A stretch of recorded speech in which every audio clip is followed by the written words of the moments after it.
The Fan. Right side throw, touchdown!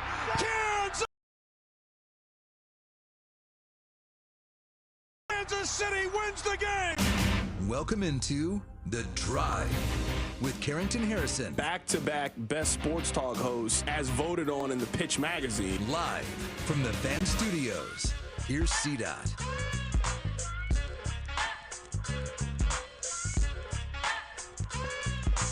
All right, let's do this. Another day, another dollar, another edition of The Drive. You are listening to The Drive on 96.5 The Fan, 96.5thefan.com, and also the Odyssey app. My name is Carrington Harrison. Excited to be here with you on this wonderful, wonderful Tuesday. We have a lot to get into. Before we move forward in today's show, and I give you guys the itinerary for today's show, I go through the whole spiel about telling people to listen. I gave Rob one responsibility today. I didn't need Rob to make phone calls, to go pick up any guests. I didn't need any of that today. I asked Rob to give me a best of June for the Kansas City Royals. It was a rough month, and I want you guys to know exactly what happened. Maybe you have been on vacation for the last couple of weeks, and you're unsure of what's happened with the Royals. Maybe you've been gone for the last couple of weeks. You haven't been watching games. You now take a glimpse at the standings, and you don't know how the Royals got here. Well, you know what? I asked Rob to compile all of those moments in June so we can just take a look back to see how the Royals got here as we turn the page from June to July. Well, the Royals need a long ball or an extra base hit. The 0-1 pitch. Slow roller, best off the mound toward the first base line. Underhands to first. We have had back-to-back 1-0 games. 2-1 pitch, swing, and a line into left center. That's a hit. Drew Waters into play. Nootbaar coming around third. The throw is late, and the Cardinals win it 6-5. They walk it off here in the bottom of the 10th inning. In comes the pitch, and there goes the pitch. Deep, deep, deep left field and gone. My goodness. That thing just exploded off his bat. Pitch, line drive, off the tip of the glove of Pasquantino. Runner going to try to score. They throw to first. Safe there now, runner coming home. The throw rolls away from Fermin. And runners end up at first and third. What a zany play. Infield is shallow. The pitch. And a swing and a grounder toward the middle. Bobby has it. He throws home. Safe, and the Padres win it. The 1-2 to Ohtani in a high drive. Deep right center. Back goes Caglione to the wall and gone. Ohtani. And the Royals with a golden opportunity to win it. The pitch. Ground ball, second base. Not a double play ball necessarily. Second one, first base. They got the double play. The Royals drop the opener to the Mariners by a final score of 6-2. And the Royals are more than happy to put a dreadful month of June behind them. I just wanted to put something together so we could just sum up the month of June for the Kansas City Royals. We are turning the page. It is a new month, new us, new topics, new things to look forward to. We can put June behind us, but I just wanted to capture the spirit of the month for the Kansas City Royals. My name is Carrington Harrison. Rob is here. Great job on the, are we calling that a highlight montage, a low light montage? It was really a summary. I don't want to call it a montage. It was a summary of the last month of baseball for the Kansas City Royals. I need you guys to do me a couple of favors. Number one, I need you listening to The Drive each day at 2 o'clock right here on 96.5 The Fan. And number two, it would be great if you could tell one friend to check out the show. Well, the person who is in charge of putting this group together is JJ Piccolo, and he went on Cody and Gold earlier today. Now, I know that you guys want the Royals to fire some coaches.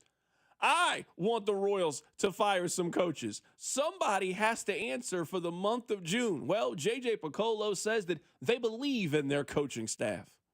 We know what's going on internally. Again, I mentioned this, earlier in this interview. We talk to players all the time. What do you need? What are you thinking? There is a very positive feeling about our processes from a hitting perspective. The relationships are really, really deep. You're talking about guys from the first day that they signed a professional contract with the Royals. They've pretty much known one person or two people that are on our major league staff, and that's why they believe in those coaches, and that's why we believe in those coaches. What we need to do is just keep asking the questions, keep probing, trying to find nuggets that will help players get out of it. Our players, again, are very, very accountable. They understand how this thing works, and there's a strong belief in our coaches, whether it be our managers, our hitting coaches, our pitching coaches. There is a strong belief that these are the right people, and we just have to be supportive and work through these things. We feel for the players. They're the ones that are going out and standing in the batter's box, and if it's ever comes to a point where they feel like we've lost faith in them, then we failed as coaches. But right now they know that we believe in them as players, and that's the messaging that's going to continue to happen. I think J.J. Piccolo and what I heard in the interview earlier today are three things. We've got this. We believe we have all that we need when it comes to coaching, philosophy, etc. We believe that we can fix this. This is the same message that he preached a couple of weeks ago about positivity and progress and moving forward. JJ's message has been very, very simple. The Royals are playing this very even-keeled. They are not going to be led by overreactions in social media or the fan base or what the public thinks that they should do. They are going to stay the course. You might agree or disagree with their stance, but the Royals have made a stance. The time to move on from certain coaches. Now, I don't think nothing's stopping you from doing that right now, but when you get swept for 3 straight homestands and have back-to-back 1-0 losses, when you go an entire homestand without winning a game, the exit points were there for you to do something drastic with the organizations. The Royals have chosen every single time to say, no, that's not how we're going to operate. We'll see if they made the right or wrong decision, but it is clear what their decision has been. So J.J. Piccolo was asked about Jack Caglione. There have been some rumblings. Should Jack Caglione go back down to the minor leagues? JJ, I thought, was pretty emphatic. They're not talking about that. We don't discuss that on a regular basis. What it is, it's night to night. We saw some signs on the last road trip where he did have some, I'll say, results that we wanted in the homers he hit in Texas. And then he went to San Diego and he hit the ball really well, but was a bit unlucky. A couple line drive outs, a couple of balls that were, really squared up where he's played perfectly. Hit a couple balls foul that were homers. They were just foul. So they're foul balls. They don't count, but they're the things that we saw and say, okay, he's starting maybe to come through this. And then the pitchers kept repeating pitches. So you got to give this thing some time. It's very, very natural. I can name several players over the Royals history that I've been here that have gone through some similar things. And we wouldn't have brought him up if we didn't believe that he could work through these tough times that he's going to go through at some point. So we're going to be very patient and give him the opportunity he needs. One thing I will say that fans are not. Fans are usually not patient in the face of losing. Fans' solution in most instances to when a team is struggling is fire the manager, fire the general manager, fire the coach, sell the team. That is usually a fan's stance, and that's perfectly fine to have. You are allowed to have those emotions if you are a fan. I do believe as an organization, you have to be more even-keeled than that, and you can't be making decisions for the goal of appeasing social media and appeasing the mob.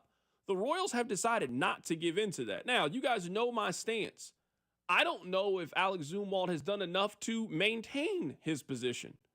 If your employer comes up to you and asks you to have a one-on-one meeting and then asks you the question, hey, what are you doing here? Why should we keep you on? We're thinking about making cuts.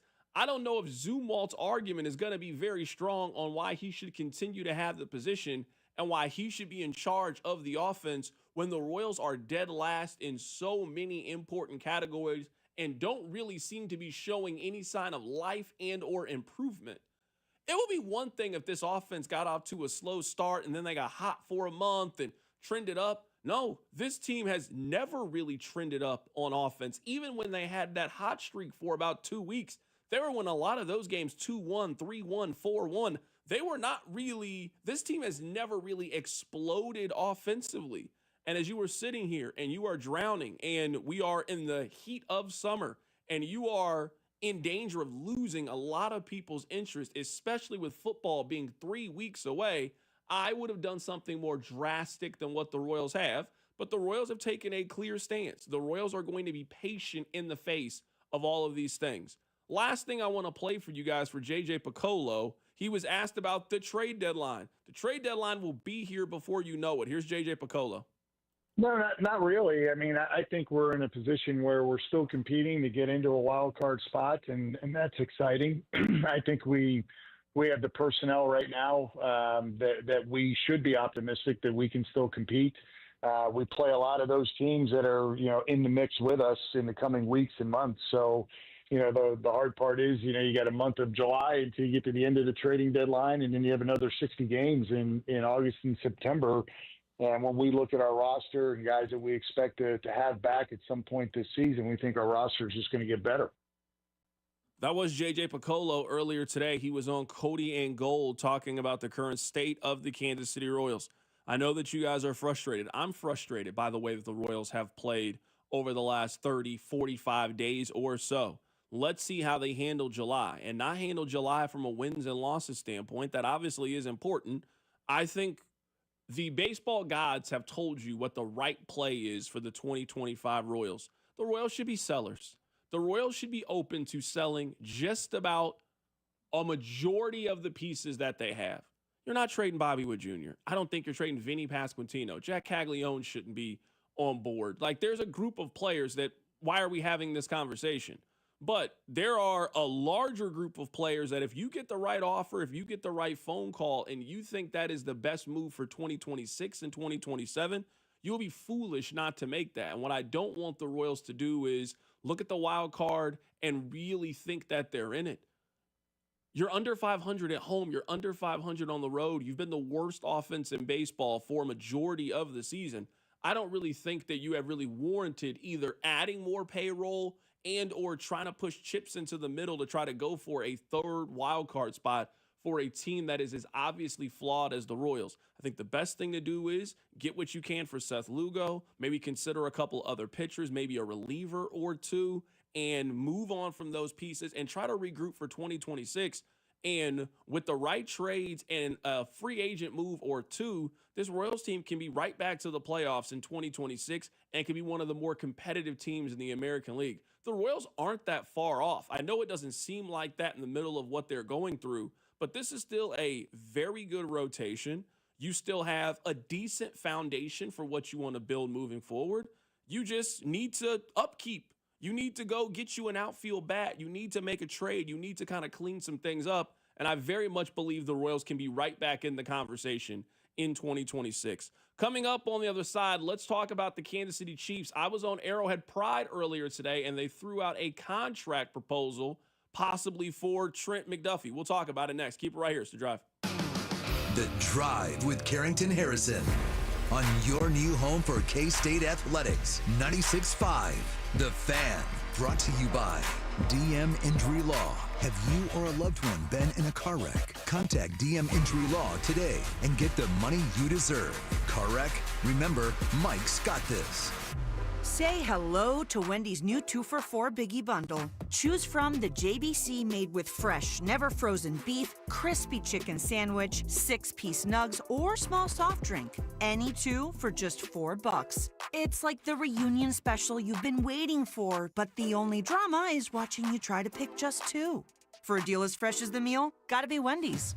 Limited time only. Participating U.S. Wendy's. Request 2 for $4 Biggie Bundles to obtain discount. Individual items at regular price. Fresh beef available in the contiguous U.S., Alaska, and Canada. Don't let clogged drains slow you down. Call Hamilton Plumbing, Heating, AC, and Rooter today for our $79 mainline drain cleaning special. The pros at Hamilton will inspect your drains with video camera technology to pinpoint exactly what is needed to clear those clogs and help prevent expensive drain repairs. The expert technicians at Hamilton are ready 7 days a week to solve your problem the right way, the first time. Over 40 years experience and more than 8,000 5-star reviews ensures you your peace of mind. Visit callhamilton.com for details, terms, and conditions. License number 2025-11121. Men, the summer is here. Longer days, warmer nights, and romance in the air. Intimate dinners, walks on the beach, dancing in the moonlight. But if you have erectile dysfunction, you know it can ruin romance, both for you and the one you love. This is Jeff for Heartland Men's Health. And if you have ED, don't let another summer go by without getting treated. Because intimacy is one of the greatest things in life, and fear of not being able to perform should not be something you have to deal with. At Heartland Men's Health, we're ED experts. We've successfully treated tens of thousands of men. Our protocols work when others don't, and we have treatments that are effective in well over 90% of cases. You could even last up to an hour or more and perform like you haven't in years. So call us. Your initial appointment is only $99 and includes blood work, a medical consult, and if medically advised, a test dose. And if that test dose doesn't work in the office, your visit is free. Call 844-447-6600. That's 844-447-6600. Or go to heartlandmenshealth.com. Gear up, race fans. Sioux Cup IndyCar Race Weekend is roaring into Iowa Speedway July 11th to the 13th, featuring the only NTT IndyCar Series doubleheader weekend on the 2025 schedule. Sioux Cup IndyCar Race Weekend has become one of the most anticipated and action-packed events in racing. Tickets are going fast. Score yours today and get ready to feel the rush at the fastest short track on the planet. Visit IndyCar@Iowa.com for tickets. Sioux Cup IndyCar Race Weekend at Iowa Speedway, the ultimate summer racing event. We all hear the radio ads about the IRS. They tell you to be afraid, to be scared, and they try to frighten you into calling. I'm not here to do that. Tax Relief Advocates is different. TRA is here to tell you that if you owe money to the IRS, whether it's $5,000, $50,000, or $500,000, we have a solution. It doesn't matter if you're sitting in your car, at work, or with your kids. No matter where you are, call now. 800-575-6812. Don't lose hope. TRA can eliminate or reduce what you owe to the IRS. Generous programs are now available that can give you a fresh start. Our passion is taxes and helping individuals fix their IRS problems. We have over 1,000 five-star reviews on Google and an A+ with the Better Business Bureau. You don't need to be afraid of the IRS any longer. End your tax nightmare today by visiting us online at TRA.com or call 800-575-6812. That's 800-575-6812. Tax Relief Advocates. Real solutions for real people. Prescriptions require an online consultation with a healthcare provider who will determine if appropriate. Restrictions apply. See website for details and important safety information. Price varies based on product and subscription plan. Hey guys, let's talk ED because millions of men experience it, but not everyone can access or afford treatments like Viagra. Well, HIMS can help. Through HIMS.com, you can get a full range of treatment options for ED, including daily or as-needed meds through a 100% online process. It all starts with an online intake form. Get started at hims.com/joy, and from there, a medical provider licensed in your state will determine if ED treatment is right for you. If prescribed, your medication is shipped to you for free.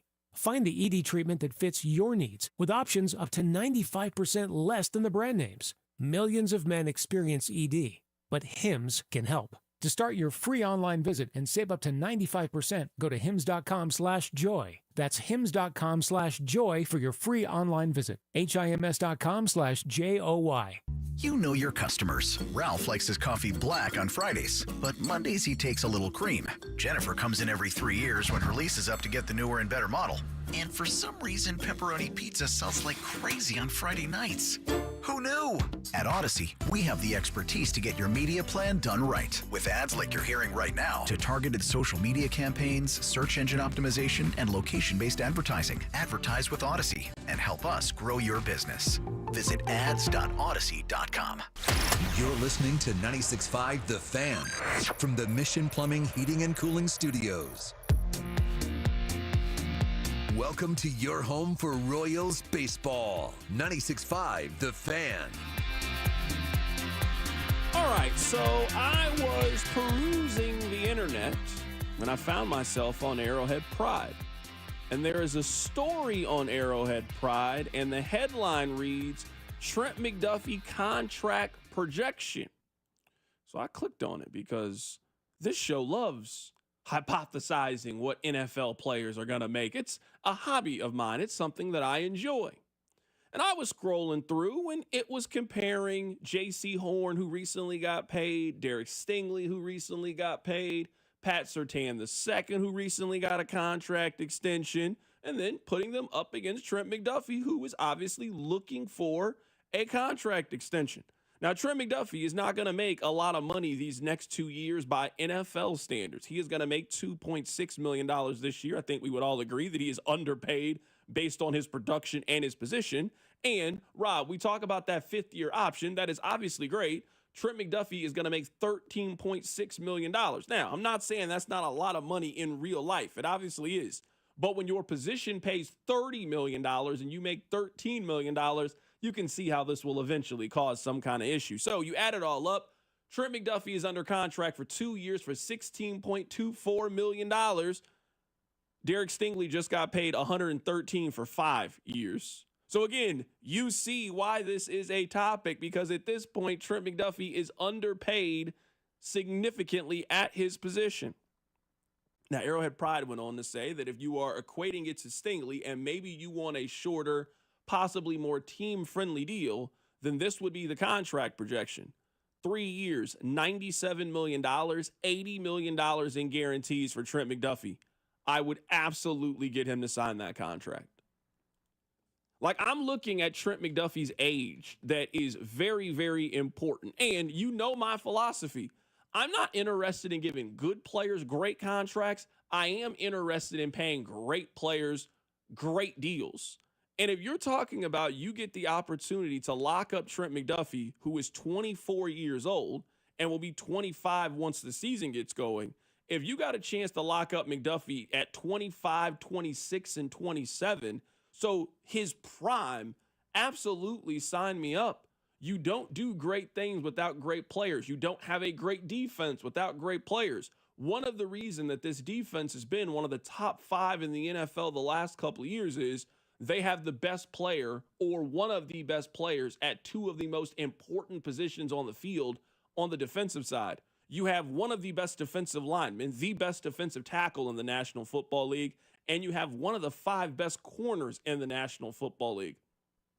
I'm guessing, Rob, if we looked up how many corners have been all-pro in 2 of their first 3 years, I'm assuming we're talking about a very, very special list of corners. We are not talking about a good corner. We're talking about one of the best corners. And this is where I'll push back on anybody, because we hear, oh, well, Veach drafts this position well. Certainly.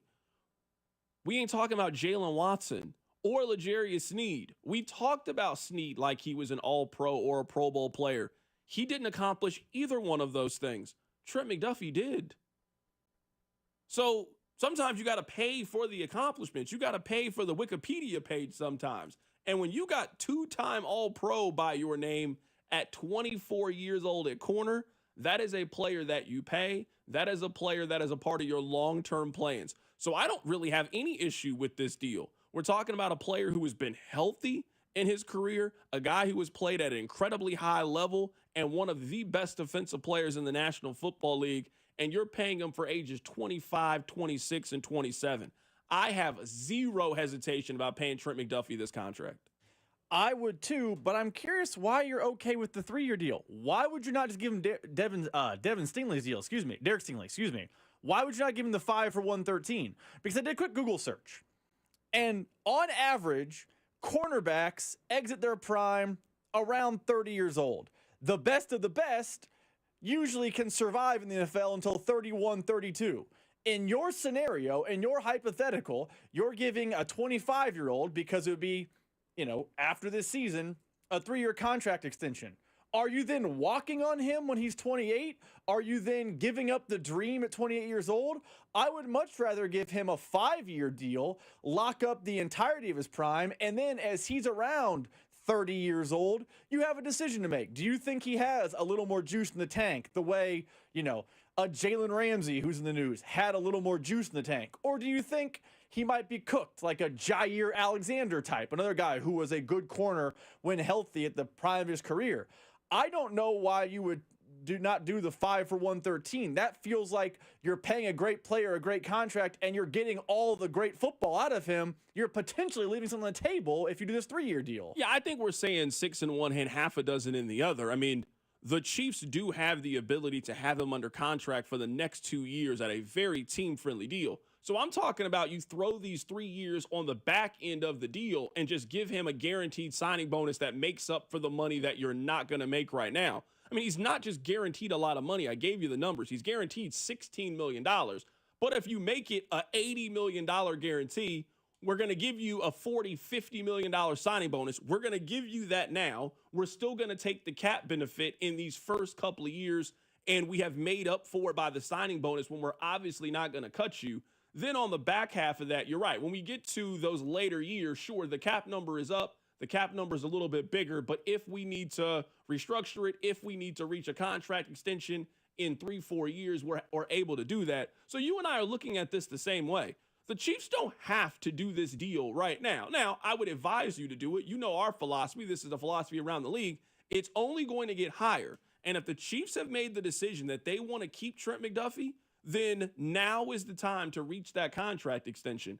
But you should get a little bit of flexibility if you're going to do it with 2 years left on a rookie deal, where let's tack 3 years on the end of this. So it ends up essentially being a 5-year deal, and then we'll make up some of it for giving you a larger guarantee than what Derek Stingley got and giving you a pretty big signing bonus to make up for it in the first 2 years of this contract. We're probably semantics. You're right. For sure. I would also say this.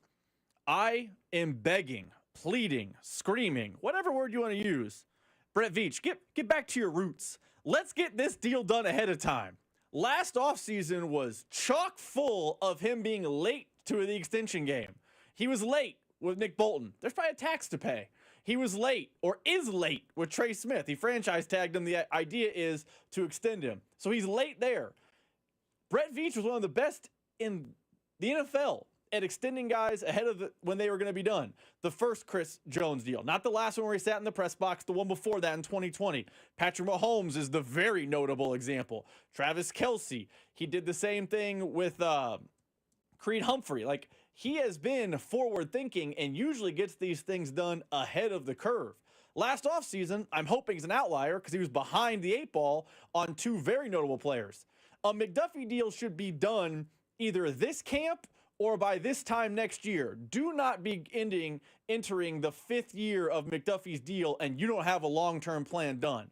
It is a 10,000-foot viewpoint, but do not let this thing drag out, because I think he made the mistake with Bolton and Smith, and you can't have that, especially the guy in a more premium position in Trent McDuffie. Do you have a problem with paying McDuffie? Because if we were kind of going off maybe past takes, you might be on the camp of the Chiefs draft this position really well. So if there's a position that the Chiefs could pass on, corner would be one of those. I'm fine with doing that with the Jalen Watson. I was even fine doing that with Snead, especially with his injury concern and his age.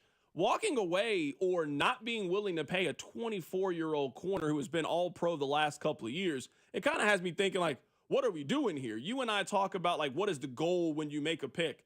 If you move up in the draft to go get a corner and then he turns out to be the exact corner that you want, that just seems like a guy that you pay. And at some point, I think when we're talking about the Chiefs, like, their foundational players are just going to change. One of the beautiful things about the Patriots dynasty is, man, the Patriots dynasty in the first half of it was not the one at the end. Sure, Brady was the same. Gronk was there for a lot of success, but they started this with Richard Seymour. They started this with Willie McGinnis and Vince Wilfork, and that's not who made it to the end. Man, Kelsey's not going to be there for all the Mahomes Super Bowls. Chris Jones is not going to be there for all the Mahomes Super Bowls. That you were starting to establish who that new crop is going to be. That's Rashee Rice. That's Xavier Worthy. That's Trent McDuffie. That's future draft picks. So I'm all for investing in those players while they're in their mid-20s and paying them according to what the market says that they should be paid. So again, I don't have any hesitation paying Trent McDuffie. I wonder if you do. I don't, and God, it feels good to be talking about this again because it means football is nearing the corner. Chiefs report in about 3 weeks. We'll get that Mark Donovan press conference from Mo West about how much they love being at Mo West. It's right around the corner, so I get to, dust off this take. Positional value. I am all for paying players who have high positional value. I'm cool with paying an elite left tackle. Sign me up for paying a great pass rusher. I'm all in on paying a great pass catcher, whether that be tight end or wide receiver. I'm all in on an elite corner getting elite corner money because that's what you should be doing.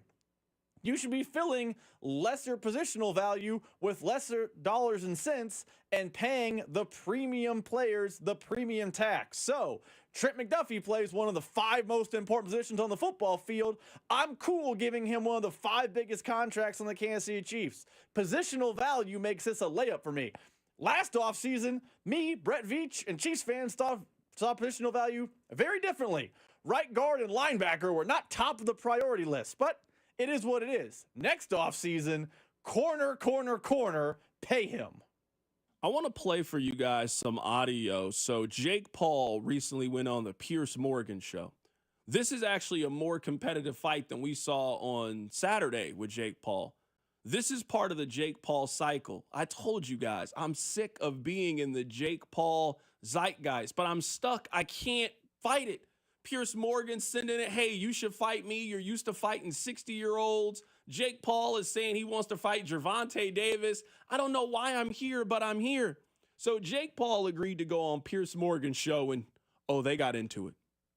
You get in the ring with a guy who's 50, he's literally nearly as old as me. The only proper boxer you fought was Tommy Fury, and he beat you. Fought multiple boxers with professional records, including Mike Tyson himself. Peak Tyson, you wouldn't have lasted 10 seconds. And you versus going to the gym, you're still a fat ass. We can make up hypotheticals. You should go to the gym. If you went to the gym, I've been twice this week. You don't think I can be Mike Tyson? I don't think you go to the gym. I think you're a great YouTuber. You think that your opinion matters. Well, why are you doing my show if it doesn't? Oh, I'm just taking your audience to sell pay-per-views. I don't give a about your show. You dumbass. This is a business enterprise. All right. This is the thing about Jake Paul that I think creates these conversations. If Jake Paul told us that he was just doing it for vibes and the money, I don't think that a lot of people would have an issue with Jake Paul. If Jake Paul was just saying, hey, this is my hustle. This is my hustle.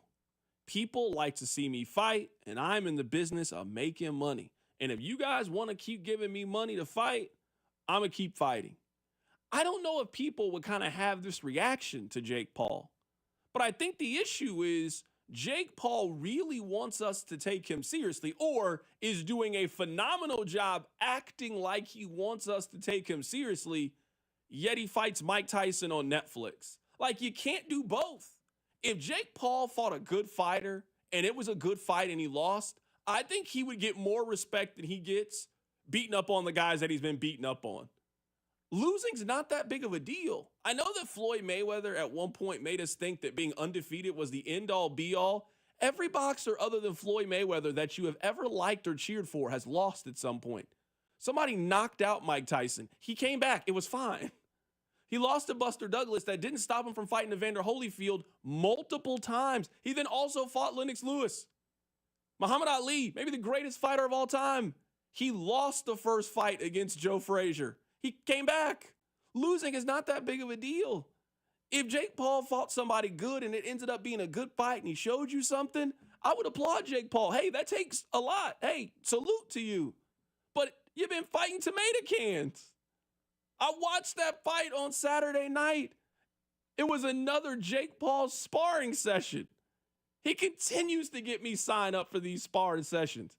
At this point, you know what? Who am I mad at, Jake Paul or me? Jake Paul's not asking me to tune into these fights. I keep doing this. I'm the one that turned on Netflix to see him fight 71-year-old Mike Tyson who could barely move. Mike Tyson spent more time biting his gloves than throwing them. I'm the one that signed up to watch him fight this Chavez Jr. guy who threw 51 punches in the fight. He threw 51 punches in a 10-round match. That's my fault. I signed up for that. Who can I be mad at? I can't be mad at Jake. Jake showed me what he is. He's a circus act that I want to quit, but I can't. I have a problem. That's why I'm coming to you guys to admit that I have a problem. I have a Jake Paul problem. I believe that's what it is. Now they're going to get me with he's ranked 14th in the WBA. He is now eligible for a legitimate boxing championship. But is he going to fight the actual title holder? No. He's going to fight somebody who was really good 11 years ago that you've heard of before, and go from there. He's not interested in fighting any real fighters, and I'm mad at myself for falling for it. I'm mad at myself for even watching this interview on the Piers Morgan show. It was a 16-minute YouTube video, and I watched 12 minutes of it. It's my fault. I can't quit. His whole rise is an indictment on how little we care as a society about boxing right now. He is 1,000% a clown show, but he's ranked and can now win a title. Will he? No. But he can. He is, 6-1, 7-1? He has a legitimate record in boxing.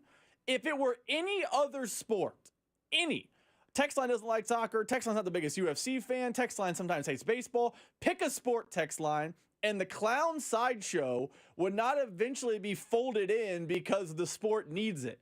Banana Ball is a huge success. The Major League Baseball, Rob Manfred, are never going to be like, you know what we should do? Let's have them be our 31st team. And then we'll have the Fireflies, or whoever they played, be the 32nd team. It's a sideshow. It's a spectacle. But boxing is so hurt and so unappealing to us as masses that they are now catering to this, which makes the clown show worse. And maybe we're part of the problem, Carrington, because there is a legitimate, interesting boxing fight in, 2.5 months? Canelo and Crawford. We have spent zero time talking about it. But we've talked about Jake Paul at least 5 times this calendar year. And that sort of thing has made boxing try to legitimize him. And when I say boxing is doing it, he's ranked now. That's the sport legitimizing the clown show. I think his whole circus act is only getting worse because boxing needs it. No other sport would need the little sideshow act the way boxing does. I mean, I think boxing has legitimate going on. Like, I don't want to just... I don't think those things move the needle at all with the general public the way he does. Yeah, I guess I would disagree. I mean, I'm guessing whenever we see the number for Canelo and Crawford coming up in September, I imagine a lot of people are going to watch the fight. I just think we're drawn to the spectacle. Like, there's real baseball, but then I watch the Savannah Bananas that are filling out football arenas. So, like, I think it is unfair to say that boxing is solely fixated on the spectacle. I think, like other sports, there is the NBA and there's also AN1. I think this is the AN1 Savannah Bananas version of boxing. But for that analogy, you never saw, I guess it was David Stern at the time, say, hey, the AN1 team is now going to be our 31st NBA team. Welcome to the league. We got Professor, we got Escalade, we got Hot Sauce. You guys play the Lakers tomorrow. Go get them. Boxing is now ranking him in the WBO. He can feasibly go fight a real fighter. He won't because he's a coward, but he could. Boxing is folding the clown show into their sport. You're right. The Bananas are their own thing, and they're successful. You don't see Rob Manfred saying, listen, we're going to follow their model. Welcome aboard. I mean, flag football, I think, is going to become a very popular sport among, the viewing public around the Olympics time. Roger Goodell's not going to have a special game where it's the best of the flag football team takes on. That's not happening. It is unique to boxing that he has become a viable thing. And I think it's because the actual boxing crowd doesn't really move the needle the same way Jake Paul does. I want to read this tweet that we got a little bit ago. C-Dot. Dusty said earlier that he would trade Trent McDuffie for TJ Watt in a heartbeat. If Veach can get the DBs through the draft, what's the worry? TJ Watt's not available for a trade. We've seen this happen a million times. We all know what's happening, right? With the TJ Watt thing, like we all know what's happening. TJ Watt wants a new contract. Your team makes it seem like they don't want to give you the contract. Oh, well, we might trade you. And then once we get closer to the actual start of the season, like, wait. You're one of the 5 best defensive players in the National Football League. All right, we'll go ahead and give you the money that you were asking for. TJ Watt is playing for the Pittsburgh Steelers this year, next year, and the year after that. This is one of those off-season stories that always pop up when a guy's unhappy about his contract, and that guy always ends up staying. You guys remember whenever Lamar demanded a trade? Remember when Brandon Ayuk didn't want to play for the San Francisco 49ers again? This happens every single offseason. Every single offseason. So, yes, TJ Watt right now, the Steelers are fielding trade offers, and they're not moving on from TJ Watt. He's too good of a defensive player. Teams only get rid of you when they want to get rid of you, and there's no reason to believe that Pittsburgh wants to get rid of. I think TJ Watt might honestly be the second best defensive player in the National Football League. Like, there's a really strong argument that Garrett is number 1, and then TJ Watt's the second best defensive player. They're not trading him for 2 first-round picks that they'll get in next year's NFL draft. No, he will be on the team. they will reach a long-term extension. That is always how these contract situations get worked out for a player of his caliber. They're just going through that June chicken match that they always go through where one side eventually has to blink.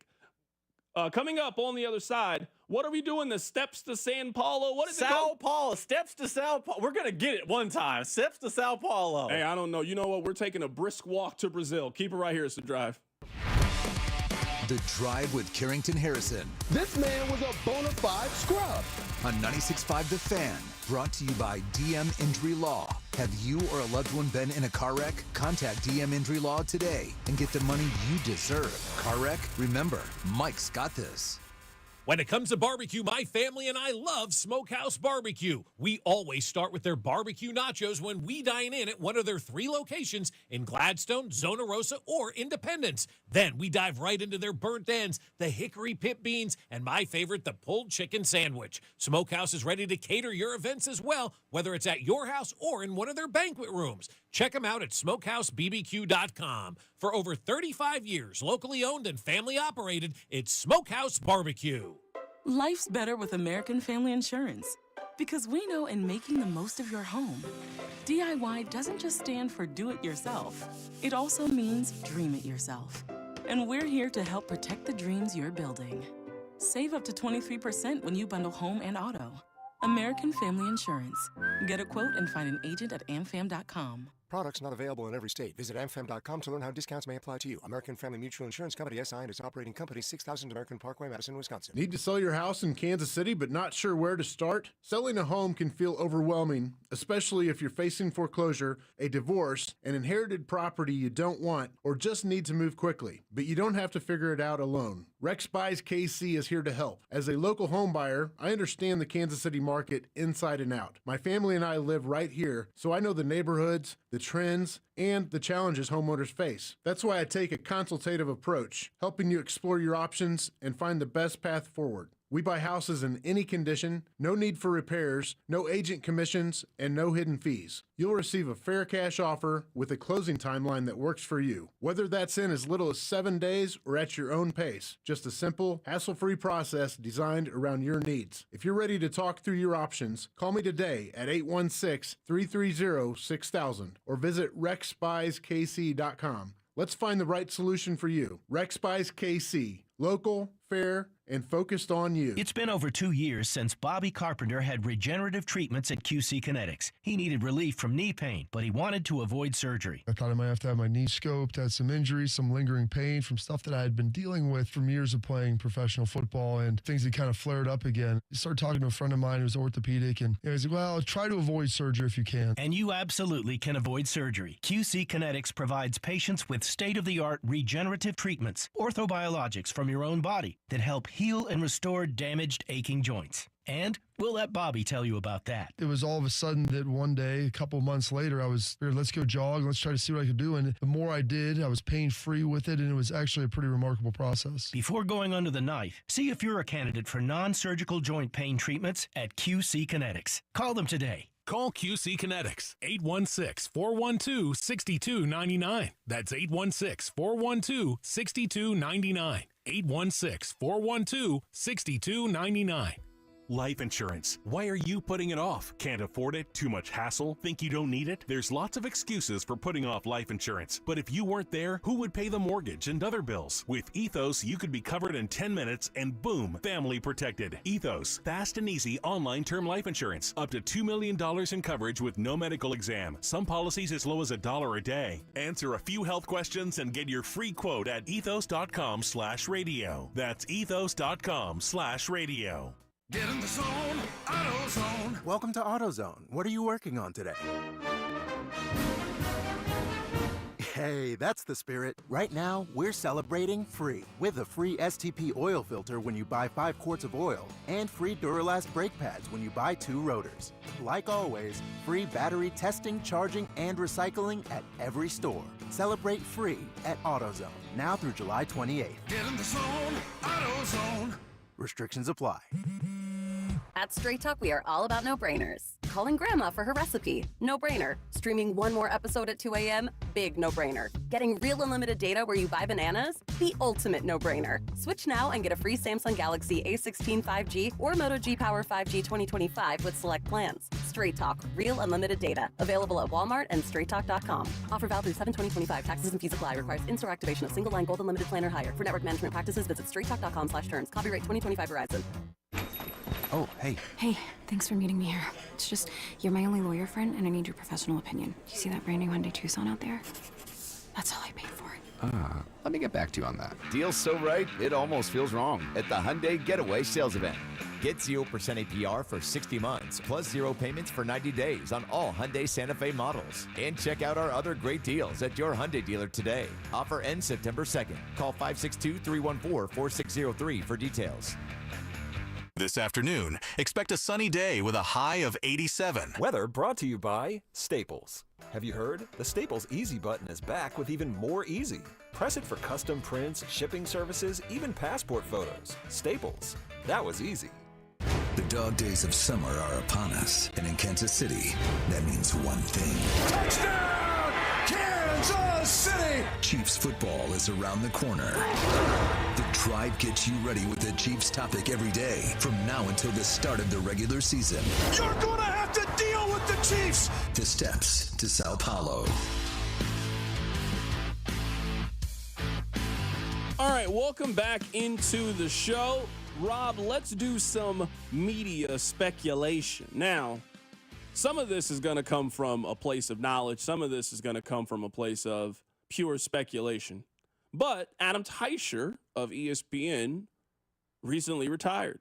He tweeted out yesterday, I have no more Chiefs stories to tell. After 32 seasons, this is my last day covering the team. From Montana to Mahomes, from Schottenheimer to Reed. But tomorrow I am moving on literally to the next mountain. Thanks, everyone. That is Adam Teicher of ESPN. I remember the first time I met Adam Teicher. It was in the final season that the Chiefs went to River Falls. I was still an intern, and this was kind of the last big assignment that I had before I went back to college, was that I went with Nick and B-Dub when he was still here, and Jared Carter, for those of you that were listening to What's Right with Nick Wright back in the day, and we all went to River Falls, and we had dinner with Adam Teicher, and he was telling us these old Chiefs stories, and he was just like Chiefs encyclopedia, in my opinion. So I want to say congratulations to Adam Teicher as he is done covering the Kansas City Chiefs. Rob, let's do some reckless speculation here. I mean, ESPN is going to have somebody cover the Chiefs, right? They're the best team in the National Football League. Someone is going to take over the job. Who do you think is going to take over for Adam Teicher? Who do you think? Because there's a couple of good suggestions, a couple of good names out there. Rob, are you putting your hat in the ring? Because I've been seeing the way you've been looking in these days off. Maybe you haven't been taking days off. All of the jokes that I've been levying your way, maybe under my nose, you've been interviewing with the 4-letter network to take over for Adam Teicher. Maybe that's what's been going on. You know what? I'm starting to put 2 and 2 together. Maybe that's why you asked for Thursday off. So you could go interview, so you could leave us and go cover the Chiefs in a different capacity. You know what? Now that I'm starting to talk this out, I actually think that's what it was. I think that maybe you are going to take over for Adam Teicher. But congratulations to Teicher. He is retired. He is no longer the Chiefs beat writer for ESPN, and we will see who is going to take over for Adam Teicher. This feels like a Nate Taylor to me. It just feels like in the next 3 weeks, we're going to get a text, a notification that Nate Taylor is now moved over from The Athletic, and you're going to see him on TV more because he's taking over and he's going to start working at ESPN. That's just what this feels like to me, Rob. That's going to be my official prediction, that Nate Taylor is going to be the next Adam Teicher. I mean, Adam Teicher's been on the beat now for 30 years. Is that the 32? Number? Congrats to him. Like, no one has earned retirement the way Adam Teicher is. I worked a little bit with Adam when I was across the street. Adam's a great guy. I feel like anyone in that media room is a viable candidate. So Nate, Judas Sweeney, there's the guys from the Star. I feel like because the Chiefs are so successful, they are very well covered in Kansas City, and there is nothing but options for the four-letter network. But congratulations again, Adam Teicher. Great work in his time with both the Star and ESPN covering the Kansas City Chiefs. I saw his tweet from Montana to Mahomes. Pretty good bookends of your career of covering the Kansas City Chiefs. I'm too negative to get that job. You think I got a chance at being the ESPN Chiefs beat writer? You think I got a shot? I don't think I'd be good at that job, actually, now in hindsight. I think you got to be a certain level of, like, positive. But I don't know. Teicher wasn't always the positive. But I like Teicher because I always thought Teicher was a realist. Teicher and I were kind of one of kindred spirits. That's why me and Teicher got along so well. He and I would think very similar on a lot of things. I got a lot of respect for Adam Teicher, so congratulations to him as he enjoys retirement and whatever he has planned in this next phase of his life. I'm sure that it will be enjoyable. All right, let's talk about one of the top stories today. There's been a lot of moves in the National Football League so far this week. So the Pittsburgh move happened earlier in the week, and now Darren Waller is coming back. Yes, that Darren Waller. You probably have heard him. He was starting to have a budding rap career. It's time. Take your time ahead. Just take a time out and feel the nights we opened up and we knew how much that you and I were real. How long I gotta climb up this hill. Darren Waller is back in the National Football League. Anything to keep Darren Waller away from a recording microphone, I think is actually a really, really good idea. That boy didn't need to be rapping anymore. He doesn't need to listen to rap music. He doesn't need to rap gifts. Nothing that has anything to do with it. So, Darren, you know what? I'm happy that you can go back to your other profession. Your girl left you. She's having a great career with the Los Angeles Sparks. You're not on the Raiders anymore. You're now playing for the Dolphins. You got traded for a 2026 sixth-round pick. Jonnu Smith is out. So, I mean, Darren Waller might help you win your fantasy league. But I'm telling you right now, you don't want a hot 16 from Darren Waller because that was cheeks. That's what that was. That was dumpster juice. That was bad. Whatever that was, please stop that.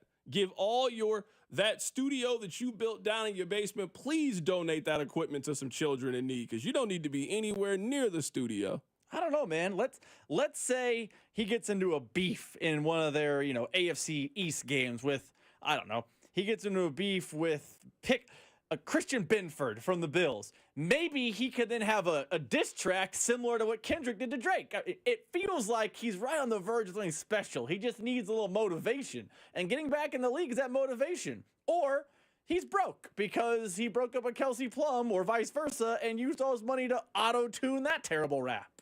That was bad. I don't know what that was, but that was bad. He was once really good in the league, and now he was a very good joke. player. He was a very good player at one point in his life. That's it. He sounded like a great value Post Malone.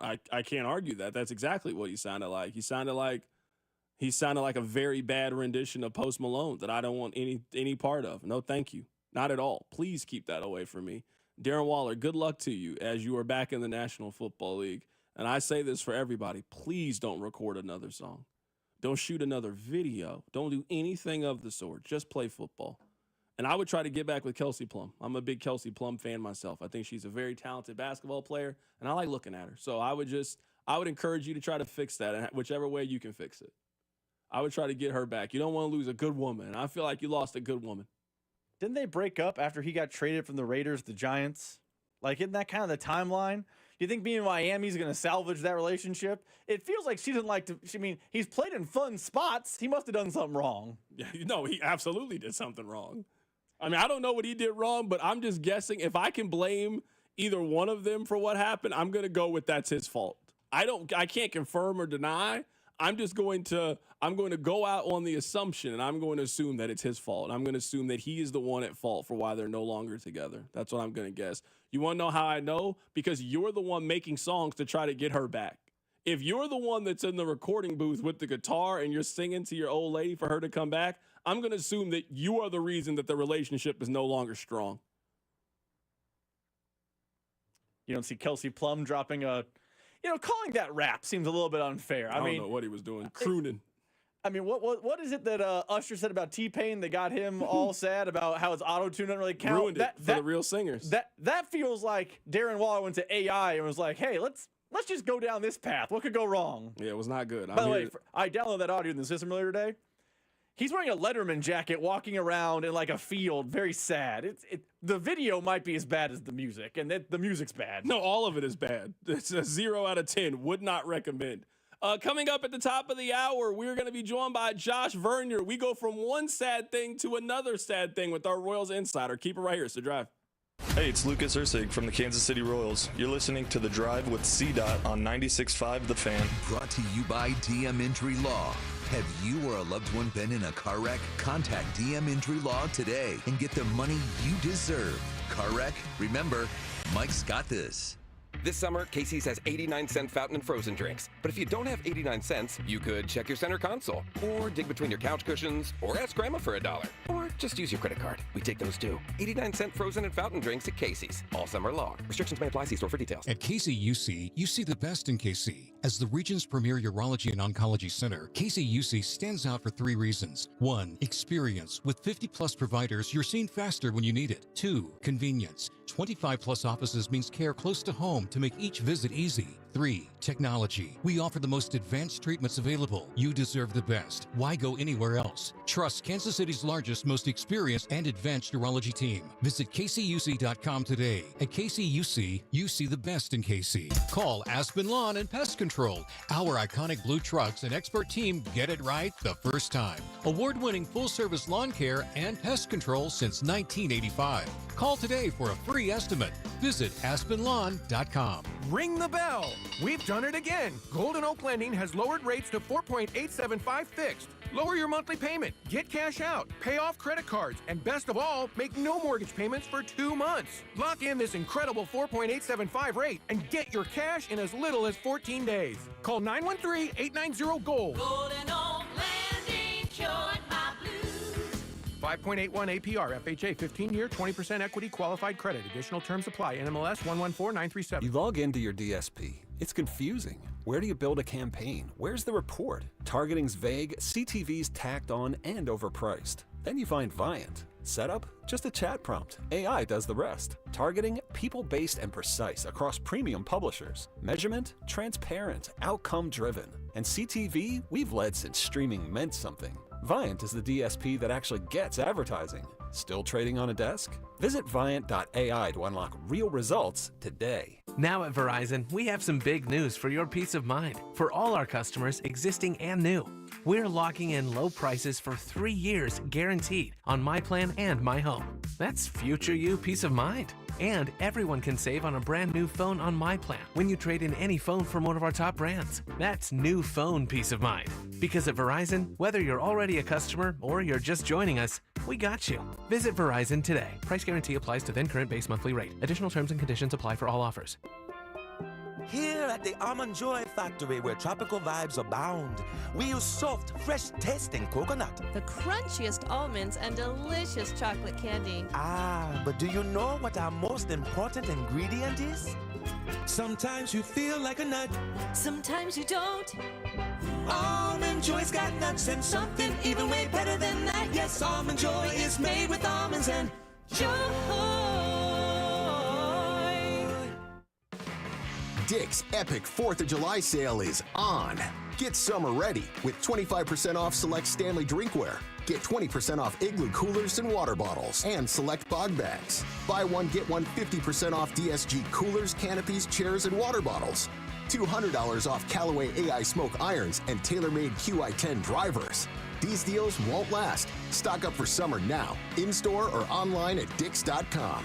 Some exclusions apply. See store for details. Having unexpected car trouble or just in a car accident? Call Jay Southland Tow Service, 816-779-4869 or southlandtow.com. Use the tow service trusted by most local police departments. They can do it all. Be in the know and call Jay's Southland Tow. Prescriptions require an online consultation with a healthcare provider who will determine if appropriate. Restrictions apply. See website for details and important safety information. Price varies based on product and subscription plan. Hey guys, let's talk ED because millions of men experience it, but not everyone can access or afford treatments like Viagra. Well, Hims can help. Through Hims.com, you can get a full range of treatment options for ED. including daily or as-needed meds through a 100% online process. It all starts with an online intake form. Get started at hims.com/joy, and from there, a medical provider licensed in your state will determine if ED treatment is right for you. If prescribed, your medication is shipped to you for free. Find the ED treatment that fits your needs with options up to 95% less than the brand names. Millions of men experience ED, but Hims can help. To start your free online visit and save up to 95%, go to hims.com/joy. That's hims.com/joy for your free online visit. HIMS.com/JOY. Only $39 for an AC tune-up. Book now at themvpkc.com. MVP Air Conditioning, Heating, Plumbing, and Electric is your home's MVP this summer. Get a summer AC tune-up for just $39 and avoid costly repairs. Call today, 913-214-1212, or visit themvpkc.com. MVP, one call does it all.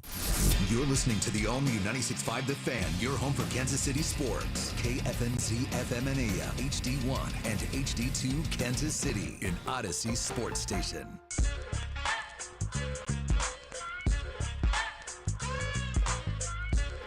Let's head to the phone lines right now to be joined by Josh Vernier, our Royals insider. Vern, how you doing today, my man? I'm doing all right. How are you? I'm doing fantastic. Vern, how would you sum up the month of June for the Royals? Bad, but familiar. Royals win only 8 games in the month of June. I moved here in 2012. I've seen them win 8 games or fewer in the month of June. This is now the 4th time. They've done it 4 times in the last 7 years, 5 times in the franchise's history, but I've been lucky enough to really dive into it 4 times already. Yeah, I would have used the term later than usual. Usually, that happens in May. Now, I'm guessing if we went back and we found some Mays, I'm sure they got a couple of Mays where they won 5, 6, 7, 8 games or so. But this time, they kept you engaged a little bit longer than normal. Like, they got you to June 1st, and you're thinking, hey, you know what? This team's hovering around 500. They're in the playoff conversation. They could go pick up a couple of bats. And then the bottom completely fell out in the month of June. Yeah, oh yeah. I watched all of it. I'm, well aware. Not good. Happy that July is here, and hopefully things get better. I will say this, Vern, and we haven't talked a whole lot about this. I'm a little tired of hearing them use the ballpark as an excuse. I saw the Royals win a World Series in that ballpark. I saw them go to another one. Ooh. What do you mean by that? I'm going by Jonathan India a couple days ago when he was asked about home runs, and it's just so much of this. Maybe it's a fan thing, maybe it's a couple player quotes. I feel like we are now kind of shifting it's the stadium. No, it's you guys. Yeah, listen, I haven't. Okay, so India said, that the ballpark isn't certainly conducive to home runs. That's not a news flash. I haven't heard that as an excuse. If anyone is using it as an excuse, what the hell did you think was going down at Kauffman Stadium all these years? No, there are no excuses. Honestly, this team, to me, that's surprising you say that. I haven't seen this squad really run from it. Vinny, guys that can put sentences together after games.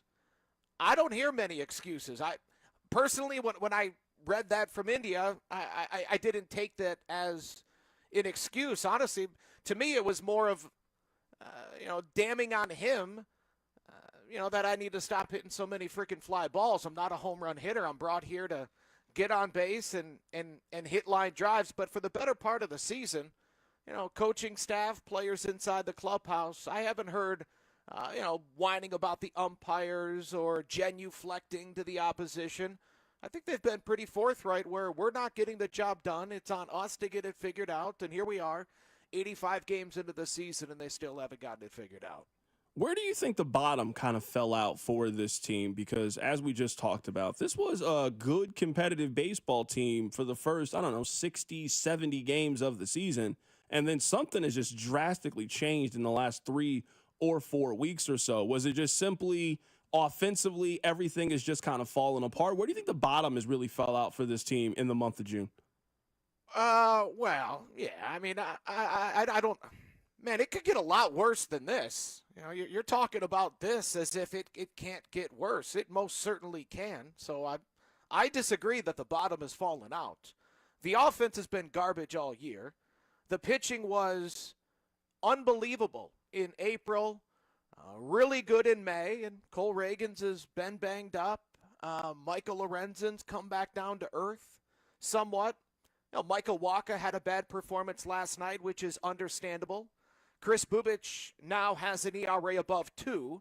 So the rotation that was excellent, outstanding, at times just very good, but always well above average, at times has looked human. It's been good at times rather than always great. So a good rotation is not good enough to drag one of the worst offenses in Major League Baseball, one of the worst base running teams in Major League Baseball, a middle-of-the-road defense.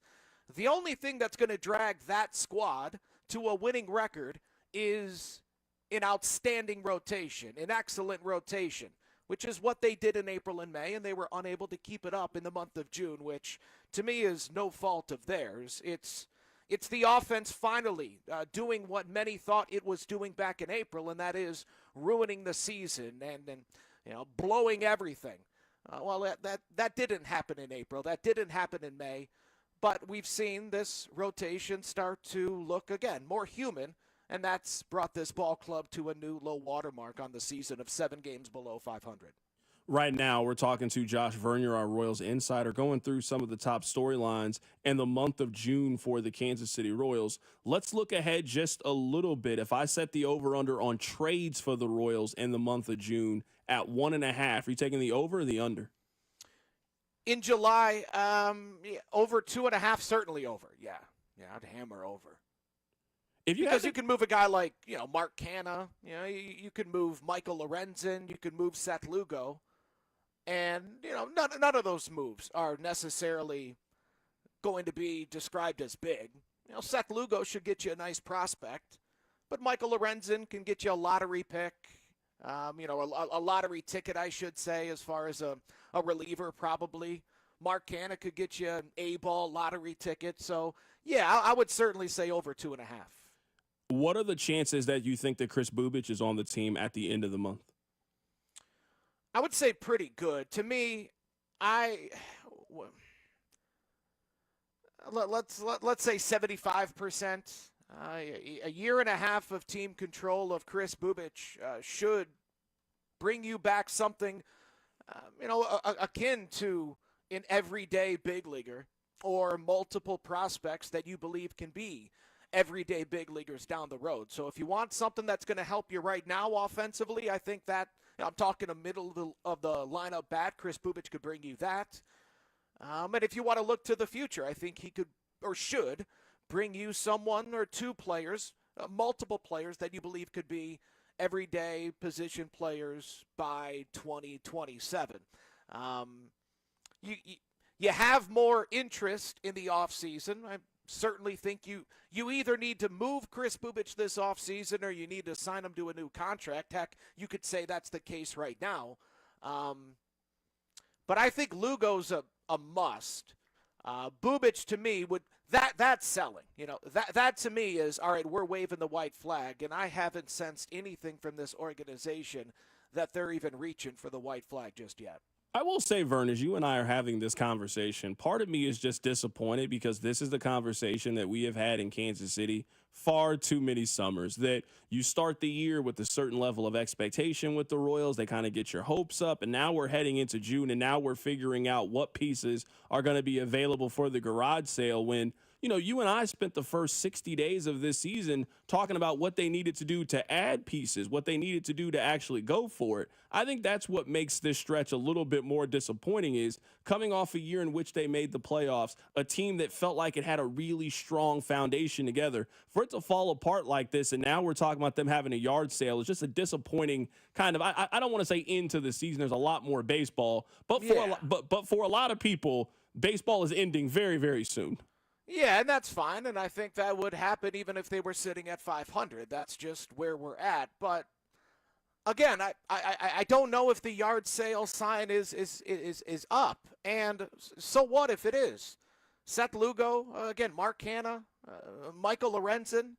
I mean, unless you're talking Vinny Pasquantino, Chris Bubic, Maikel Garcia, Noah Cameron, something big, something bold. That to me is eye-popping. But, I mean, if this team was 500, I would still want them to move Seth Lugo.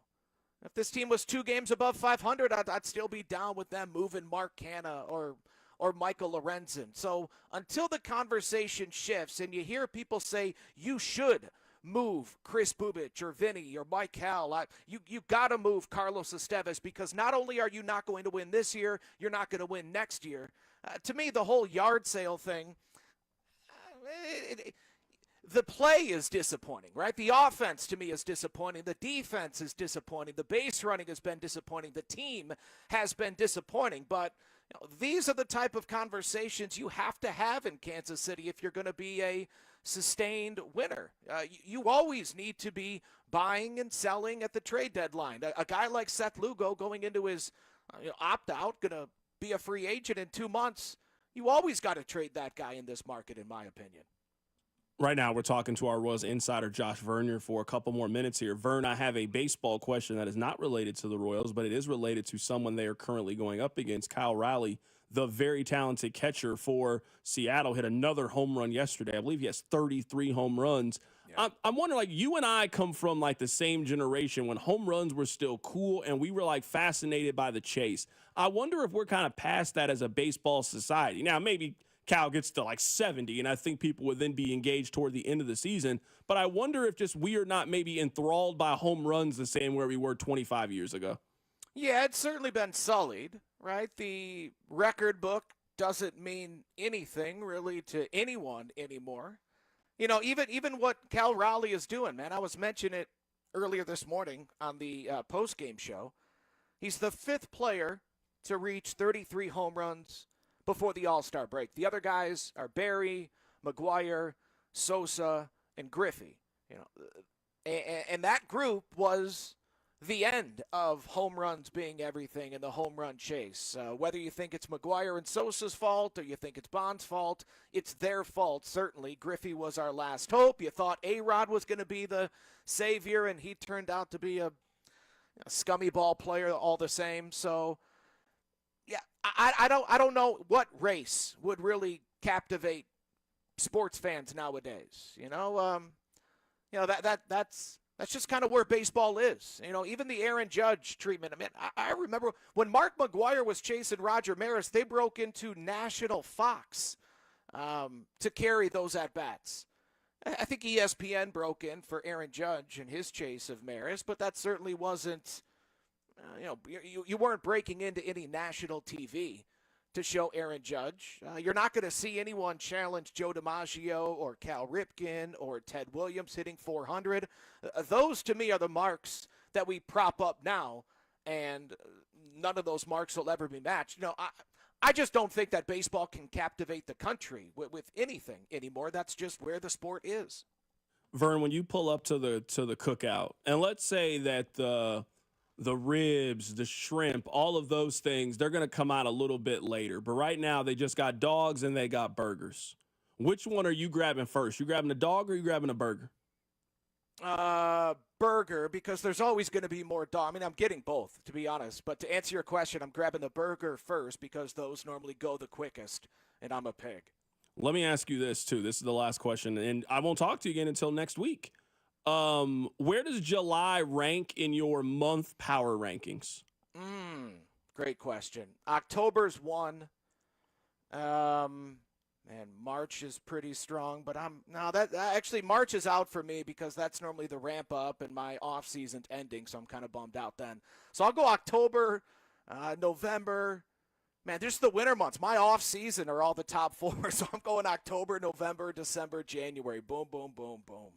That is our guy, Josh Vernier, joining us. Very selfish. No, 100%. No, it's your power ranking. However you want to rank them, you can rank them that way. Just football, man. Football season, gambling, losing all the money I made throughout the summer. It's the best. That is our guy, Josh Vernier, joining us on the show. Vern, have a great 4th of July, my man. I'll catch you next week. Hey, I appreciate it, buddy. You too. Absolutely. That is our guy, Josh Vernier, joining us on the show. Text line 913-586-7965. If anyone can talk my guy C-Dot off the ledge, it's Vern. I sympathize with where you are at, Carrington. It is sad to feel the enthusiasm around the team fade so quickly. The first 6 weeks of the season were fun. I don't think I'm on the ledge by any means. Maybe some of this is like rooted in my own selfishness. This is the hardest time to do my job. And I usually root for what makes my job easier and most enjoyable. You guys kind of ornery in the summer. And like in some ways I get it. You guys don't want to hear about the Royals. The Chiefs give us absolutely no news. We can't talk about the NBA. If we don't talk about sports, you get mad that we're not talking about sports, but there's no sports to talk about. You guys get kind of ornery in the summer. You know what usually makes the summer a lot more enjoyable? It's if the Royals are good. Contrary to popular belief, I don't want to come on here every day and bash the Royals. That's not fun.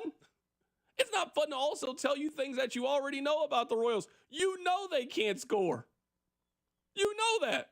What other opinion do I need to have about the Royals? So I don't think that I'm on the ledge. I'm disappointed because the Royals play has made late June and July, when they are the only story, they have made it more difficult again for all of us, and it didn't have to be this way. That's what I'm upset about. I'm happy when you guys are happy. When you guys are happy, this job's fun. Or when you guys are real mad, it's a lot of fun too. I think you guys have pushed past mad with the Royals. You've now reached the part that is not fun, apathetic. With the 4th of July coming up, with football right around the corner, you just don't care anymore. That's what I think it is. You guys just don't care anymore, and that's what makes it not fun. So that's kind of where I am with the Royals. That's why I'm upset. I'd love for the Royals to be in it. I'd love to be talking about who they were going to add and that they're going forward in the division. That would be fun, but no. The number one topic right now with the Royals is they can't score and if they're going to fire their hitting coach. That's not really when this job is very enjoyable. So some of my Royals opinion, I won't lie, is based in selfishness. I want the Royals to be fun. I want you guys to care. I want you guys to be bought in. No one is buying into the Royals right now. There's nothing to pay for. I don't know if this is maybe part of the ledge conversation, and this is a kind of a semantics thing. You're seeing it through a work lens, and that's fine. I'm in this job the same way you're in this job. I 100% agree with you. But I also think this season with the Royals is a little bit unique because we were here in 2023, Carrington. The team was, there are words you can't say on the radio to describe how bad the team was in 2023. We found a way to muddle through and have fun. I think that's when we did the 80s movie. We had a good time. This Royals season, there were expectations, real ones from the fan base. Hey, you went to the playoffs last year. Do that again. Take the next step. You won a series in the postseason, but eventually bumped your head into the Yankees. What can you do to beat a Yankees type of team? Can you get back to that point? And then in the offseason, there was legitimate and believable optimism. Hey, they found their leadoff hitter. They're bringing back their pitchers. Last year, Bobby, Vinny, and Salvi were great. Can they be good again and carry this offense? Can they get improved play from Massey or Melendez? There was reason for optimism in January, February, and into March. And even through April, they had met those expectations. There was excitement. They were battling for the division. They were in a wild card. And then it feels like we're not even at the 4th of July yet, and the air has come out of the balloon. So I think what's frustrating or makes it sound like you're on the ledge is that you hoped and you believed and you thought more could happen with this team, and it feels like it's almost more disappointing that you're in this place. In a weird way, I'd rather the Royals be the Rockies right now, 18-50, whatever the Rockies are. I don't know about that. White Sox, regular bad, but not bad. 23 and whatever. But the fact that you're 5.5 back and there's this temptress of the wild card and you're on the heels of success last season somehow makes it harder to swallow this year. I just wish they were fun. I guess maybe that's it more than anything, is I could live with the Royals not being a 500 team. They're not fun. They're not fun to watch. They're not fun to talk about. They're just not fun. That's the part that upsets me. They're not interesting. I'm here to talk about anything that's interesting. I know that some of you don't like Jake Paul, but you have to admit, Jake Paul is interesting. Jake Paul, people either love Jake Paul or hate Jake Paul, but he's very interesting. The Royals aren't interesting. yesterday was a typical Royals game. They lost 4-1. They go out there. The other team's best player hits a home run. The Royals muster up 4 hits. The Royals don't give you anything offensively. You stayed up late to watch the Royals score 1 run yesterday. They'll probably do the exact same thing today. So that's where I feel like I'm on the ledge potentially is I just wish the Royals were more fun. I wish the Royals were just more enjoyable. I wish they were just a more entertaining watch. I watch sports for entertainment. I am not entertained. Russell Crowe, no, I am not entertained. None of those things, actually. Not at all. All right, let me ask you guys this. 913-586-7965. This is a good summer topic. Where do you think July ranks in the monthly power rankings? I think October is the number 1 month. Like if we are doing a draft of all of the months, I would rank October as number 1. It's just really the perfect intersection of everything.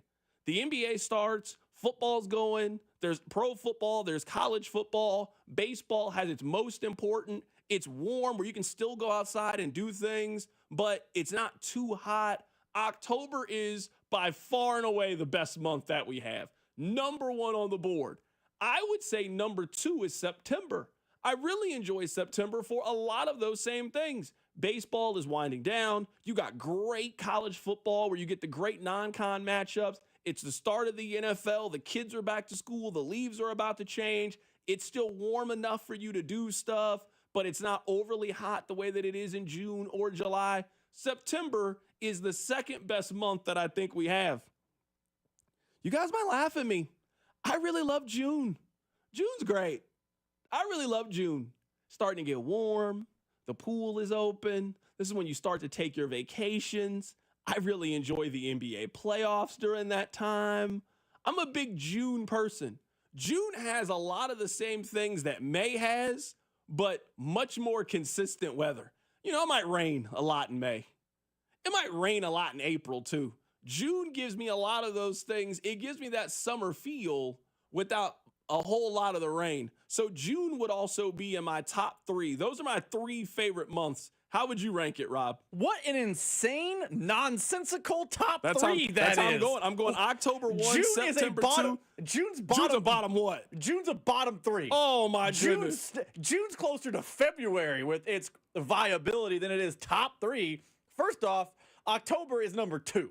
All right? I agree with you mostly in October. Number 1, you missed the layup. You bricked the layup. You went Ben Simmons and passed when you had the wide open shot. Number 1, with a bullet, no doubt, December. What are we doing here? December is a layup. You got football. You got college football No, it's playoff. cold outside. It's cold. You got 2 holidays. It's cold. No one's working. No. All the sports are happening. June is much better than December. No check, chance. Check, and check. It's nothing but holiday off days. Number 1, and it's Christmas lights, Christmas season, Christmas movie, go out and get some hot chocolate. It's all the fun things that come with the season. It's 1. No, December is not. December's the best month that we have. No chance. By a country mile. It's December 1, chance. October 2. I don't know what's happening over there when you have June 3, because 3 is March. March is 3. You only think that because every once in a while you have a decent college basketball team. That's the only exciting thing about March. Is a couple of weekends you get a little college basketball action. March is a very overrated month. There's not that many great things about March. December's cool, don't get me wrong. If you're excited about hearing the same 20 songs and you're excited about spending way more money, if you're excited about this is the thing about December. December is very stressful now as an adult. December was great when you were a kid. You didn't have to plan anything. School was about to end and you were going to nonstop get things.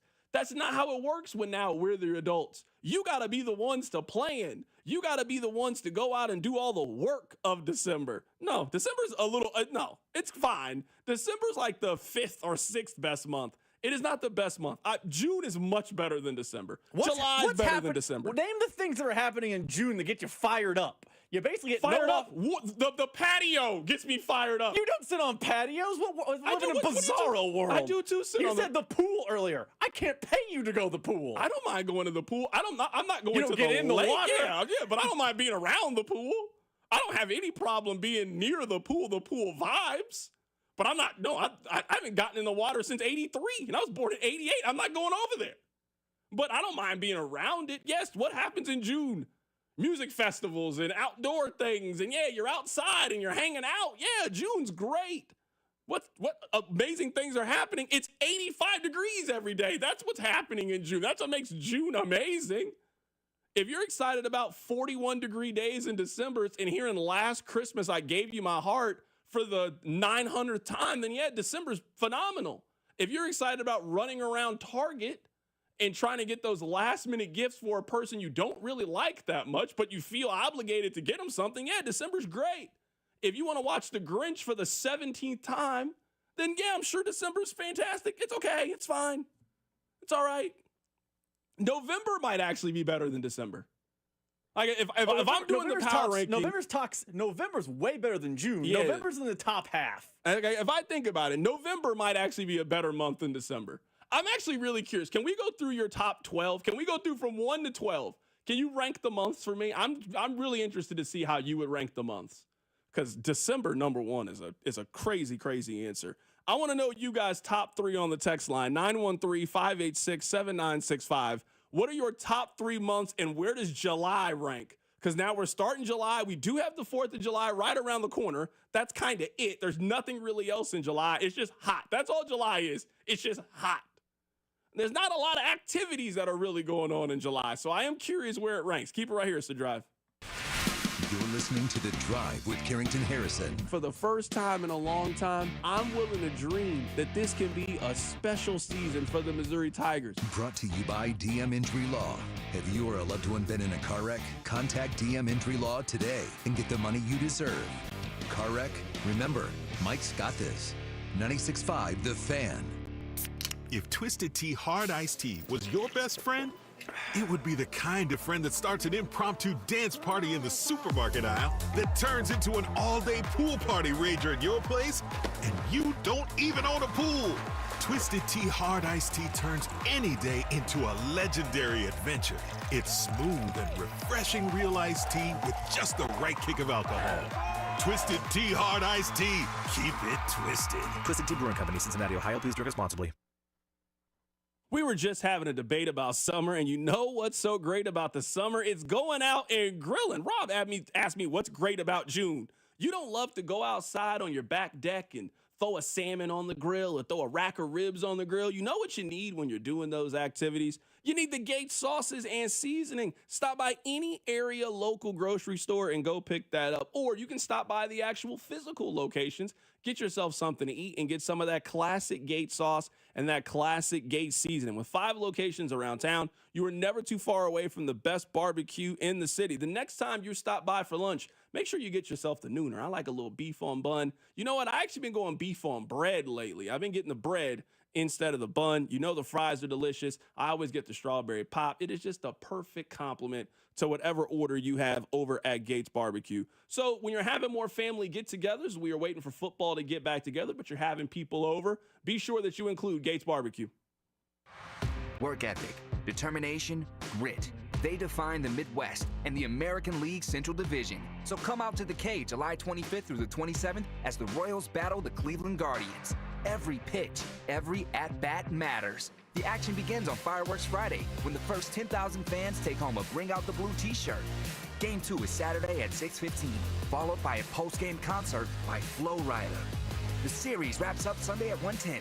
Visit Royals.com/tickets. The 4th of July is one of my favorite holidays, and it starts at Hy-Vee. They have all of our grilling favorites like prime reserve steaks, chicken, ribs, and Hy-Vee's famous specialty brats. And then, of course, the side dishes, potato or pasta salad, fruit, veggie, fiesta party trays, and all sorts of desserts like themed cookies, cakes, and cupcakes. And don't forget about the wine and spirits department. Hy-Vee has a huge selection of wine, craft beer, seltzer, and spirits. Get all your 4th of July needs only at Hy-Vee. Let the celebration begin this week at Hy-Vee. Just 5 days to save big on everything you need for the perfect 4th of July. Load up the grill with tender pork loin ribs, just $2.99 a pound. Add party-size Frito-Lay chips for $3.99. Coke or Pepsi 8-pack bottles and 12-pack cans just $3.99. And whole seedless watermelon only $3.98 each. Stock up on your favorite beer, seltzer, wine, or spirits and get the party started this Wednesday through Sunday only at Hy-Vee. DQ presents How to Make Your Summer Take Flight. Just head into DQ for a new Superman Cake Batter Cookie Dough Blizzard treat. Treat your inner hero to an epic mix of sugar cookie dough, sprinkles, and cake batter flavor. Blend it all with legendary DQ soft serve, and it's enough to tempt Superman himself. Fly into DQ for our new Superman Cake Batter Cookie Dough Blizzard treat before it's gone. And don't miss Superman, only in theaters July 11th. DQ, happy tastes good. Only at participating locations. You ever try fixing your car and realize you're missing that one part? Yeah, been there. That's why eBay's my go-to. They've got millions of parts, guaranteed to fit. I'm talking brake pads for when yours have seen one too many miles of stop and go. Oil filters, cause you don't mess around with your engine care. Even got this cold air intake on my watch list. I might just go for it. To keep the ride cool and your DIY streak hot. Find all the parts you need at prices you'll love. Guaranteed to fit every time. eBay. Things, people, love. Eligible items only. Exclusions apply. If Twisted Tea was your best friend, they'd start a dance party in the supermarket that turns into a pool party at your place, and you don't even own a pool. Twisted Tea is smooth, refreshing, and always fun. Twisted Tea Hard Iced Tea. Keep it twisted. Twisted Tea Brewing Company, Cincinnati, Ohio. Please drink responsibly. Still getting around to that fix on your car? You got this. On eBay, you'll find millions of parts, guaranteed to fit. Doesn't matter if it's a major engine repair or your first time swapping your windshield wipers. eBay has that part you need, ready to click perfectly into place for changes big and small. Loud or quiet, find all the parts you need at prices you'll love, guaranteed to fit every time. But you already know that. eBay. Things, people, love. Eligible items only. Exclusions apply. Find what you love and love what you find at Total Wine and More. There's so much waiting for you. With the lowest prices for over 30 years, find what you love only at Total Wine and More. Drink responsibly, B21. Brought to you by Gomer's. 5 locations in the KC Metro or online at gomers.com. Summertime is fun time, and that means it's Gomer's time. Voted #1 KC liquor shop and family owned since 1969, Gomer's Fine Wines and Spirits. Stop by one of their 5 locations. You'll be glad you did. Here's traffic, brought to you by DM Injury Law. Have you or a loved one been in a car wreck? Contact DM Injury Law today and get the money you deserve. Car wreck? Remember, Mike's got this. This one brought to you by Gomer's of Kansas City, coming in from Gladstone, 169 Highway southbound, the on-ramp from Inglewood Road, right lane blocked there. In Overland Park, 35 southbound at 69, right lane blocked. From the Anthony Plumbing, Heating, Cooling, and Electric Traffic Center on Val 96.5, The Fan Traffic. You're listening to 96.5 The Fan from the Mission Plumbing, Heating, and Cooling Studios. You're listening to The Drive with Carrington Harrison on 96.5 The Fan and the Odyssey app. The Royals are bad, so we're finding topics to amuse ourselves. Someone said, CDOT, you're so wrong. You're a guy excited about summer break as an adult. My top 3 months are December, October, and November. I've seen way too many pictures of the lake. Everybody is excited about summer break.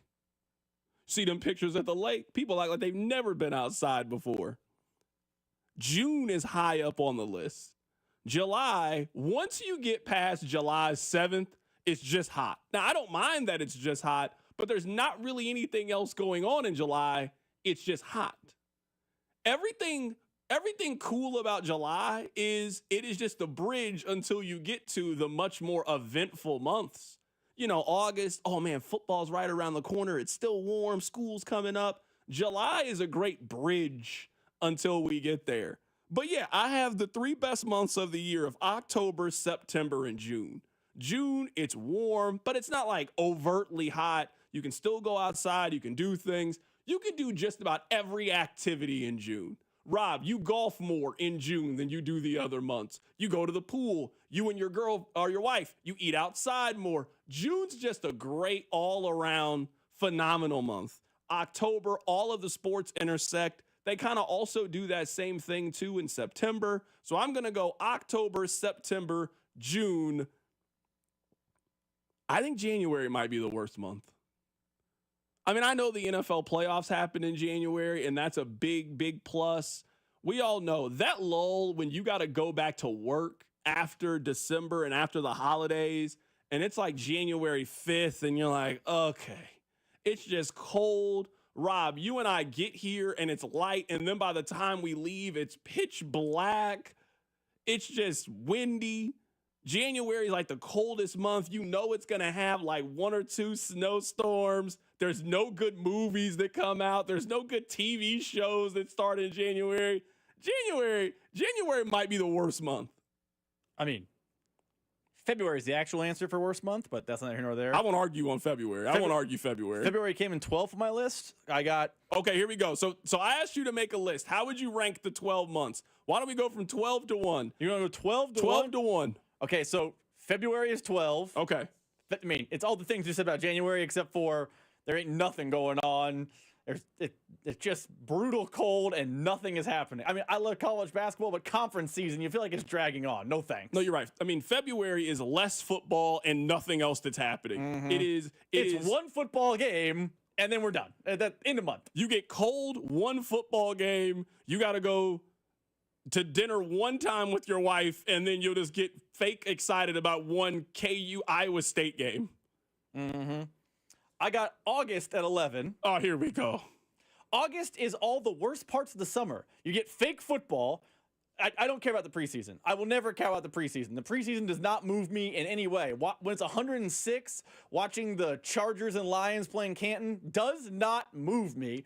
It's miserable hot outside, and it's all those things that you hate about the summer swirled up into one, because it is school's back, so you can't even enjoy the outside. Football's not here, so you can't enjoy the fall. And the Royal season is usually August, and there's no holidays. August is coming in at 11. April comes in at 10. You get the national title game in basketball, which is fantastic. I hate April Fool's Day. I think it's stupid. There's nothing else that happens in April. April is very blah. I agree with you. April might honestly, the only thing that saved April is it's starting to get warm. That's the real positive about April. But you get that random super cold week too in April that like shocks you back into reality. Yeah, that's the real positive. The real positive in April is you know the warm weather is coming. Like, it's been cold, and you know there's always that random weekend in April that you're like, man, it's really nice today. It's like 75 degrees. You get those 2 days back-to-back in April where it's not raining. It's letting you know that summer is on the way. April, I'm with you, is low on the list, but April is moderately enjoyable. I mean, it has more enjoyable than, say, February, but it's near the bottom. That's fair. I have January coming in next at 9. The only thing that saves January is the NFL playoffs. It's the only thing that saves it. The only thing that saves it. Everything else about January is absolutely terrible, other than the most important football games of the year happen in January in both college and the NFL. All right, so we're going from the bottom, so try to keep track of my list here. Yeah, number 8. That's where we're at now. You have February, August, April, and January 9th. That is the 9th worst month. So I got November. I'm doing the math here. I'm missing a month.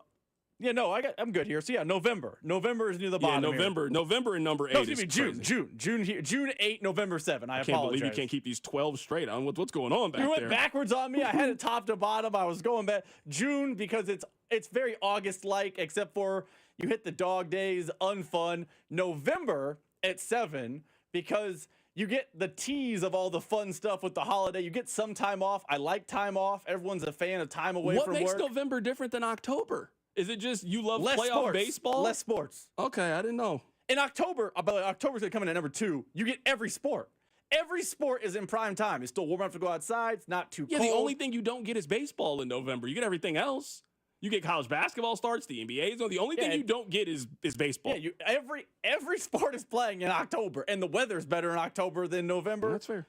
So by the way, November comes in 7. 6 is May. You get a holiday. I do like May. May's strong. You get a holiday. The weather starts to turn. You start to feel like summer is upon us. It's not a great sports month, but it is a great go outside and do activities month. I agree.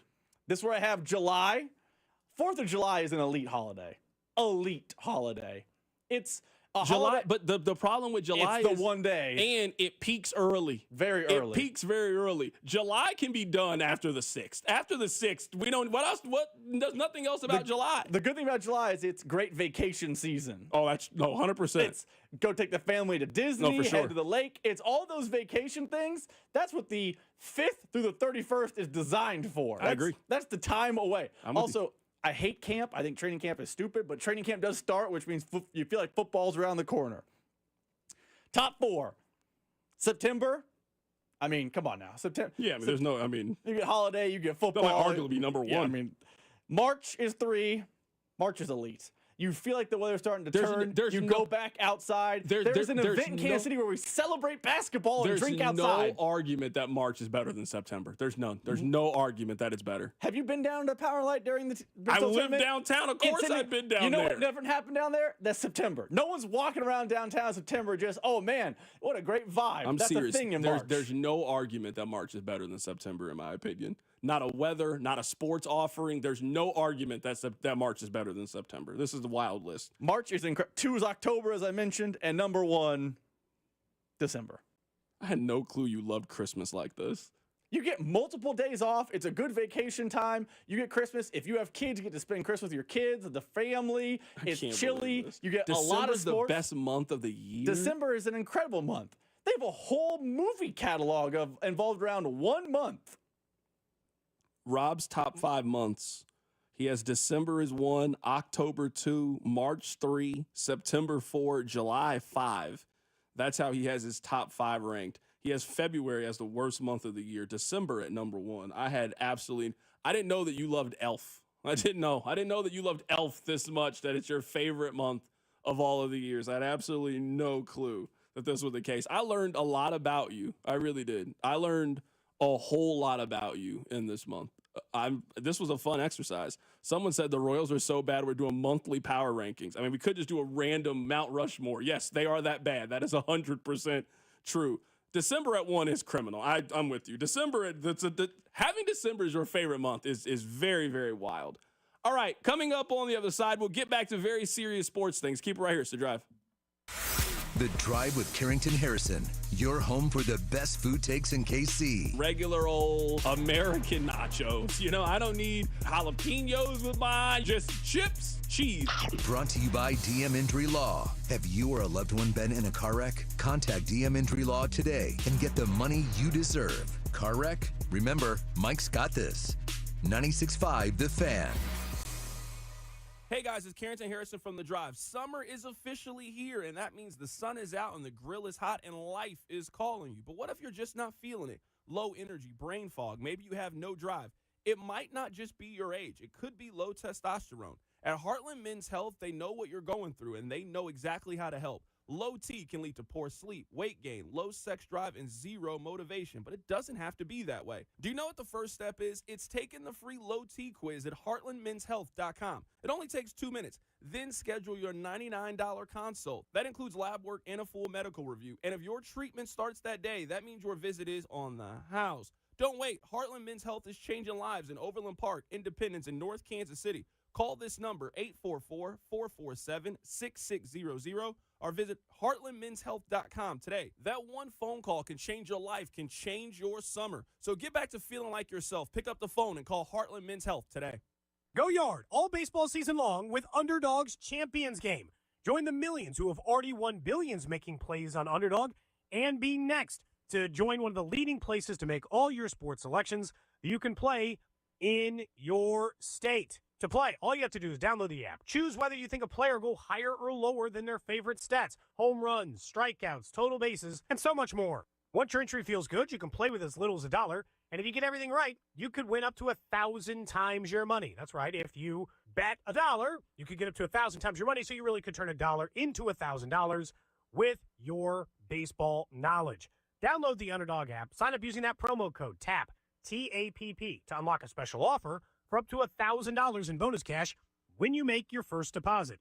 That's promo code TAPP, T-A-P-P. Must be 18 plus and present in Missouri. Terms apply. See UnderdogFantasy.com/web/deposit match-terms. Concerned with your play? Call 1-800-GAMBLER. Visit www.ncpgambling.org. Is that knee, hip, or shoulder pain not getting any better? And now you're stuck in a cycle of steroid shots and they're talking surgery? Well, before you go down that road, hit pause for a second. Hey, it's Bob Fesco. I want to tell you about something that helped a lot of people get their lives back without more meds, without going under the knife. It's QC Kinetics. They're the leaders in regenerative medicine. They use treatments like advanced cellular therapy and platelet-rich plasma, all designed to actually help your body heal itself. They're not masking the pain. It goes right to the root of the pain and helps your body's ability to heal itself. And this is critical.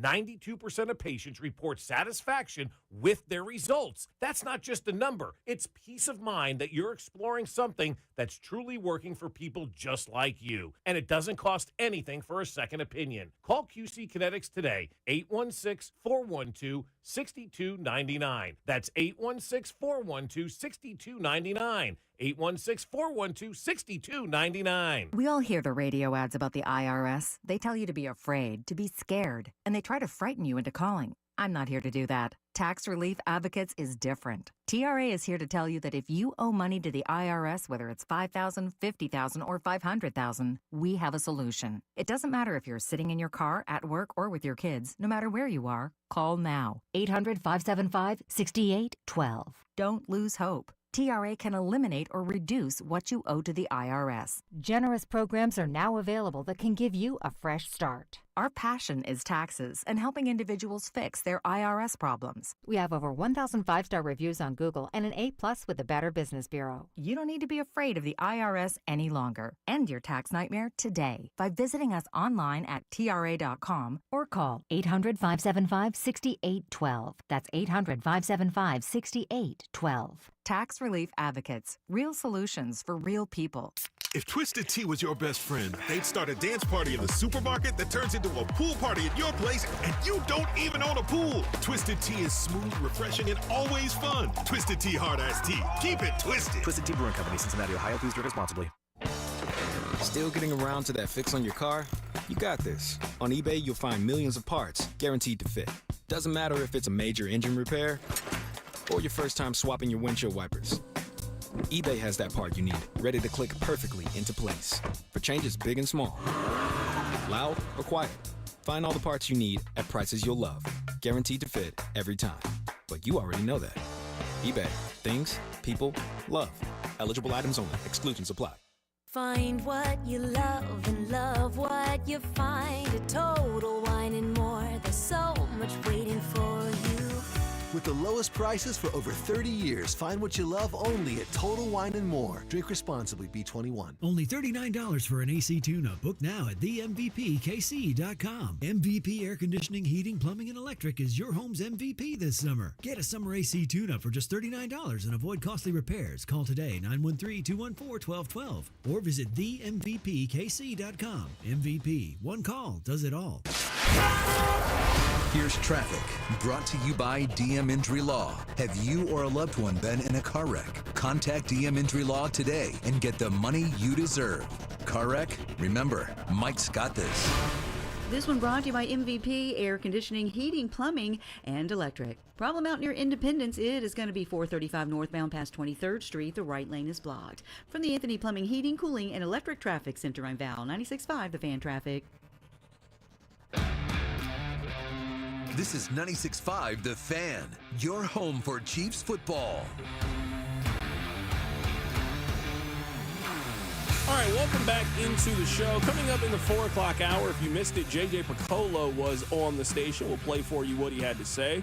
We also are in the month of July, and there's really two big questions with the Chiefs, and we'll see if we can answer those coming up in just a bit. But I do have, I guess, a question, an opinion, a thought. I don't know the correct term, but Cal Raleigh is having one of the better offensive seasons that we've seen in the last 25 years. I mean, he has 33 home runs entering July.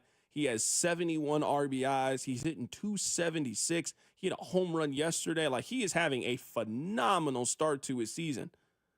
Do we care about this?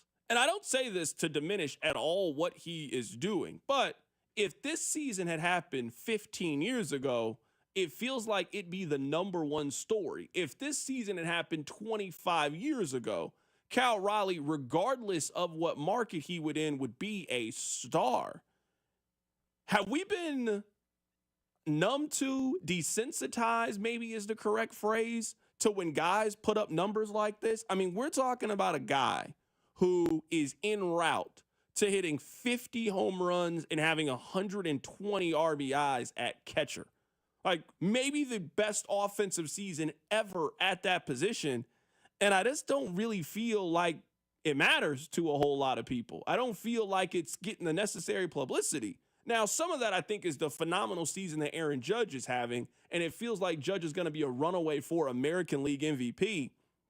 But Cal Raleigh is putting together a really, really strong season that he's at 33 home runs heading into July, a really hot month. And we can look up and he's got, 50 home runs heading into August. If he just has a monster month, which if you hit 33 so far, it's not crazy to think that you can hit 15, 16. It's going to be tough in July with the All-Star break.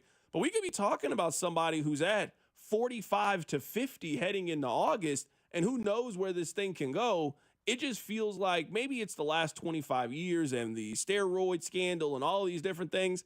I don't know if we think home runs are cool anymore, but a guy hitting 33 home runs heading into July 1st, that is definitely cool. Do we think history and milestones like that are cool at all? Because I think as America has shifted to dramatically football first, football doesn't have those sorts of markers and milestones. Like right now, if I asked you, hey, who's done the most touchdown passes in a singular season? You don't know that number the same way we used to know what baseball and home runs.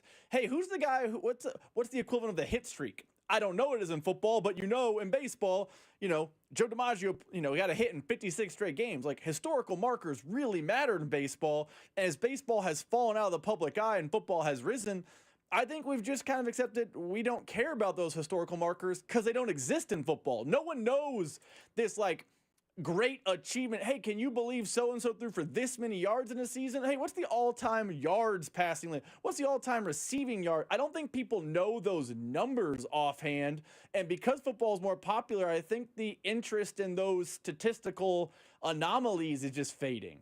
Yeah, and I'm looking at some of the commentary on this. CDOT, we don't care. He's a no-name catcher from a bad team who has no juice. He has no shot at the record. Hitting 50-something home runs isn't a big deal.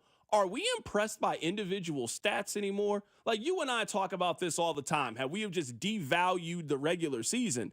Like, I feel like when we were kids, and maybe this is more of a nostalgia point, like, records meant something. When you got to 3,000 hits, it was a really big deal. When you hit 500 home runs, it felt like it was a really big deal. When you hit 50 home runs, we still think about Brady Anderson or Ken Caminiti. When you hit 50 home runs, it was a really, really big deal. Now hitting 50 home runs is ho-hum? What? Like, do we just not find any of these things cool anymore? And I just wonder, how enjoyable are sports to us if the only thing that moves us is does your team win the championship or not? Like, we don't appreciate any of the things along the way? Like, let's say in this hypothetical, what would a pitcher need to do to get people excited? Is it a perfect game? Is that the only thing that a pitcher could do? Like, what if tomorrow a pitcher had 21 strikeouts in a game? Is that a big deal? Is that a story that leads SportsCenter tomorrow if Paul Skeens had 21 strikeouts in a game? That'd be the record. You struck out 21 of the 27 batters. Would that be a big deal? What if a pitcher had back-to-back no-hit games? Would that be a big deal? Like, I just wonder now if we have been so desensitized to accomplishments, and maybe it is social media, and we are like, I think we find reasons to say what guys are doing are not cool. Like, are we impressed anymore about individual accomplishments, or is every sports conversation just wrapped up into, did your team make the postseason? Did your team win a championship? You remember back when we were coming up, we never thought we would see a basketball player average a triple-double. Like, doing what Oscar Robertson did was how did you do that? We've seen that happen before, and it's I guess, cool. Like, wait, what? You know how hard it is to average 20-something points, 10 rebounds, and 10 assists every single night in the NBA? And I just don't know if we care about that stuff anymore. I don't know. I think it's social media. They're my culprit here. But I think fans have become skeptics. Maybe not skeptics. They become cynical. That's a better way to say it. Fans have become cynical. when cool things happen, people rush to social media or to the water cooler or wherever you're talking about the cool things, and they try to talk about how it's not cool. For your Russell Westbrook example, he was the first one to do it. We were not talking about this being a cool moment. You know the national talking heads were talking about? Well, it's only because he's the only guy on his team, or he's padding his stats, or we had to find a way to devalue the cool thing. You mentioned the 21 strikeouts in the game. I think Kerry Wood did that for the Cubs. That was a huge deal when we were kids. If Paul Skeens did that tomorrow, let's say he did it against pick a team, the Brewers. People say, well, the Brewers aren't even that good, so it's not that impressive. I mean, look, what this means Tommy John is coming. It feels like every time a cool thing happens in sports outside, and even including championships, cynicism among fans just takes center stage.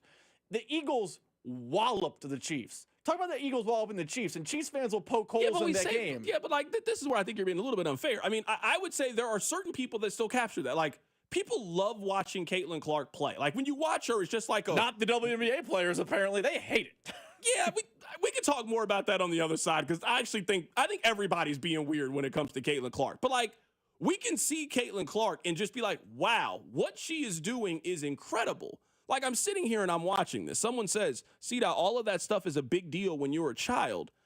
But I think when you're a child, you look at it and you just look at it through a very pure appreciation. Like, that's how we watch the Olympics. When we watch the Olympics, yes, it is obviously based in you want to see the United States do well, but it's also based on, oh, this is cool. Like, watching Simone Biles do this is cool. You don't know anything about gymnastics. You watch gymnastics twice a decade, but it's cool to see. So when people do really cool things in the sports that we watch and follow, it is just like this guy might hit 60 home runs this year. He might have 140 RBIs. There was a time where that would have been the absolute biggest story in the world in sports if it happens. And it's now ho-hum. I don't know. It's just odd to me of how the way we evaluate sports and the way we view it has just changed so much in a very short period of time. We can talk more about this coming up. We can't talk about this Caitlin Clark thing because, again, I think everybody is being very weird on both sides. Keep it right here, it's The Drive. The Drive with Carrington Harrison. Watch the show on YouTube by subscribing to the 965 YouTube channel. The Drive, brought to you by DM Entry Law. Have you or a loved one been in a car wreck? Contact DM Entry Law today and get the money you deserve. Car wreck? Remember, Mike's got this. 96.5, The Fan. Here's traffic, brought to you by DM Entry Law. Have you or a loved one been in a car wreck? Contact DM Entry Law today and get the money you deserve. Car wreck? Remember, Mike's got this. This one brought to you by MVP, Air Conditioning, Heating, Plumbing, and Electric. Problem out near Independence, it is going to be 435 northbound past 23rd Street. The right lane is blocked. From the Anthony Plumbing, Heating, Cooling, and Electric Traffic Center, I'm Val, 96.5 The Fan Traffic. Hey, Drew and Jonathan Scott here. Build a customized renter's policy with American Family Insurance so you can protect your tandem bike on the go. Thief! Oh, he is struggling with that two-seater. Life's better when you're under American Family's roof. Insure carefully, dream fearlessly. Get a quote and find an agent at amfam.com. Some exclusions may apply. Products not available in every state. American Family Mutual Insurance Company, SI and its operating companies. 6000 American Parkway, Madison, Wisconsin. This report is brought to you by O'Reilly Auto Parts, your professional parts people. Check engine or ABS light on? Take the guesswork out of your warning lights with O'Reilly Veriscan. It's free. Ask for O'Reilly Veriscan. O'Reilly Auto Parts.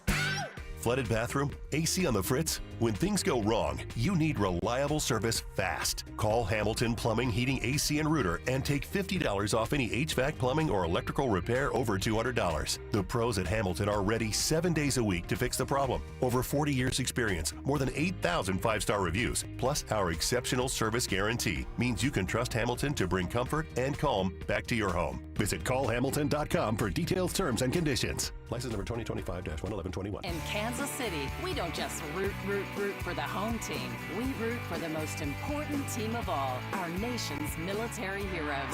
So join us Saturday, July 12th for Military Day at the K. It's our annual salute to the brave men and women in uniform who inspire us and protect our freedom. When the Royals battle the Mets, you can take home a military-themed Royals jersey with the purchase of a theme ticket. Presented by Quick Trip. Tickets at royals.com/military. Twin Peaks is the best in the game. Here, your favorite drafts are poured at a frosty 29 degrees, and rare barrel-aged whiskeys are served just the way you want them. It's bigger game days and bolder fight nights. I mean, where else can you find a scratch kitchen that always comes in clutch every day from lunch to late night? Only at Twin Peaks, the #1 sports bar.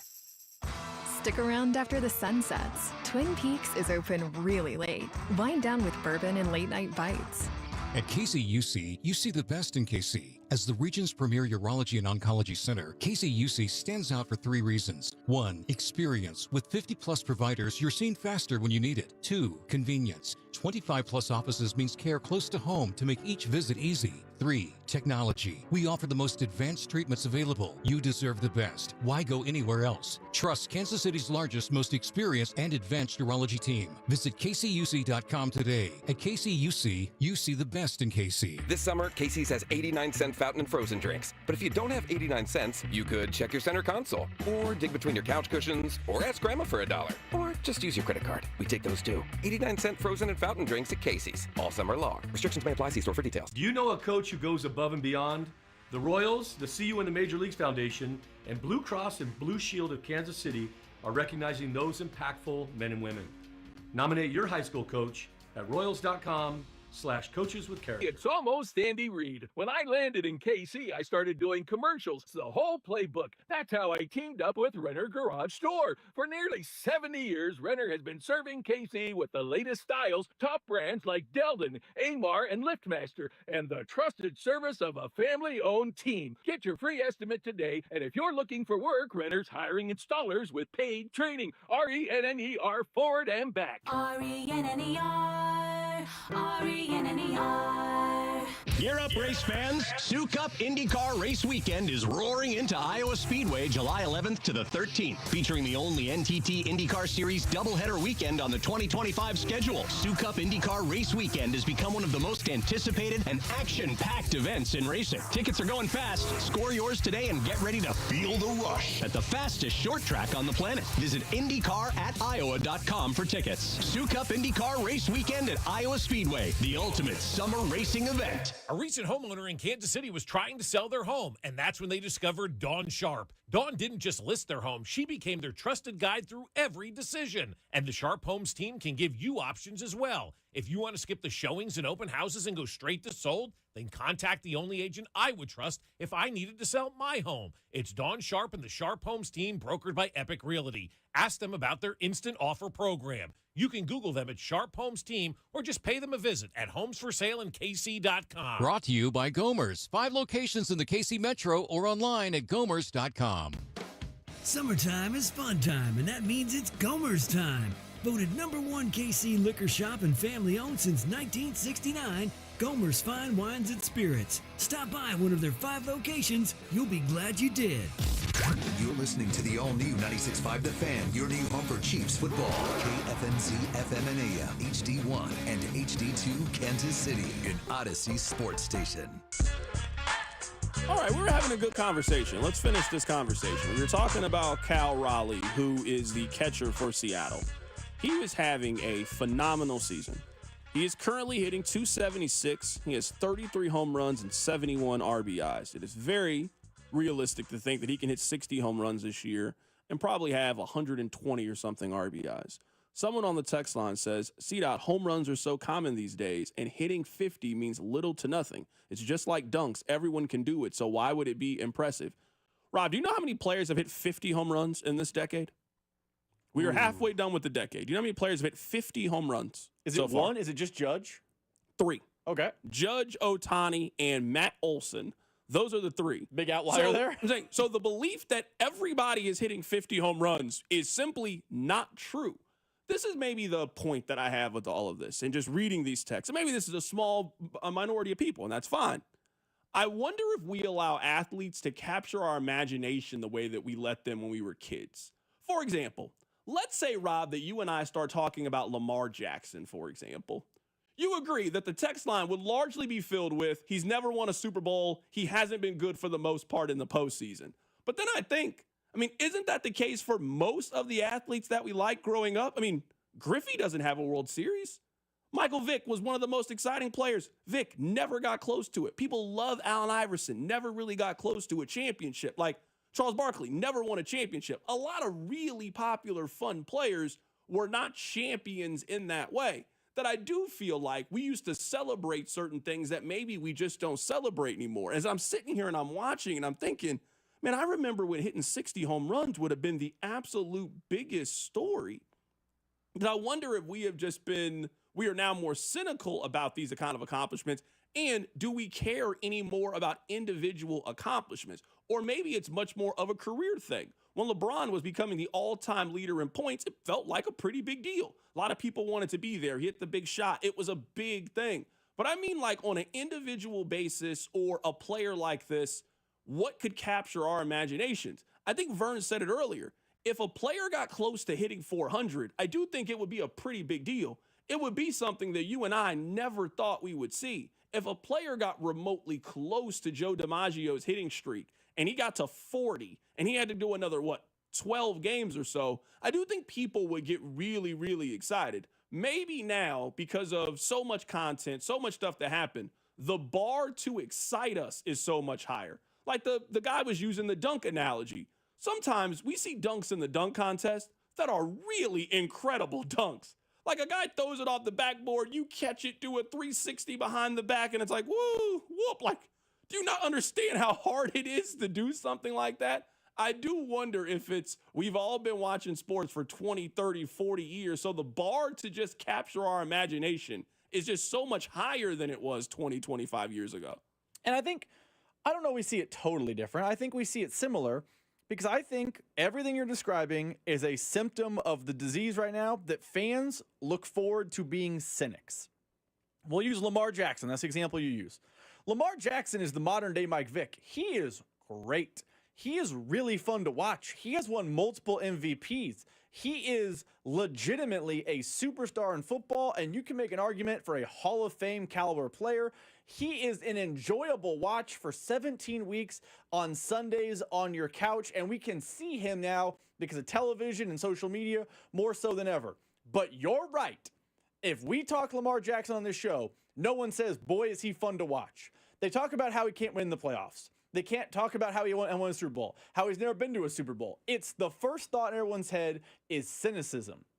And with Cal Raleigh, I think we're seeing that too. But really quick, though, and I just wonder, I don't want to make it seem like it's just a fan thing.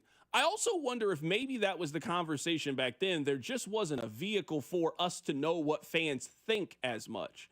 We do have to be fair. In 1995, how did you know what the average fan felt about things? It's now easier to know what fans think and what conversations is. And conversation that you might have been having in the barbershop or conversation with your friends are now conversations that you can just see out in public. I'm guessing people were really hard on Patrick Ewing back in the 90s. I'm guessing they were really hard on Reggie Miller back in the 90s. But there just wasn't a vehicle, there wasn't a platform for you to kind of express those things. So I do wonder if that's kind of the case when it comes to all those things. I think it's a lot of things. You know, I make this point all the time about instant replay.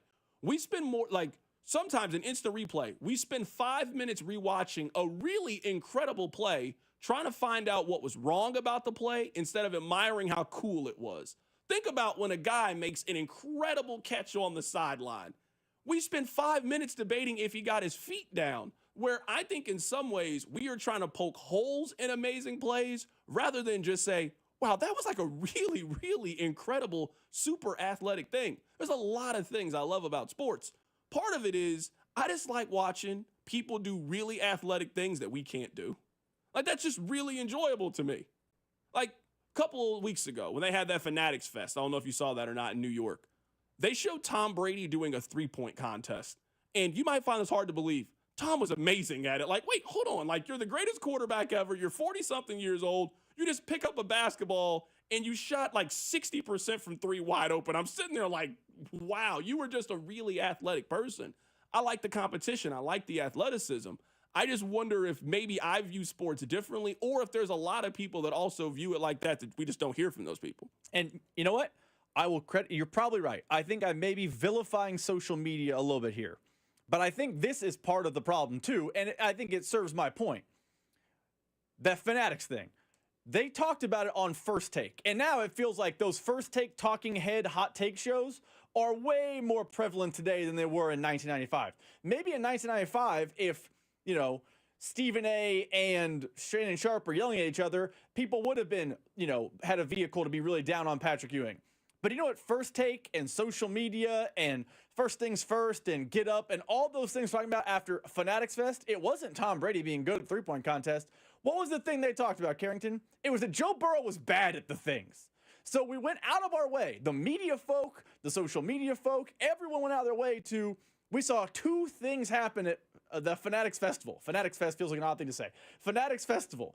We saw Joe Burrow not be good at other sports, and we saw Tom Brady at 40 be really good at shooting a basketball. Which do you think led the ESPN shows? Which do you think grabbed more eyeballs on social media? If we clicked on their social media page, which got more views? I guarantee it's Burrow being bad because fans rush to that before they rush to the greatness. And I don't know if it's ESPN, Stephen A., the world we evolved in, social media. I don't know what the answer is, but it feels like we're more excited to run someone down than prop someone up. Text line 913-586-7965. See that the last good thing that I saw was Tony Hawk doing a 1080 on a vert ramp. It's hard to top that.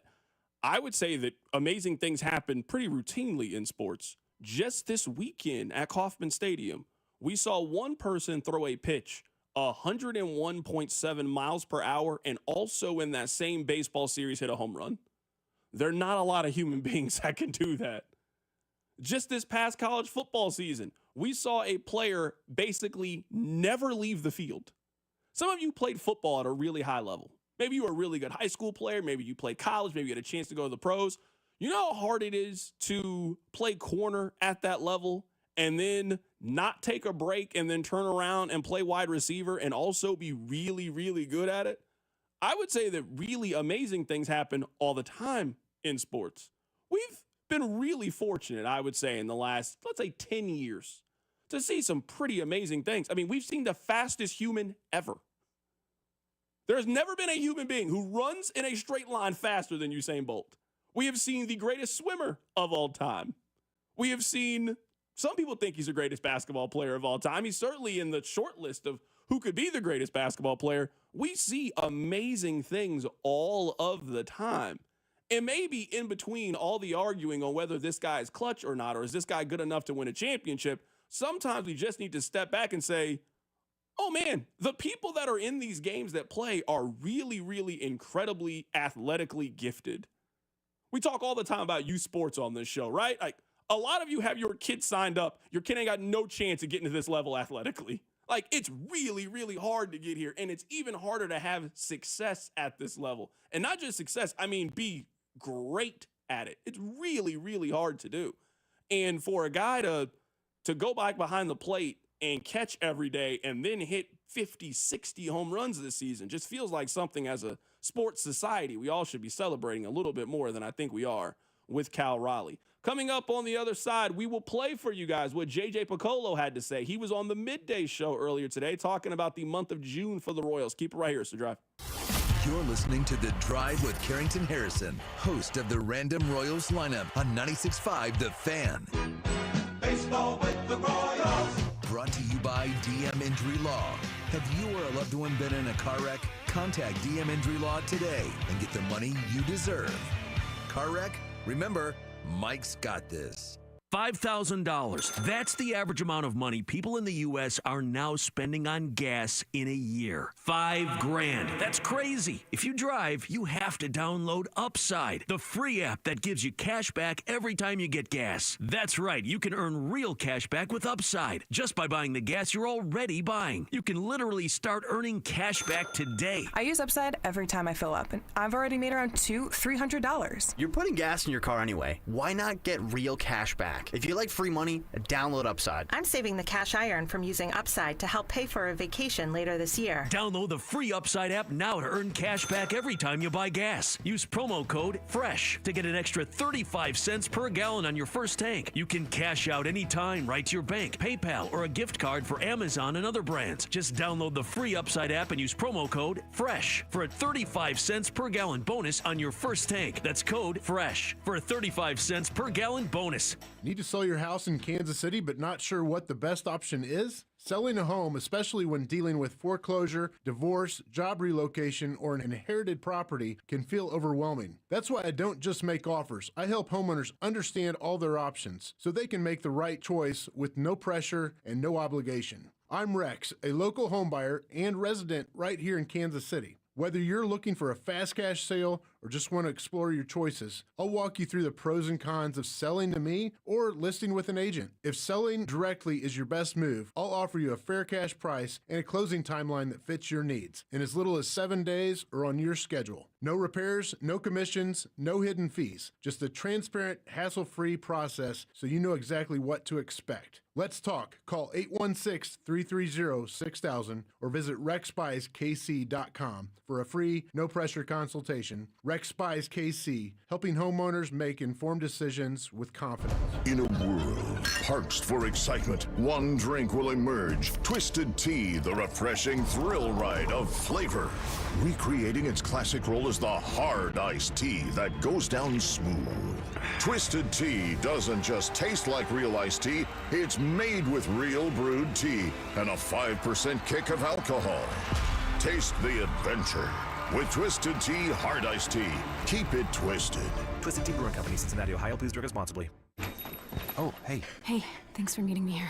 It's just, you're my only lawyer friend, and I need your professional opinion. Do you see that brand new Hyundai Tucson out there? That's all I paid for it. Let me get back to you on that. Deal's so right, it almost feels wrong at the Hyundai Getaway Sales Event.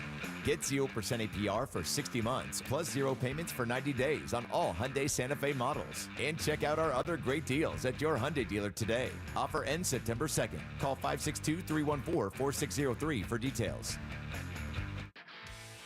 This is the story of the one. As a lineman, he does whatever it takes to keep the power on in his community. And he wants a partner like Grainger who does the same. Grainger offers the professional-grade products he needs, from voltage detectors to harnesses to hard hats, plus fast, dependable delivery, so he can rise to every challenge. Call 1-800-GRAINGER, click Grainger.com, or just stop by. Grainger, for the ones who get it done. Febreze. It's a classic odor tale. You fried fish for dinner, cleaned up, but the smell is still in the house. And the neighbors are coming over for game night. They're on their way. And then you spray Febreze Air Mist. Febreze Air starts working instantly to fight even your toughest odors, so you go from fish to fresh like that. Now all you have to worry about is Pam cheating at charades. Breathe happy, Febreze, la la la la la. Don't let clogged drains slow you down. Call Hamilton Plumbing, Heating, AC, and Rooter today for our $79 mainline drain cleaning special. The pros at Hamilton will inspect your drains with video camera technology to pinpoint exactly what is needed to clear those clogs and help prevent expensive drain repairs. The expert technicians at Hamilton are ready 7 days a week to solve your problem the right way, the first time. Over 40 years experience and more than 8,000 5-star reviews ensures your peace of mind. Visit callhamilton.com for details, terms, and conditions. License number 2025-11121. The technicians you can trust with your house keys. Anthony Plumbing, Heating, Cooling, and Electric. Getting the job done right the first time protects your home, time, and budget.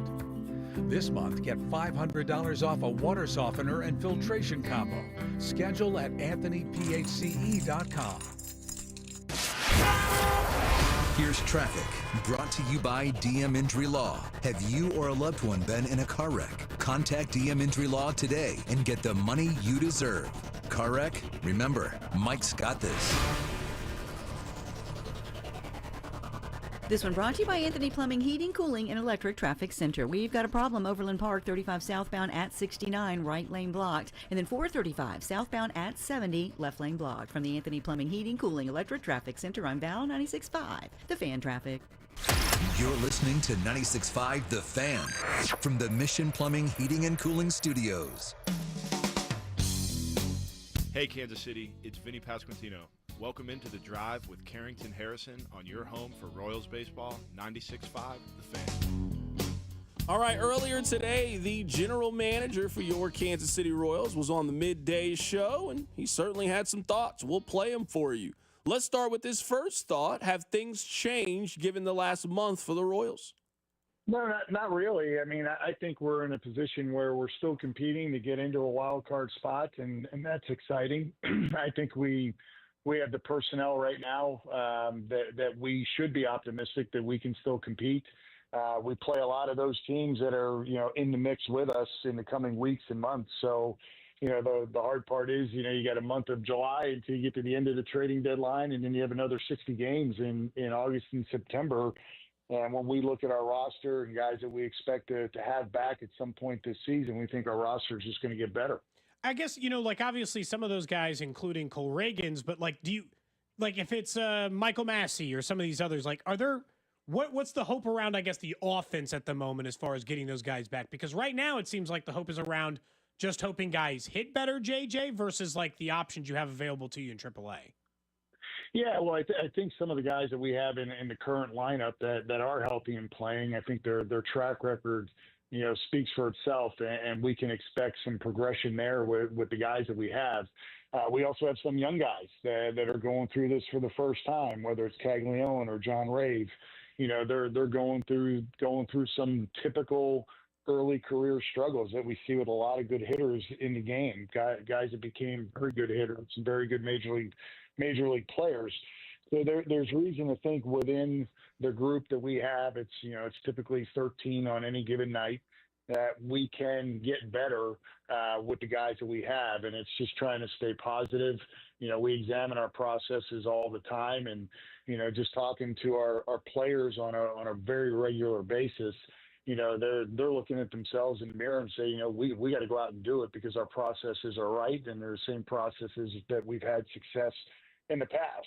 Look, it's no secret. The month of June didn't go the way you guys would have wanted. Fans obviously didn't like what happened in the month of June. Is it tough to, I guess, when you look at where the organization sits, to still have the morale high, to still have confidence, to still believe that this, and keep everybody believing that this can still happen this year? Absolutely. I mean, you're talking about a team that made an incredible jump from 23 to 24 and gained a lot of confidence and did things that people didn't believe that we could do. So I don't know why we would think any differently right now. It's an emotional roller coaster that we can be on. And when we're winning games, people are excited. And is this the game to turn things around, and et cetera? And then when you lose 3 or 4 in a row, is this the end of the season?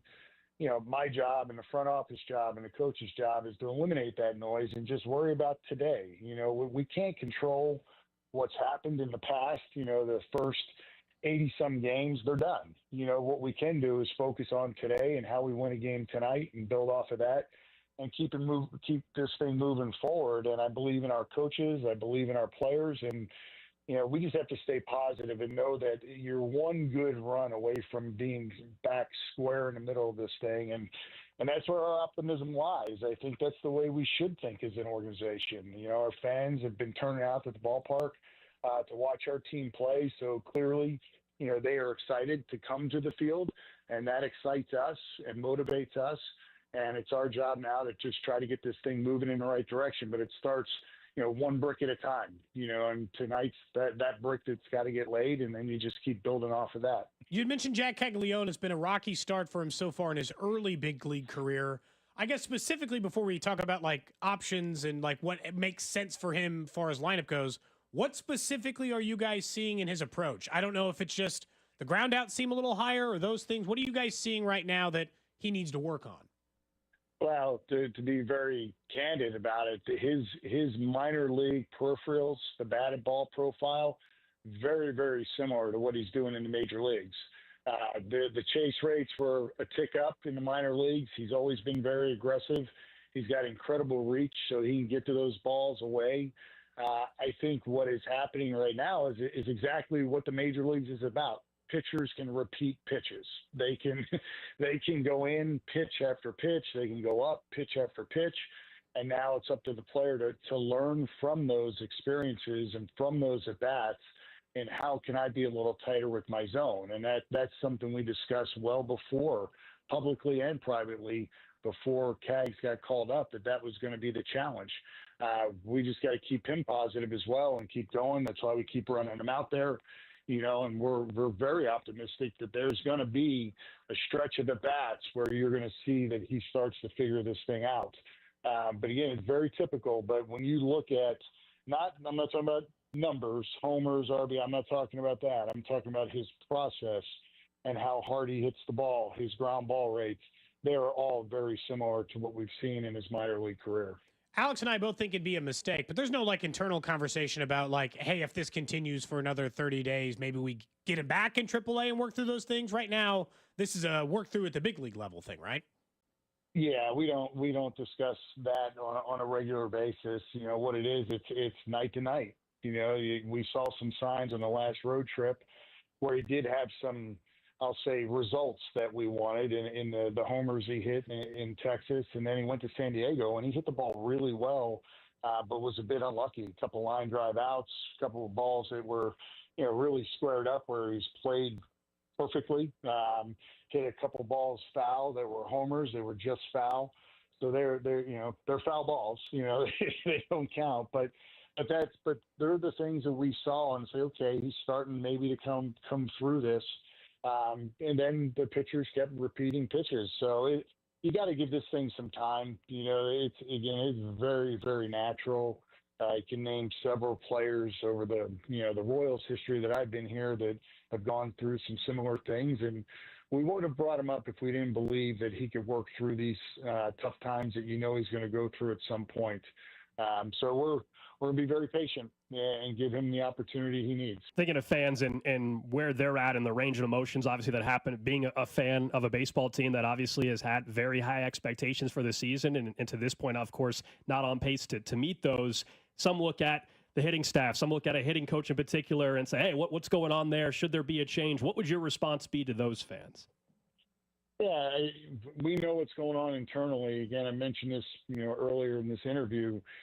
We talk to players all the time. What do you need? What are you thinking? There is a very positive feeling about our processes from a hitting perspective. The relationships are really, really deep. You're talking about guys from the first day that they signed a professional contract with the Royals. They've pretty much known one person or two people that are on our major league staff. And that's why they believe in those coaches, and that's why we believe in those coaches. What we need to do is just keep asking the questions, keep probing, trying to find nuggets that will help players get out of it.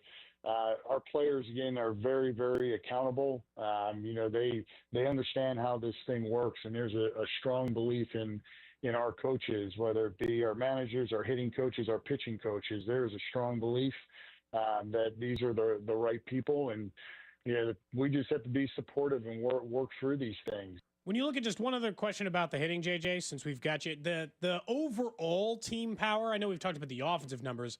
Do you guys have a sense of where that's gone? You guys weren't prodigious power team last year. You ranked 20th in baseball in homers, but this year, dead last. Where do you guys think the power numbers are going? I know Kaufman plays a part a little, but this has got to be a little bit lower than you guys were thinking.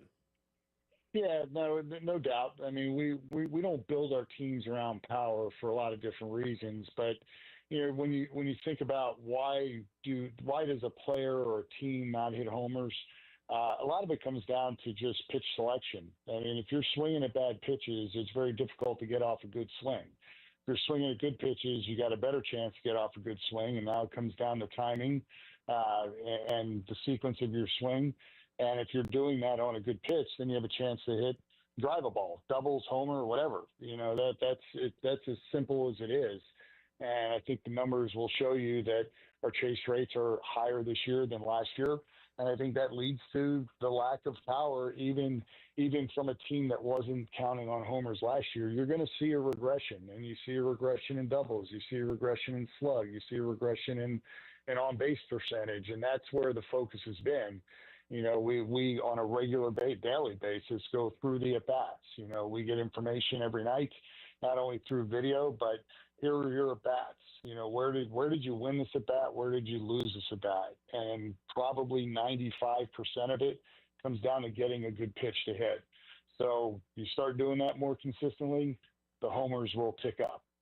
That was J.J. Piccolo earlier today. He was on the Midday Show. I would encourage you to check out the entire interview, or if you missed any part of it, be sure to check it out on the podcast page, 965thefan.com, and also the Odyssey app. I asked Rob to do one thing for me today.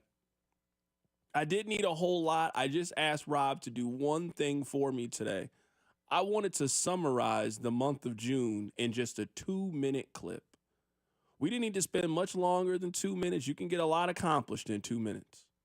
I just wanted Rob to just sum up, because maybe you haven't been keeping up with the Royals of late. Maybe you just got back from vacation and you just turned on the show. I want to say I hope you had a great trip and thank you for coming back. But maybe you just been busy the last couple of weeks and you just took a glance at the standings and you were a little confused on what happened with the Royals. Well, here is the 2-minute summary of the month of June of the Royals. Now the Royals need a long ball or an extra base hit. The 0-1 pitch. Slow roller. Best off the mound toward the first base line. Underhands to first. We have had back-to-back 1-0 games. 2-1 pitch. Swing and a line into left center. That's a hit. Drew Waters into play. Nootbaar coming around third. The throw is late. And the Cardinals win it 6-5.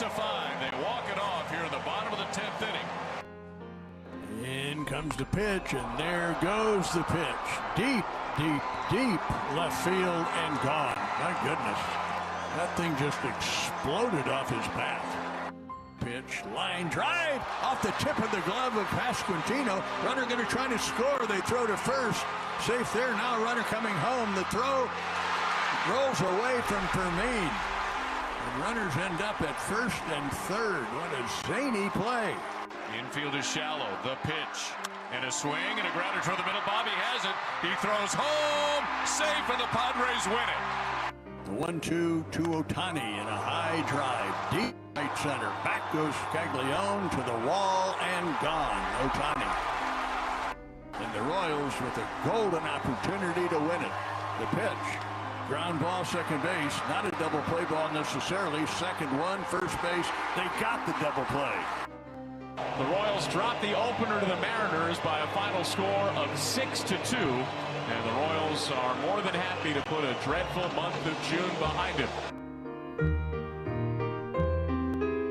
I just wanted to have something put together so we could remember a month that we don't want to remember.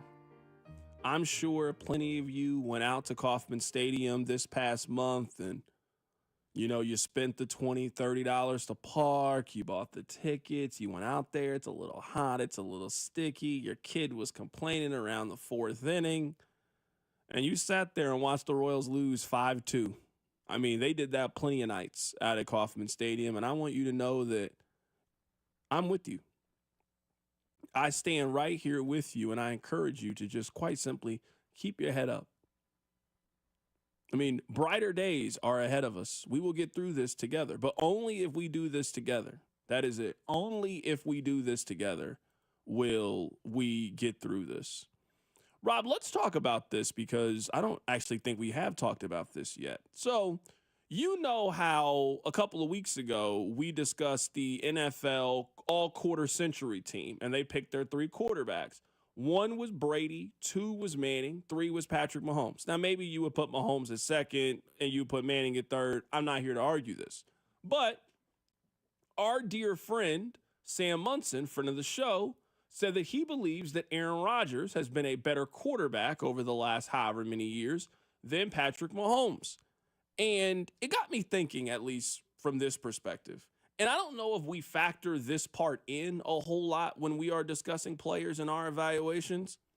If you are arguing that the best version of Aaron Rodgers has been better than the best version of Patrick Mahomes, I think that is a very fair argument. I mean, there was a stretch there from Aaron Rodgers where he was absolutely magnificent. And I don't want to let his personal beliefs or how he acts or his personality, I don't want that to cloud my remembrance of how good Aaron Rodgers was as a starting quarterback in the league. I mean, Aaron Rodgers had a season in which he threw 30 touchdown passes and 7 interceptions. He had another season in which he threw 45 and 6 picks, 39 and 8 interceptions, 40 and 7. He had a season in 2020, the COVID year, that the numbers were just always quirky from that season. He completed 70% of his passes, had 48 touchdown passes, and 5 interceptions. He was incredible at his absolute peak. So if your argument is the best version of Aaron Rodgers as the player is a better player than Patrick Mahomes, I don't think that's a crazy stance to have. But if you are asking which quarterback you rather have on your team, I do think that is a crazy argument, and I don't think you could argue Rodgers over Mahomes. And I don't even really think that it's a who won more championships, because a lot of the argument is, well, Mahomes was drafted to a perfect situation. He got drafted to a great, stable organization. He got Andy Reid as his head coach. And if you had given Aaron Rodgers Bill Belichick in 2011, how many championships would he had? Or if you gave Aaron Rodgers Andy Reid, how many championships would he have? I think that's unfair, but okay, I'm willing to give you that. People really seem to like Patrick Mahomes on a personal level. That matters at his job. It might not matter at some job. Like, I don't know if everybody likes Tyreek Hill at times, or everybody likes a certain running back, but you usually don't follow those players. Your quarterback is a leader, whether he wants to or doesn't want to be. You're the person that communicates the most in the huddle. You are the player that everybody is depending on. There is a feeling around that player. There is no question that if we are giving out a Madden rating when it comes to those two things, that Mahomes is way ahead of Aaron, and that is a massive, massive difference. That relationship that you build Monday through Saturday, that matters on Sunday.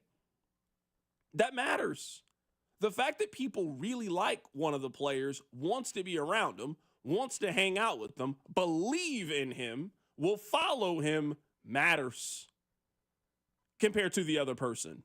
So if we are comparing it solely from all right, who plays football better standpoint, yeah, I think it's an argument. But I think you have to remember that it's just not numbers on a computer screen. They're people. They're people. So you can have two kickers that both kick at 90%. Harrison Butker's percentage against this guy. Well, all right. Well, now it's 3 seconds left, and we need both of these guys to kick a 47-yard field goal. There's one person you trust more than the other person based on a bunch of different factors. I think when it comes to Patrick Mahomes, and why I think, at least if you are making the argument of over the last 25 years or so, who has been the better quarterback, I think it's beyond just the numbers. I think it's beyond the personal accomplishments. I think it also is who is better suited to lead a team, whose personality is better suited to lead a team. Who do you trust more in high leverage situations? And I think that matters. And I think why, at least in this argument, we are comparing those two individuals. It is not a question to me who you rather have. You rather have Patrick Mahomes than you rather have Aaron Rodgers. I agree with you. I wonder, though, when did that change for Rodgers? Because maybe it's just we learned more about Rodgers. But if it was 2015, 2012, 2013, the guys that played for Aaron Rodgers seemed, at least to me, to love Aaron Rodgers. Randall Cobb, Jordy Nelson. We can call Jordy Nelson right now. I'm sure he would say, yeah, Aaron Rodgers was a good teammate. I mean, who was the Alan Lazard, like all those guys he put up with the Jets, basically. Devontae Adams always spoke glowingly of his time with Aaron Rodgers. Like, you're right. Patrick Mahomes is a better person, better leader, and those things matters.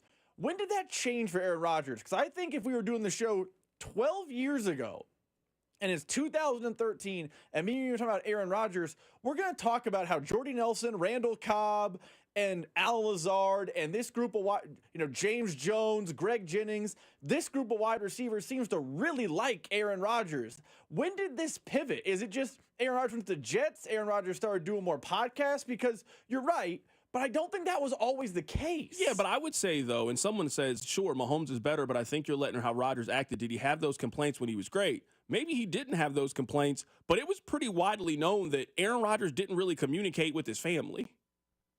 Like, that kind of stuff was widely known. We were talking about that when Rodgers was that guy. Hey, Rodgers doesn't really talk to his brother. Rodgers doesn't really get along with his parents. Like, there is a fracture in that relationship. I think all of that stuff matters if we are having these conversations about who you rather have be your leader in these moments and in these situations. And I would say, to your comment about, oh, well, we sang this win, I haven't really seen many of those guys kind of come to Aaron's defense as it's happened. Like, right now, I think we agree. If people were taking shots at Mahomes, it would be people lining up to be like, that's not my experiences with Patrick Mahomes. He's always been stand-up. He's always been this. He's always been that. I mean, a lot of people have taken shots at Aaron Rodgers' character over the last 5-6 years or so. Have you seen a whole lot of Jordy Nelson standing up to defend Aaron Rodgers? Have you seen a whole lot of former teammates being like, no, that's not how it was? It kind of reminds me of, remember a few years ago whenever Kyler Murray was signing that deal? And remember how we were all laughing that they basically were like, hey, you play too much Call of Duty? I didn't hear a whole lot of former Arizona Cardinals like, this is nonsense. He doesn't need this. As things have evolved with Rodgers, and you're right, I don't necessarily kind of know when it was. I mean, it feels like COVID is kind of that point, but I also feel like you can go a little bit earlier. It's also when the Packers drafted Jordan Love. Because at that point, while Aaron Rodgers is still, at that point, one of the 3 best quarterbacks in the league, the Packers pretty clearly told you, hey, we're moving on soon. And if you're him, and now it has really happened full circle, where you remember you were that player, like you were Jordan Love at one point. It does feel like in that moment, he went from being Aaron Rodgers to being a former Brett Favre in a lot of different ways. I wonder if that was kind of that pivotal moment.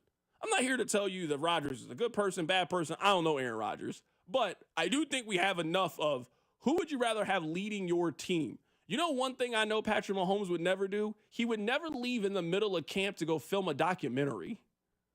Like, that stuff matters. I don't care about the numbers. That's just part of being a good teammate. And I always say teams take on the personality of your leader. If your leader doesn't think this time is important enough to craft his schedule around, I think that energy feeds to the rest of everybody else. You're telling me Aaron Rodgers is going to lead the Pittsburgh Steelers. He didn't show up until the end of June. We're about done. Hey, we've been doing all of this team stuff together, and our quarterback just showed up. I think that stuff matters. I don't care what commercials Holmes has going on, family stuff. You know what he's always there for? Team activities. Because that stuff matters. And not just the team activities. You know, why don't you guys come to hang out with me and we'll do more team activities? I think that stuff really matters if you were going to be the person who is in charge. And he is the person in charge on the field. Yes, there's a person in charge on the sideline, but in a group of people, there is one person that holds people accountable. There is one leader. One person is significantly better at it than the other person that I think is just hard to solely look at their on the field. I think you got to look at all the other stuff too if you were trying to evaluate who the better quarterback is. Coming up on the other side, we'll talk about the Chiefs. There's a contract projection for Trent McDuffie, also for Trey Smith. We'll go through it. Keep it right here. It's The Drive. The Drive with Carrington Harrison on your home for Kansas City sports. 96.5 The Fan. Brought to you by DM Injury Law. Have you or a loved one been in a car wreck? Contact DM Injury Law today and get the money you deserve. Car wreck? Remember, Mike's got this. Hey, let me tell you guys about my favorite barbecue restaurant in town, Gates Barbecue. With 5 locations around town, you are never too far away from that classic, original Kansas City barbecue taste. One thing that I absolutely love, I actually had this for dinner a couple weeks ago.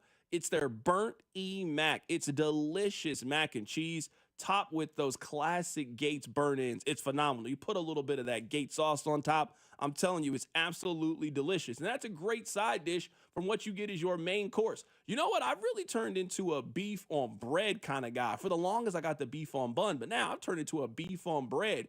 Get you a little sauce, get the fries. They're always crisp. Sprinkle some of that Gates seasoning on there and wash it all down with a strawberry pop. It doesn't matter what part of the city that you're in. If you're in the Kansas side, stop by the one over on State Line. If you're like me, you're closer to downtown, you can stop by the one over on Main, maybe the one over on Paseo, maybe the one over on 12th in Brooklyn. You're heading out to the game, the one over on 40 Highway. out by the stadium. Maybe you aren't by any of those places and you're somebody that goes to the grocery store. Everybody goes to the grocery store. Well, make sure you stock up on some Gates sauces and Gates seasoning. It doesn't matter what your barbecue needs are. Gates Barbecue has them filled this summer. Faster than a speeding base runner. And Rocchio runs. Salvi's going to throw through it, and Rocchio is out. More powerful than a four-seam fastball. Well hit. Deep part of the ballpark. Turning. Gone! Able to douse game changers with a single bucket. It's Superman Night at the K. On Wednesday, July 9th, when the Royals take on the Pirates, you'll take home a Salvador Perez Superman bobblehead with your theme ticket. Tickets at royals.com/Superman. In a world parched for excitement, Twisted Tea's your refreshing thrill ride of flavor. The hard iced tea that's smooth, made with real brewed tea and 5% alcohol. Twisted Tea. Keep it twisted. Twisted Tea Brewing Company, Cincinnati, Ohio. Please drink responsibly. Everyone has a fave Wendy's Frosty flavor. And when you're choosing from chocolate or vanilla, it's not that hard. But now, there's all new Frosty Swirls and Frosty Fusions. So try picking your fave from Oreo Brownie Fusion, Pop-Tarts Strawberry Fusion, Strawberry Swirl, Brownie Batter Swirl, Caramel Swirl, and Caramel Crunch Fusion. Not so easy now, huh? For a fresh way to Frosty, gotta be Wendy's. Open till midnight or later. At participating U.S. Wendy's. Hours may vary by location. Oreo is a trademark of Mondelez International Group. Pop-Tarts is a trademark of Kellogg North America Co., LLC. Used with permission. Check engine or ABS light on? Take the guesswork out of your warning lights with O'Reilly Veriscan. It's free. Ask for O'Reilly Veriscan. O'Reilly Auto Parts.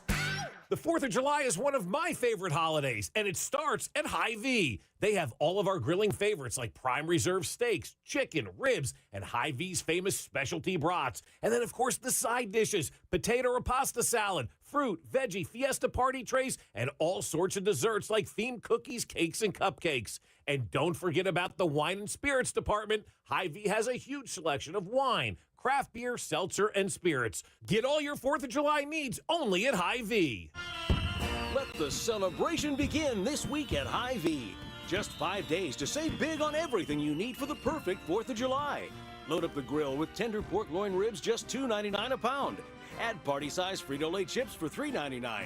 Coke or Pepsi 8-pack bottles and 12-pack cans just $3.99. And whole seedless watermelon only $3.98 each. Stock up on your favorite beer, seltzer, wine, or spirits and get the party started this Wednesday through Sunday only at Hy-Vee. Is that knee, hip, or shoulder pain not getting any better? And now you're stuck in a cycle of steroid shots and they're talking surgery? Well, before you go down that road, hit pause for a second. Hey, it's Bob Fesco. I want to tell you about something that helped a lot of people get their lives back without more meds, without going under the knife. It's QC Kinetics. They're the leaders in regenerative medicine. They use treatments like advanced cellular therapy and platelet-rich plasma, all designed to actually help your body heal itself. They're not masking the pain. It goes right to the root of the pain and helps your body's ability to heal itself. And this is critical. 92% of patients report satisfaction with their results. That's not just a number. It's peace of mind that you're exploring something that's truly working for people just like you. And it doesn't cost anything for a second opinion. Call QC Kinetics today, 816-412-6299. That's 816-412-6299.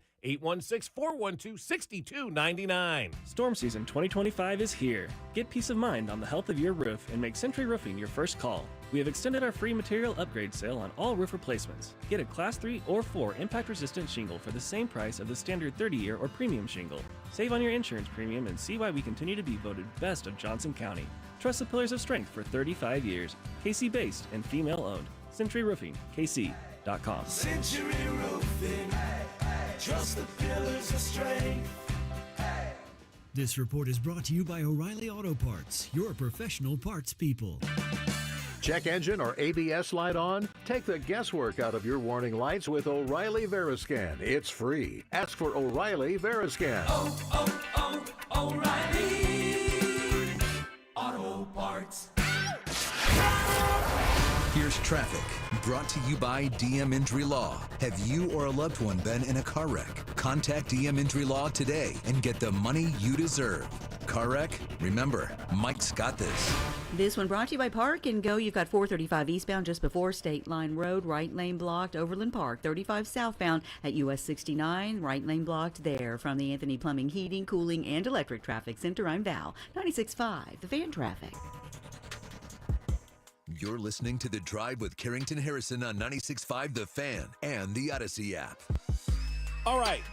I want to read a couple of things to you guys. We can go over them. Let's start with Trey Smith because his contract seems like the one that needs to be handled with and dealt with first. As much as I would pay Trent McDuffie, they do have some time to pay Trent McDuffie. Like they're not under the gun the way that they are with the Trey Smith deal. So the projection that is on Arrowhead Pride is 4 years, $86 million with $60 million guaranteed.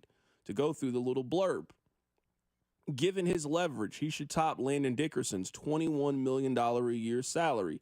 The question comes down to guarantees. Quentin Nelson has the top mark at $60 million, and we believe that Trey Smith is going to ultimately top that. Now, Rob, I know that you and I are not two people that would give a right guard this money. We don't have to have the positional value argument because you and I agree. I would not give Trey Smith 4 years, $86 million and $60 million guaranteed when we are sitting here debating if they should pay a cornerback that. I just don't think that that's great positional value. But the Chiefs disagree with me, and they're ultimately the ones that make the decisions. I'm the one that just gives my opinion. They're the general managers. I'm just a guy on the radio. But, I mean, if you want to keep Trey Smith, I mean, this feels about right to me.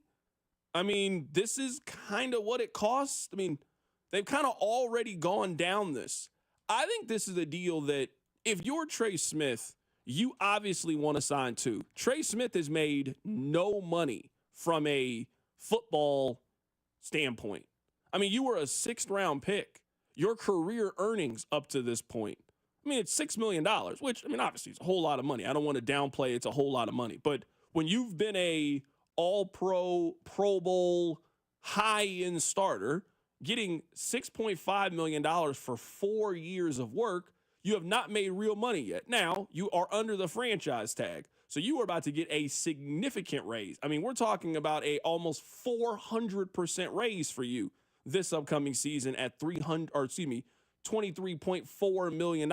But look beyond just the $23.4 million. If you sign this new contract, it guarantees you $60 million. That's why when we were talking about it a couple of weeks ago, I was a little bit surprised that he even went to camp. I wouldn't be going to camp if we're in the middle of negotiating a $60 million deal. I think it was a sign of good faith on both sides, and it was also a sign that the negotiations, I think, are going very well. The Chiefs seem to value flexibility from a cap standpoint. There is no flexibility, you being the only team in the league that has a player on the franchise tag and that player plays right guard for you. So I think it is in both sides' best interest to go get a deal done. If you're Trey Smith, you can lock up $60 million guaranteed. You want to talk about generational wealth? That's it. You can sign that contract at 25 years old and be set up for the rest of your life and really help a lot of people in your family and the community if that's what you want to do.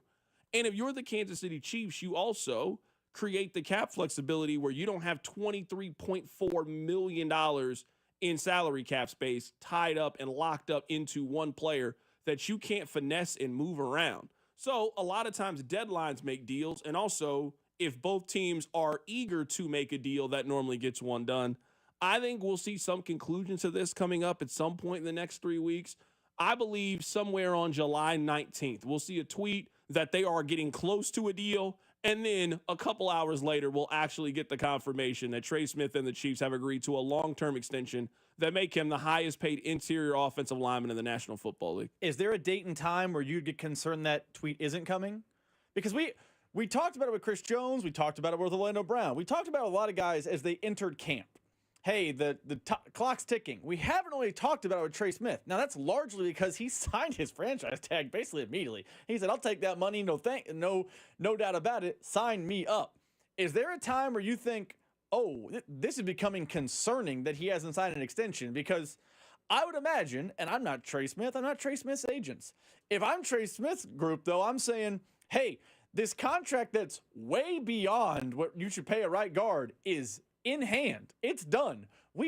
Ink has dried. That's ours. We don't have any rush to get a long-term deal done. You do. So do you have a date and time? You say like around July 19th, we get a tweet, oh, keep an eye on this. Is there a date where if you haven't seen that tweet, you start to get a little concerned that it's not coming? I mean, I would say, the moment Trey Smith shows up to work, that ends the negotiations. Why are we negotiating? You've already said you're coming to work.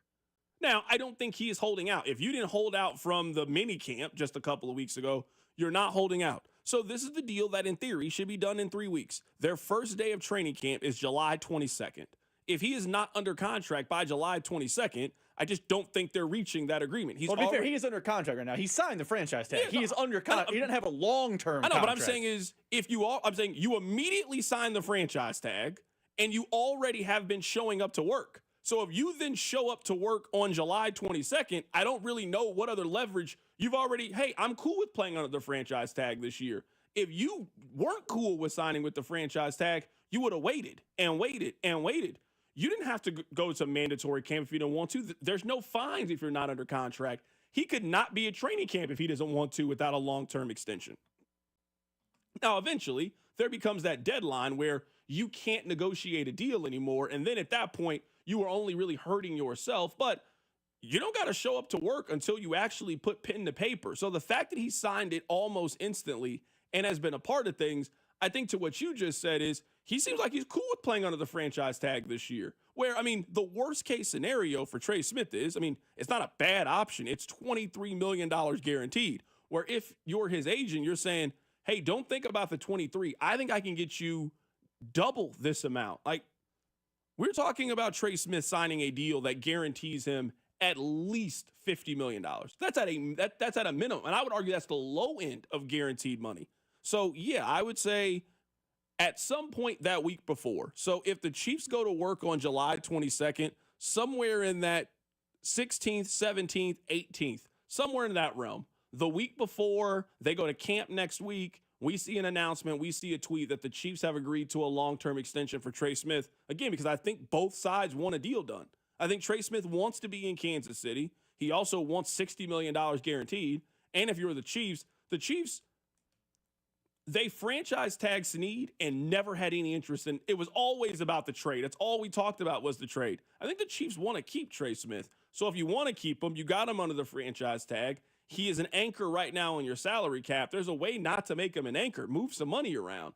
You go ahead and pay him a little bit up front. You get his cap number down in the short term. You keep him under contract for the next 3 years. You continue to keep your right side together. And you feel like you got a good foundation of kind of where you are for the future, not just this year, but 2026, when inevitably you're going to have more shuffling. You don't have a right tackle for 2026. So you at least want to keep some level of continuity. And I think that Trey Smith is a part of that continuity. All right, coming up at the other side, June is done for the Kansas City Royals. And we just talked about a Trey Smith possible extension. We'll also get back to talking about Trent McDuffie. That's all coming up. Keep it right here, so drive. Hey, it's Cole Reagans from the Kansas City Royals. You're listening to The Drive with CDOT on 96.5 The Fan. Brought to you by DM Injury Law. Have you or a loved one been in a car wreck? Contact DM Injury Law today and get the money you deserve. Car wreck? Remember, Mike's got this. Here's traffic, brought to you by DM Injury Law. Have you or a loved one been in a car wreck? Contact DM Injury Law today and get the money you deserve. Car wreck? Remember, Mike's got this. This one brought to you by Park and Go. You've got 435 eastbound just before State Line Road, right lane blocked, Overland Park. 35 southbound at US 69, right lane blocked there. From the Anthony Plumbing, Heating, Cooling, and Electric Traffic Center, I'm Val. 96.5, the Fan Traffic. When you buy a new house, you might say, "Shut the front door." Winning! No, seriously, shut the front door. We own this house now. But you actually need to say, like a good neighbor, State Farm is there. That's right. The local State Farm agent is there to help you choose the coverage you need. Welcome to my crib. No one says that anymore, but I don't care. So just remember, like a good neighbor, State Farm is there. State Farm, Bloomington, Illinois. The Black Friday and July event from Dell Technologies is here with great offers on trusted technology. You'll also discover huge deals on new AI-ready laptops like the Dell 14 Plus featuring Intel Core Ultra processors starting at $699.99. Save on top accessories, plus enjoy fast, free shipping and other benefits. Upgrade today by visiting Dell.com/deals. That's Dell.com/deals. In a world parched for excitement, Twisted Tea's your refreshing thrill ride of flavor. The hard iced tea that's smooth, made with real brewed tea and 5% alcohol. Twisted Tea. Keep it twisted. Twisted Tea Brewing Company, Cincinnati, Ohio. Please drink responsibly. Everyone has a fave Wendy's Frosty flavor. And when you're choosing from chocolate or vanilla, it's not that hard. But now, there's all new Frosty Swirls and Frosty Fusions. So try picking your fave from Oreo Brownie Fusion, Pop-Tarts Strawberry Fusion, Strawberry Swirl, Brownie Batter Swirl, Caramel Swirl, and Caramel Crunch Fusion. Not so easy now, huh? For a fresh way to Frosty, gotta be Wendy's. Open till midnight or later. At participating U.S. Wendy's, hours may vary by location. Oreo is a trademark of Mondelez International Group. Pop-Tarts is a trademark of Kellogg North America Co., LLC. Used with permission. Check engine or ABS light on? Take the guesswork out of your warning lights with O'Reilly Veriscan. It's free. Ask for O'Reilly Veriscan. O'Reilly Auto Parts. Royals coverage sponsored by Park & Go. The best deals on airport parking. Ready for a summer getaway? Start it off right with Park & Go, KC's premier airport parking destination. Open 24/7 with all covered spots to beat the summer heat. Reserve your spot now at bookparkandgo.com. Park & Go, the best deal on airport parking. When it comes to barbecue, my family and I love Smokehouse Barbecue. We always start with their barbecue nachos when we dine in at one of their 3 locations in Gladstone, Zona Rosa, or Independence. Then we dive right into their burnt ends, the hickory pit beans, and my favorite, the pulled chicken sandwich. Smokehouse is ready to cater your events as well, whether it's at your house or in one of their banquet rooms. Check them out at SmokehouseBBQ.com. For over 35 years, locally owned and family operated, it's Smokehouse Barbecue. At Casey's, we're too nice to say no. So when someone asked for a free frozen drink, we said sure. Then they said every Friday all summer, and well, now we're giving away free medium frozen drinks every Friday. Free frozen Fridays with Casey's Rewards. It's not crazy, it's Casey's. See store for details. New Harley-Davidson starting at $99 a month at Rawhide Harley. Over 600 Harleys in stock. Only $99 a month for a brand new Harley-Davidson at Rawhide Harley. Visit rawhideharley.com. Payments based on Nightster models and base color with 30% down, 84-month term, 6.99% APR with approved credit. Doesn't include freight, setup, tax, title, and license fees. See dealer for details. Attention. Have you racked up $10,000 or more in credit card debt? Are you barely getting by making minimum payments? With credit card debt reaching all-time highs, National Debt Relief is notifying consumers about significant debt relief options currently being made available to help those with overwhelming credit card debt. These options may reduce a large portion of credit card debt for those who qualify. You don't need to declare bankruptcy or take out a consolidation loan, and you may only have to pay back a fraction of what you owe, even if you have bad credit. National Debt Relief has already reduced the credit card debt for more than 550,000 consumers, so don't wait. If you owe $10,000, $20,000, or even $100,000 in credit card debt, you can now take advantage of this financial debt relief as the cost of living continues to skyrocket. To check what debt reduction you may qualify for, call 800-355-8282. That's 800-355-8282. Again, that's 800-355-8282. At KCUC, you see the best in KC. As the region's premier urology and oncology center, KCUC stands out for 3 reasons. 1, experience. With 50-plus providers, you're seen faster when you need it. 2, convenience. 25-plus offices means care close to home to make each visit easy. 3, technology. We offer the most advanced treatments available. You deserve the best. Why go anywhere else? Trust Kansas City's largest, most experienced and advanced urology team. Visit kcuc.com today. At KCUC, you see the best in KC. Have you watched Die Royal Decree? How about Chiefs Take Tuesday? Or would you rather Wednesday? Follow us on Instagram at TheFan965 for exclusive video content, giveaways, and behind-the-scenes action. 96.5 The Fan, KFNC FM and AM, HD1 and HD2, Kansas City, in Odyssey Sports Station.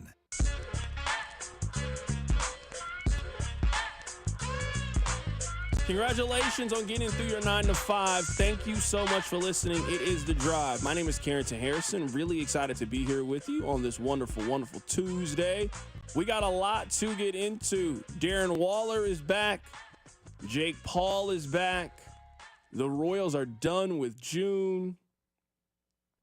Possible contracts for Trey Smith and Trent McDuffie. Earlier in the show, we had Rob rank the months, his favorite month to his least favorite month. Rob put December as his favorite month of the year, which is just a really crazy power ranking when you think about it. We'll talk about all of these things in the 5 o'clock hour. My name is Carrington Harrison. Really happy to be here with you on this wonderful Tuesday. Before we move forward, I just want to play this for one final time because I want you guys to hear it. I think this is really important. The Royals had a rough June, like a really rough June. Vern was telling us earlier that he moved to Kansas City. When did he say? 2012? And this is the 4th June that they have won 8 or fewer games. It was bad. I mean, it feels at times that they have hit rock bottom. Now, I know Vern said, it could get worse. I'm not really sure if it can get much worse than how the Royals are playing right now. You don't have much confidence in them to score. Football season is literally around the corner. I mean, we have 3 weeks away from them going to St. Joe, and we have another summer of which the most interesting thing with the Royals is going to be what veteran players are they going to trade for prospects. I mean, this is a very familiar place with the Royals. It was a rough month for them. Now the Royals need a long ball or an extra base hit. The 0-1 pitch. Slow roller, Best off the mound toward the first base line, underhands to first. We have had back-to-back 1-0 games. 2-1 pitch, swing, and a line into left center. That's a hit. Drew Waters in to play it. Nootbaar coming around third. The throw is late, and the Cardinals win it 6-5. They walk it off here in the bottom of the 10th inning. In comes the pitch, and there goes the pitch. Deep, deep, deep left field and gone. My goodness. That thing just exploded off his path. Pitch, line drive, off the tip of the glove of Pasquantino. Runner going to try to score. They throw to first. Safe there. Now runner coming home. The throw rolls away from Fermain. And runners end up at first and third. What a zany play. Infield is shallow. The pitch. And a swing and a grounder toward the middle. Bobby has it. He throws home. Safe, and the Padres win it. The 1-2 to Ohtani in a high drive. Deep right center. Back goes Caglione to the wall and gone. Ohtani. And the Royals with a golden opportunity to win it. The pitch. Ground ball, second base. Not a double play ball necessarily. Second one, first base. They got the double play. The Royals drop the opener to the Mariners by a final score of 6-2. And the Royals are more than happy to put a dreadful month of June behind it. Rob, you know what? Go ahead and do me a favor. That when this music fades out, I want you to delete that montage. I know you worked hard on it, and I'm appreciative that you worked hard on it. But we're going to put the month of June behind us. We are going to Men in Black flashy thing. And we're not going to look back to the month of June. We're going to look forward. The Royals are out of it. They're out of it. June is behind us. July is going to be about the future. July is going to be about learning the prospects that they are going to get in exchange for Seth Lugo. July is going to be about, are the Royals going to trade Michael Lorenzen? What do they get for Mark Canha? That's what July is going to be about. It's going to be about trying to help Bobby Wood Jr. start the All-Star game. It's going to be about when does Cole Reagans get back? So we're no longer going to look behind us. We're going to look forward. We're going to look ahead. We are going to push and march on with the Kansas City Royals. All right, let me play a couple of things for you guys. This is JJ Piccolo. Now, I think this is very, very important from JJ, is he has preached patience. And I think this comment really stresses, I guess, 3 things that the Royals are trying to communicate. Number 1, the Royals are telling us that they believe they have this. Number 2, the Royals believe that they have everything that they need to turn things around. The Royals are very optimistic that they are going to fix things. What's the definition of insanity? Doing the same thing over and over and expecting different results? Their hitting philosophy is broken. They are bad with runners in scoring position. They are bad at home runs. They are bad at taking walks.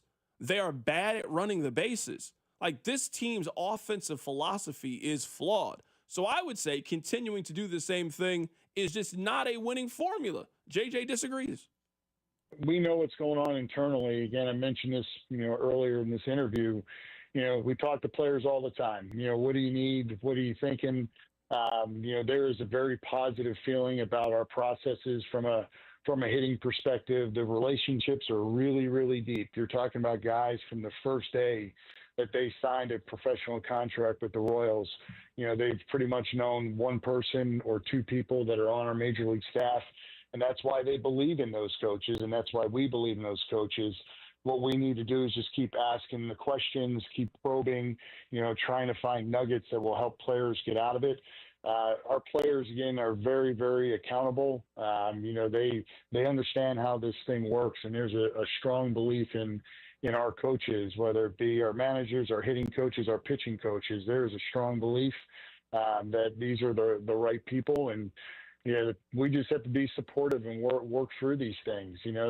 We feel for the players. They're the ones that are going out and standing in the batter's box. And, if it's ever comes to a point where they feel like we've lost faith in them, then we failed as coaches.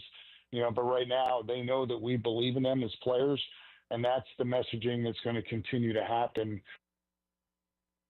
Now, I understand that JJ is going to say it one way. He works for the company. He's got a lot of people that answer to him. He put these players together. I don't think that he's waking up at 11 o'clock in the morning to go on the radio and bash people. I don't know how you can have a positive feeling about the offensive direction of the Royals. Your core offensive players, for the most part, are worse this season than they were last year.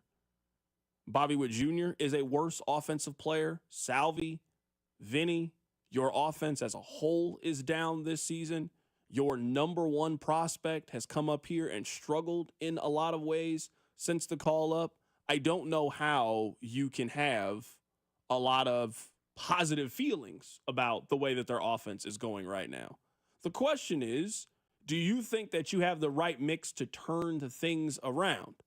And the Royals, I think in some ways, have kind of decided that they are not making an in-season change. Now, maybe things continue to get worse or they'll make a change at the end of the season. But in my opinion, if they were going to fire somebody, the time to do it was right before that Dodgers series. You had just been swept for your third consecutive home series, and you were looking at a month in which you didn't win a home game. That was the time to me to make the big, this is unacceptable pitch.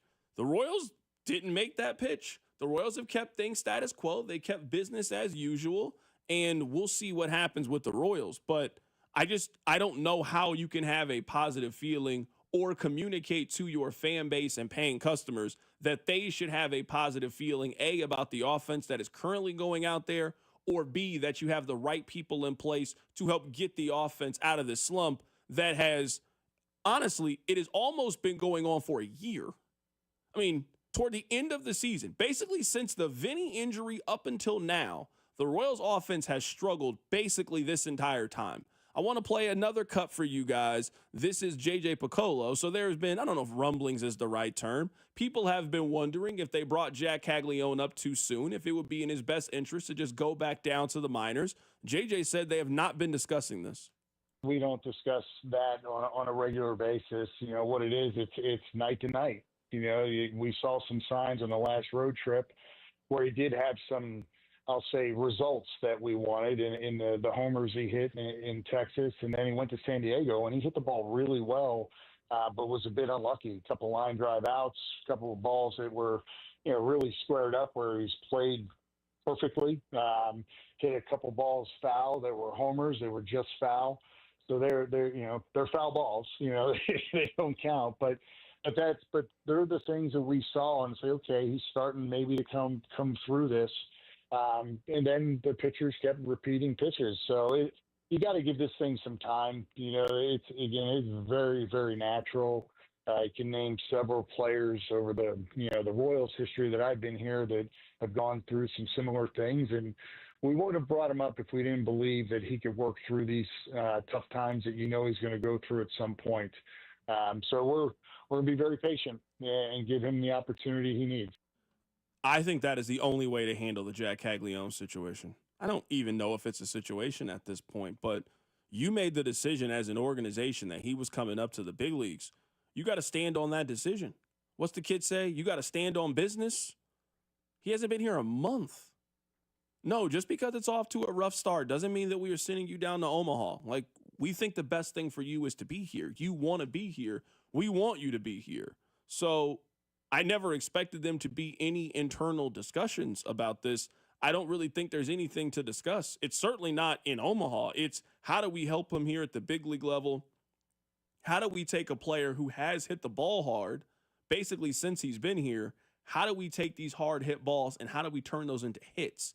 I think that's the conversation you need to be having about Jack Caglione. But I would be extremely disappointed if the Royals in 9 days made the decision to send him back down to Omaha because he's gotten off to a little bit of a rough start. I just don't really know if that serves anybody. So last thing here from JJ, he was asked about the deadline coming up and if their plans have changed. No, not really. I mean, I think we're in a position where we're still competing to get into a wild card spot, and that's exciting. I think we have the personnel right now that we should be optimistic that we can still compete. We play a lot of those teams that are, in the mix with us in the coming weeks and months. So, the hard part is, you got a month of July until you get to the end of the trading deadline, and then you have another 60 games in August and September. And when we look at our roster and guys that we expect to have back at some point this season, we think our roster is just going to get better. I want to read this text to you guys really quickly. CDOT, I don't understand this negativity around the Royals. I feel like a lot of it has been earned. This team won 56 games a couple of years ago, and they won 84 last year. They don't deserve this Chiefs-driven hatred that's day in and day out from the community. I find it to be weak. This is the thing. And, Rob, you and I have talked about this in the past, and no one has ever really been able to give me the kind of the why. We don't treat the Royals sometimes like a professional organization. For whatever reason, we just don't treat them that way. I don't think that the Royals get a Chiefs-driven hatred on a day-in, day-out basis. I think the Royals are one of the worst things that you can be in sports. They're not entertaining. Rob, you and I talk about the 2003 Royals. We went through the numbers. I think it was like a week ago. That team was 6th in runs. That team was fun. When you went out there and paid for a ticket, the Royals might not win that day, but you felt like they were going to put on a show. Look at the economy right now. You're getting squeezed from all different directions. The Royals are asking you to go out there and spend $20, $30 on tickets or on parking. They're asking you to spend $40, $50, however much on tickets. You get a beer, you get a hot dog, you get all of these things. They won one game in the month of June at home, one game. And they averaged 2 runs a game while doing it. The Royals, over the last 30 days, went from being very much in the mix and a team that we were talking about adding pieces and adding players to almost eliminating themselves from the postseason in the last 30 days or so. They are not a fun and enjoyable watch. So I think to find the negativity with the Royals, it ain't hard. Like, you're not going out of your way, I think, to be currently negative about the Royals. They didn't give you much to cheer for or much optimism in the past. So I don't know if that's a very fair thing. I think we should just hold the Royals to a certain standard. I don't think the standard needs to be every year you got to be a 95-win team, but I do think a very low bar to clear is whenever they ask you to go out there and invest in their product, which is what buying a ticket is and going to the games. I mean, they were getting 26,000 people a night out there in June and won one game. The Royals hit 2 home runs at home at Kauffman Stadium in the month of June. There's not an enjoyable, entertaining product. And if you're going to not be enjoyable, not be entertaining, and basically lose every time you go out there, I think you deserve all of the negativity that people have towards you in that regard. So I both agree and disagree with you a little bit here. I agree with you on this point. We do sometimes handle the Royals with kid gloves. And I think this year, because they're coming off a playoff experience, because they won a playoff series, and because the expectations coming out of Kaufman and outside of Kaufman were do that again or build on it. It is fair to be negative when their June was putrid. And they start July tonight. They can get hot. You never know. You never know. Baseball is a marathon, not a sprint. But it is fair to not handle them with kid gloves and say, you failed. You failed in June. It may have not damned you for the season, but it feels like it had. So I agree with you there. I disagree with you this and it's the texter's point about was Chiefs level doom and gloom. And you say you treat the Chiefs with doom and gloom. I think texters, and that is my metric here, are way quicker to find sometimes nonsensical reasons for Chiefs failure, when with the Royals failure, it is let's, totally dump on them. Carrington, we were here. I know it was 2 years ago, but the Chiefs offense was bad. The Chiefs offense wasn't very good last year, but 2 years ago, MVS couldn't catch a cold. Kadarius Toney was SoundCloud rapping and Instagram dropping hints about how he should be playing. I mean, the Chiefs offense was bad. They lost an abysmal game at home on Christmas Day on national television to the Raiders. It was real bad. And you know what the text line told me? It's all part of a secret plan to get ready for the postseason. Yeah, it worked out. It worked out. But yeah, you're right. But I'm saying, but comparing them to this, as up and down as the Chiefs have been, the Chiefs don't accept this. I agree with you 100%. Not with Andy Reid. I agree with you 100% there. It has been over a decade since the Chiefs have felt anything like this. The Royals, quite possibly, could be one of the bottom 5 teams to watch in Major League Baseball. You rather watch them probably than the Rockies. You might put them ahead of the White Sox. 2 teams that are against the White Sox have won a series recently against them. Maybe the A's. But I mean just in terms of watchability, entertainment, it's bad. Like, yeah, people get mad about the Chiefs, but in the end, you look up and they'll be 13-4. It's like, I guess you can only be so mad about the way that they are playing. I mean, this team, they have gone into a free fall. And I will say, to defend fans here, I remember this was maybe 4 or 5 years ago. There was a month, it was in October, where everything that could go wrong with the Chiefs went wrong. Remember, Mahomes hurt his knee. They had lost this game. This thing had happened. It was bad. It was a month where like everything that could go wrong did go wrong. It's been a long time since that happened for the Chiefs. A really long time. I also think when it comes to positive, I don't think that positivity is the default when it comes to this stuff. I think you got to earn positivity, right? You got to earn that through how you perform on the field. We talk about benefit of the doubt. The Chiefs have earned the benefit of the doubt over the last 7 years by being the best team in the National Football League. Bill Self has earned the benefit of the doubt by being the best coach in college basketball over the last 20 years or so. Have the Royals earned a lot of the benefit of the doubt? Has J.J. Piccolo earned a lot of the benefit of the doubt? When right now he is telling you, trust me, trust me, trust me, has he given you a whole lot of reasons to trust him and that he is the person that can help solve this problem right now? So that's why if we're talking about being negative and being positive, Bill Self has earned positivity because I'm Bill Self. I'm in the Hall of Fame. Yes, we might be down by our standards, but look, I just got the #1 recruit in all of high school basketball. We'll be fine. The Chiefs, yeah, they might be down for a little bit. Well, as down as you can be, we find ourselves back in the Super Bowl. J.J. Piccolo has handed you a wild card win against the Orioles, which is great, which is phenomenal. But now the next season, when people are all excited and people are out there and season tickets and excitement and people are now going to the ballpark, you got them into the tent. You hooked them. Attendance is up. Optimism is up. People are excited about the team. People are signing up. Rob, when's the last time somebody complained about FanDuel Sportsnet? Last year, all they did complain about how I can't watch the games. You can watch the games now. People are signed up to your product. And what you have sold them it's been bad. It has been bad for the last month. You got to earn positivity. You do. You got to earn those things. Those things just aren't given to you. You got to earn them. Let me ask you this. And I think that you'll like this cross-sport comparison. You talk about trust, and you started talking about college basketball. Got my mind moving. Is it fair to say J.J. Piccolo right now is asking for trust after one successful season the same way Dennis Gates asked for trust in year 2? Yeah. Because I would say, and this is where I think sometimes the Royals, get the opposite of the benefit of the doubt from fans. They are quick to bury them. We joke on the show all the time. They're quick to quit on this team. Mizzou fans had 1 year of Dennis Gates. They were a 7 seed. They won a first-round game. It was basically the equivalent of what the Royals did last year. Times were good in Missouri. Things went really bad in year 2. And I didn't see it. Now, I'm not on Power Mizzou message boards. I don't deal in Mizzou business the way you do. it didn't feel like fans were ready to bury Dennis Gates. It was, hey, this is a setback, but we still trust Dennis. Let's see what happens in year 3. I want to see the recruiting. I want to see the portal. I want to see this. I want to see that. It felt like there was an iota of, hey, you gave us this success. We're going to trust you through this hard time. J.J. Picollo is asking for that trust right now. And I feel like, for my Missouri basketball analogy, he gave you enough of a something that he's earned at least a modicum of trust. I'm not saying you have to trust him, hey, it's 2029 and he gave you one wild card, trust him forever. No.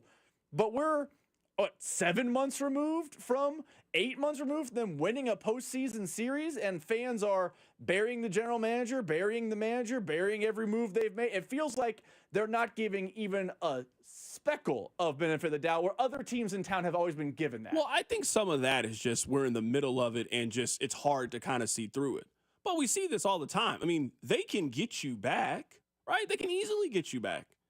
How J.J. Picollo gets people back, I guess in the short term, the Royals just start winning, right? Like, they just start winning. Like, you know what I mean? Like, they just get good. Earth-shattering take. You know what I mean? Like, J.J. Picollo can turn this thing around where Jack Caglione hits 300 over the next 10 days, the Royals win 10 of their next 12 games, and the Royals are back in it, and all the optimism comes back. How you get it back is very, very simple. The public is telling you, Royals fans are telling you, we want you to trade X, Y, and Z. Win those trades. You trade Seth Lugo, and the piece that you get back from Seth Lugo is a part of your future and helps you out. People will give you a lot of credit for that. If you trade Michael Lorenzen and that person ends up being a great player for you. I mean, you traded, who did they trade for Cole Reagans? I can't think top of my mind. Aroldis Chapman. When you trade Aroldis Chapman and you got Cole Reagans, we have patted you on the back for that. So that's number one. And number two is do something big in free agency. This past season, I think a lot of people who are neutral, you're not an over-the-top Royals fan, you're not a cynic. I think a lot of people kind of looked at their outfield and thought, I don't know about this. This feels like a problem to me. And they were almost instantly right about that problem. If you came into this season with hesitations about their lineup and their outfield, I mean, it didn't take you a month to feel like you were right or wrong on this thing. You knew real quick, hey, they have a problem in their outfield. So a lot of this is JJ's not going anywhere. Like, that's important to note here. As much as you might want JJ fired, JJ Picollo will be the general manager for the next year Kansas City Royals and probably 2026. Like, if we're just looking to the future, he will be here. So, yes, people are down right now. It's always going to be the ebb and flow. You can get those people back. Win the trade deadline, win the offseason. If you do those two things, you can get all of this back. It's always going to be an ebb and flow. Always be an ebb and flow.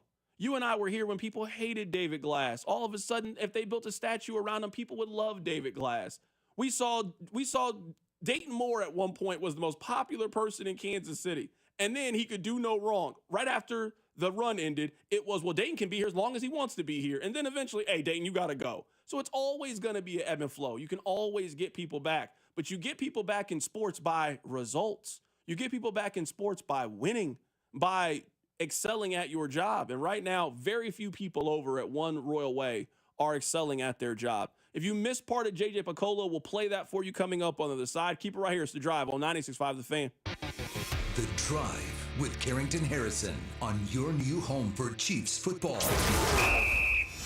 96.5 The Fan, brought to you by DM Injury Law. Have you or a loved one been in a car wreck? Contact DM Injury Law today and get the money you deserve. Car wreck? Remember, Mike's got this.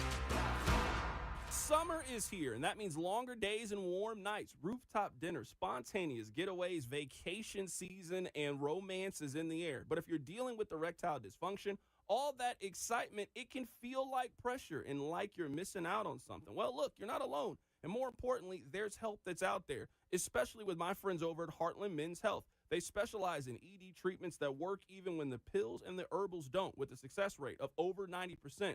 Some guys even last an hour or more. Summer should feel unforgettable, romantic, confident, not stressful. If your sex life is just good enough, then why should you settle? Your first visit is just $99, including a full medical consult, testosterone, and a PSA test, and if medically advised, a test dose. And if it doesn't work right there in the office, then your visit is on the house. Visit the website, heartlandmenshealth.com. With offices in Overland Park, Independence, and North Kansas City, you can get back in action as soon as tomorrow. Don't let ED steal your summer away. Reclaim it, and you can do that with Heartland Men's Health. Do you know a coach who goes above and beyond? The Royals, the CU and the Major Leagues Foundation, and Blue Cross and Blue Shield of Kansas City are recognizing those impactful men and women.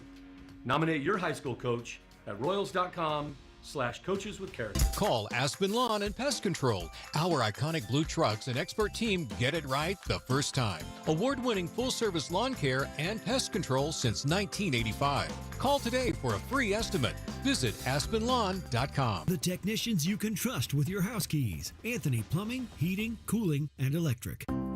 Getting the job done right the first time protects your home, time, and budget.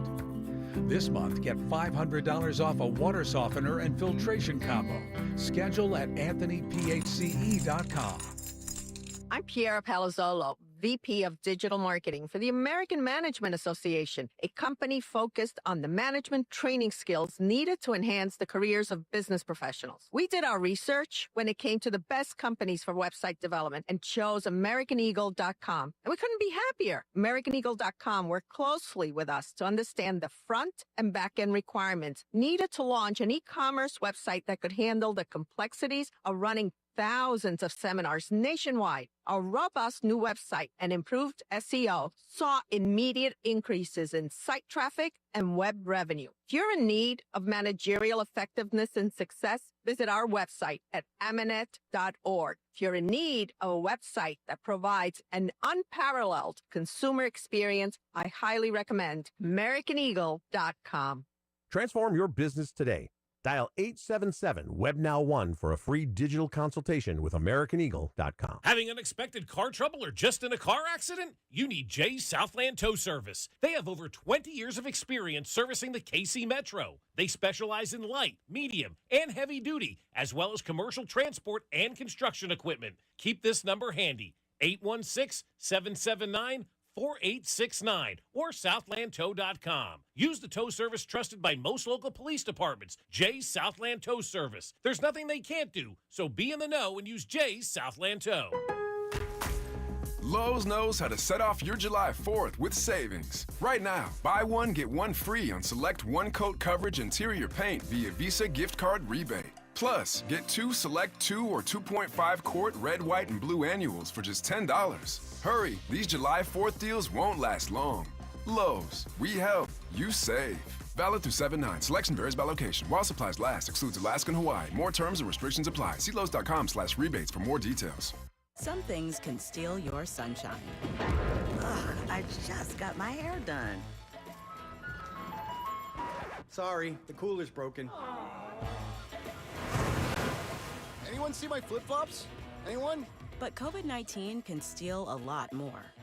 I just took a COVID test. Ugh. Prescription medications for COVID exist. If you test positive this summer, ask your doctor if they're right for you. Visit PfizerForAll.com/COVID-19 to learn more. Sponsored by Pfizer. Numerous brands to choose from, endless options, one incredible experience. At Aristocrat Motors, we treat every driver like royalty and offer the finest luxury vehicle experience in Kansas City. Come see us today and let us roll out the red carpet for you. This summer, Casey's has 89-cent fountain and frozen drinks. But if you don't have 89 cents, you could check your center console, or dig between your couch cushions, or ask Grandma for $1, or just use your credit card. We take those too. 89-cent frozen and fountain drinks at Casey's, all summer long. Restrictions may apply. See store for details. This report is brought to you by O'Reilly Auto Parts, your professional parts people. Visita O'Reilly Auto Parts y llévate gratis un set de balatas al comprar 2 discos de freno. Aplican restricciones. Detalles en la tienda. O'Reilly Auto Parts. Here's traffic, brought to you by DM Injury Law. Have you or a loved one been in a car wreck? Contact DM Injury Law today and get the money you deserve. Car wreck? Remember, Mike's got this. Headed to Blue Springs, there's a stall, 70 eastbound at Lee Summit Road, the right lane blocked. In Kansas, 635 northbound past K5 South, the right lane blocked there. From the Anthony Plumbing, Heating, Cooling, and Electric Traffic Center, I'm Val 96.5, the Fan Traffic. Hey, it's Cole Reagans from the Kansas City Royals. You're listening to The Drive with CDOT on 96.5 The Fan. All All right, welcome back into the drive. My name is Carrington Harrison. Very happy to be here. JJ Piccolo was on the midday show earlier today, and he was asked if their plans have changed about what to do with the deadline. No, not really. I mean, I think we're in a position where we're still competing to get into a wild card spot, and that's exciting. I think we have the personnel right now that we should be optimistic that we can still compete. We play a lot of those teams that are, in the mix with us in the coming weeks and months. So, the hard part is, you got a month of July until you get to the end of the trading deadline, and then you have another 60 games in August and September. And when we look at our roster and guys that we expect to have back at some point this season, we think our roster is just going to get better. I guess, obviously some of those guys, including Cole Reagans, but if it's Michael Massey or some of these others, what's the hope around, I guess, the offense at the moment as far as getting those guys back? Because right now it seems like the hope is around just hoping guys hit better, JJ, versus the options you have available to you in AAA. Yeah, well, I think some of the guys that we have in the current lineup that are healthy and playing, I think their track record, speaks for itself, and we can expect some progression there with the guys that we have. We also have some young guys that are going through this for the first time, whether it's Caglione or John Rave. They're going through some typical early career struggles that we see with a lot of good hitters in the game. Guys that became very good hitters and very good major league players. So there's reason to think within the group that we have, it's typically 13 on any given night, that we can get better with the guys that we have. And it's just trying to stay positive. We examine our processes all the time, and, just talking to our players on a very regular basis, they're looking at themselves in the mirror and say, we got to go out and do it because our processes are right. And they're the same processes that we've had success in the past. Look, it's no secret. The month of June didn't go the way you guys would have wanted. Fans obviously didn't like what happened in the month of June. Is it tough to, I guess, when you look at where the organization sits, to still have the morale high, to still have confidence, to still believe that this, and keep everybody believing that this can still happen this year? Absolutely. I mean, you're talking about a team that made an incredible jump from 23 to 24 and gained a lot of confidence and did things that people didn't believe that we could do. So I don't know why we would think any differently right now. It's an emotional roller coaster that we can be on. And when we're winning games, people are excited. And is this the game to turn things around, and et cetera? And then when you lose 3 or 4 in a row, is this the end of the season?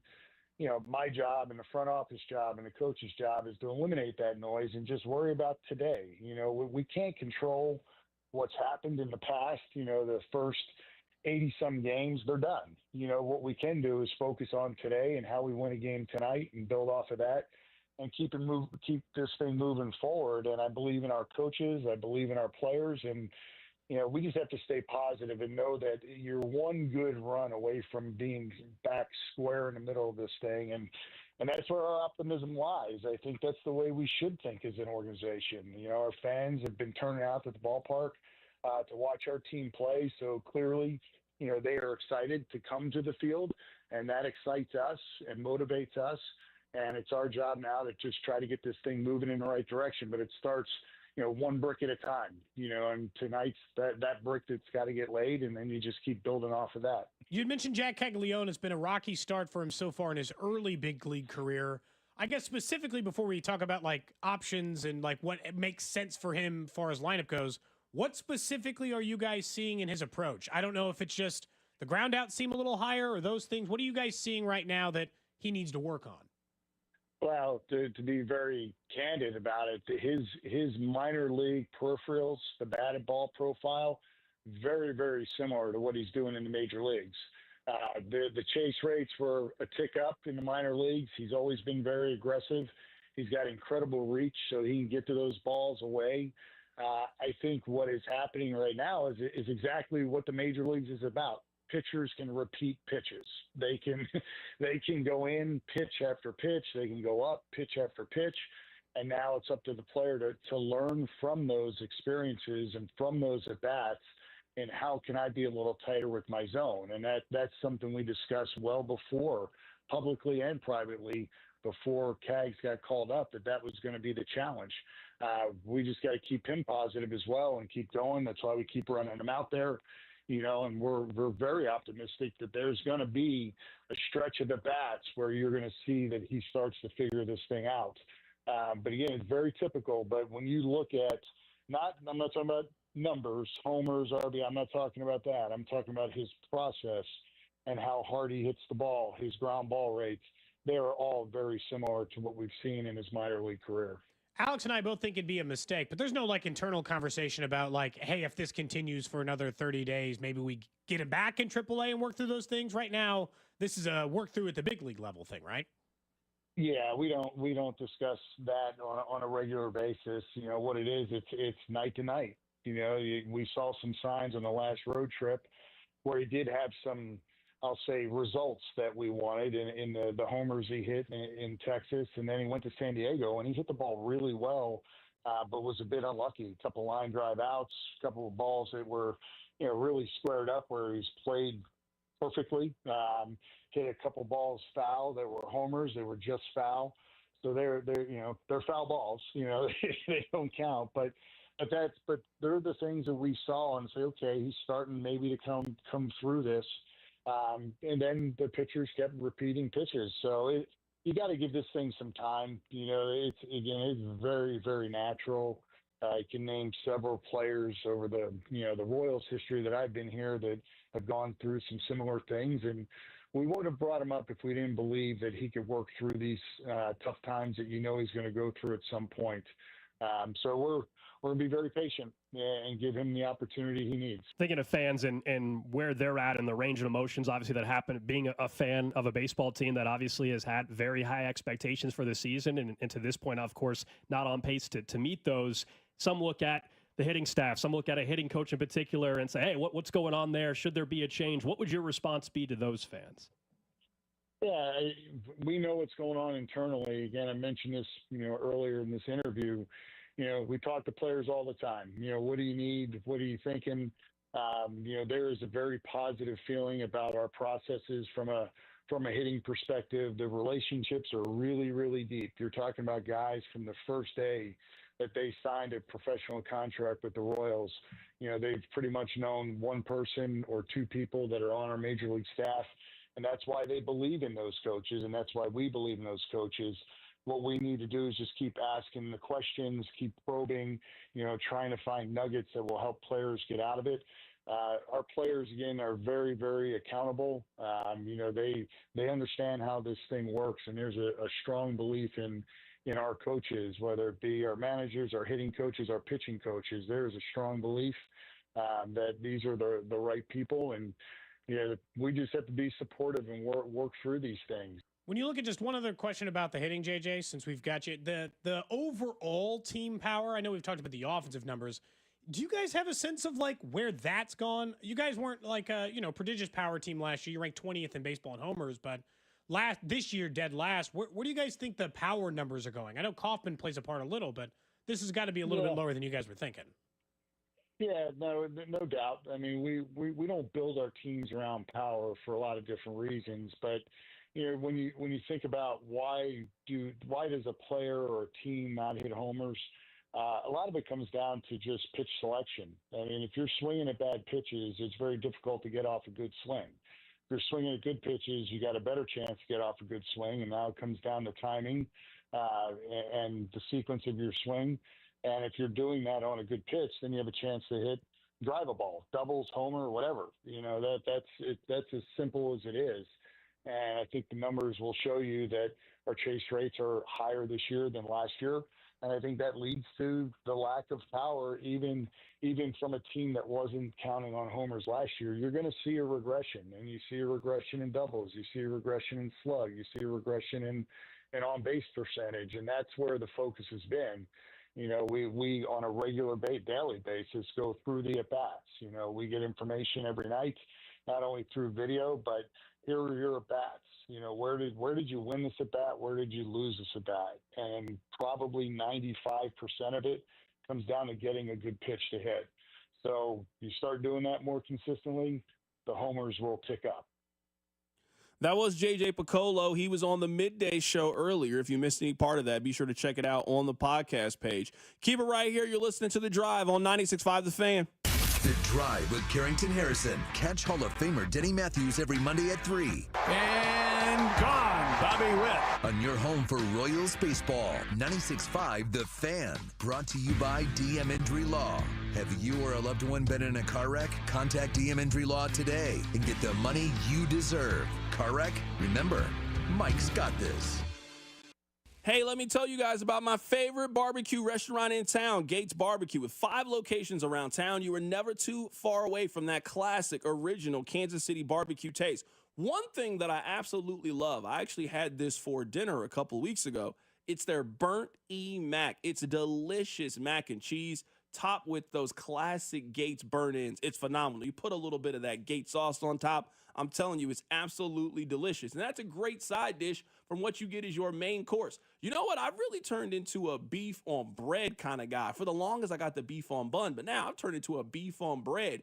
Get you a little sauce, get the fries. They're always crisp. Sprinkle some of that Gates seasoning on there and wash it all down with a strawberry pop. It doesn't matter what part of the city that you're in. If you're in the Kansas side, stop by the one over on State Line. If you're like me, you're closer to downtown, you can stop by the one over on Main, maybe the one over on Paseo, maybe the one over on 12th in Brooklyn. You're heading out to the game, the one over on 40 Highway out by the stadium. Maybe you aren't by any of those places and you're somebody that goes to the grocery store. Everybody goes to the grocery store. Well, make sure you stock up on some Gates sauces and Gates seasoning. It doesn't matter what your barbecue needs are. Gates Barbecue has them filled this summer.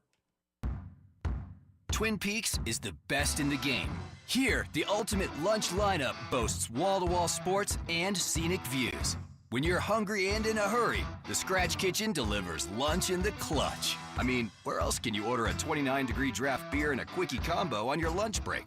Only at Twin Peaks, the #1 sports bar.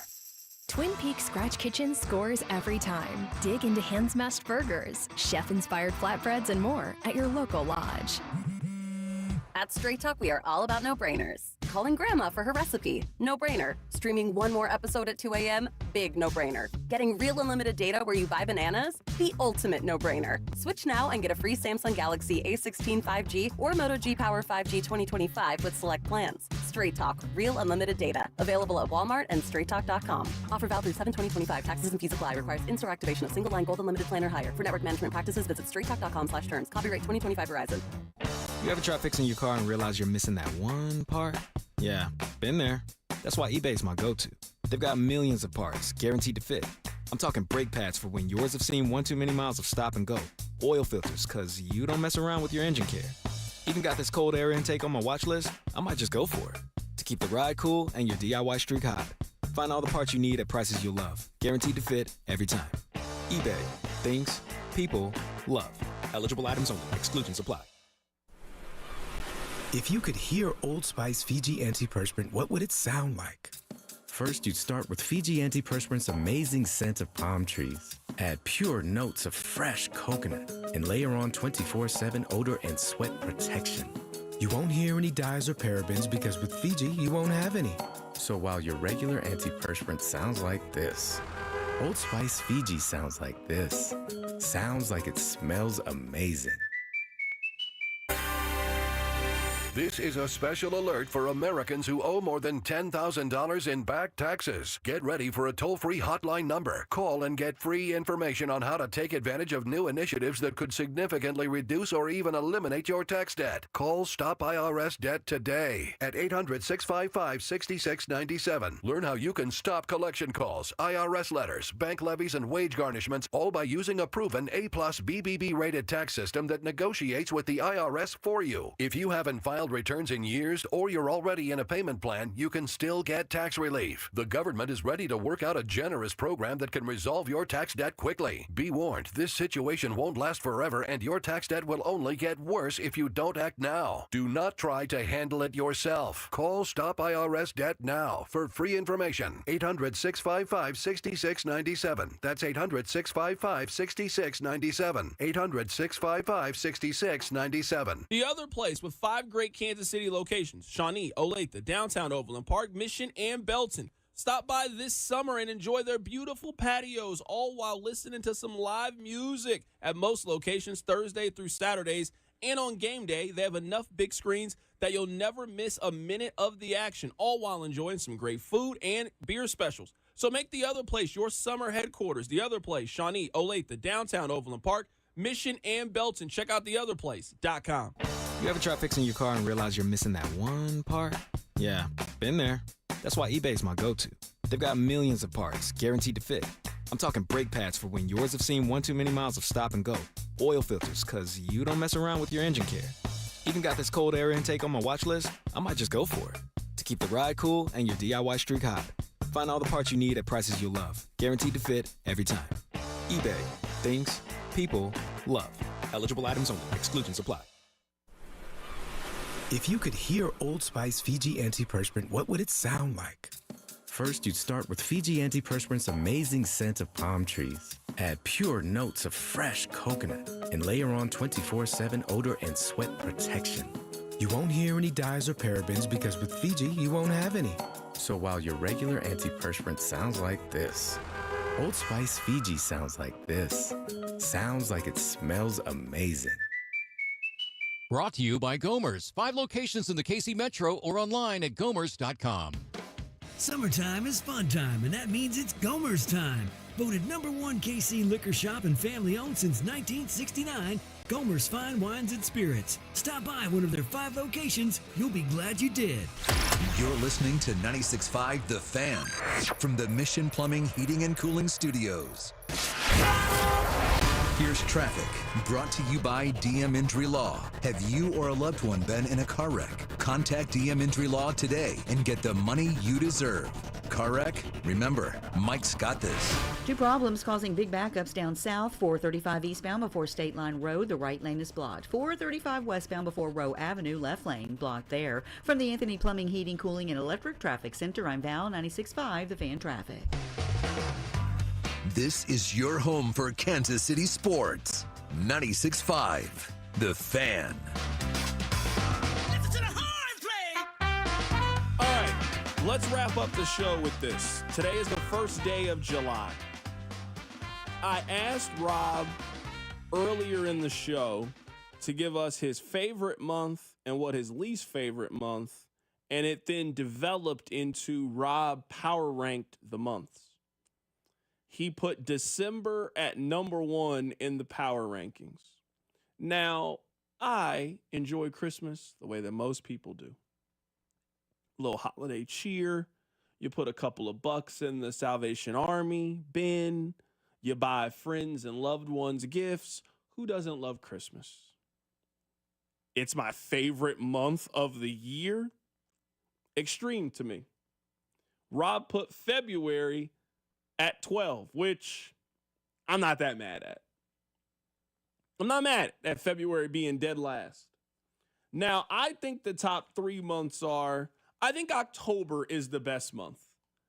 From a weather standpoint, from what's going on, it's still warm enough outside, but you're getting those fall activities. The NFL is starting to heat up. College football is starting to heat up. The NBA gets going. Baseball is in its championship period.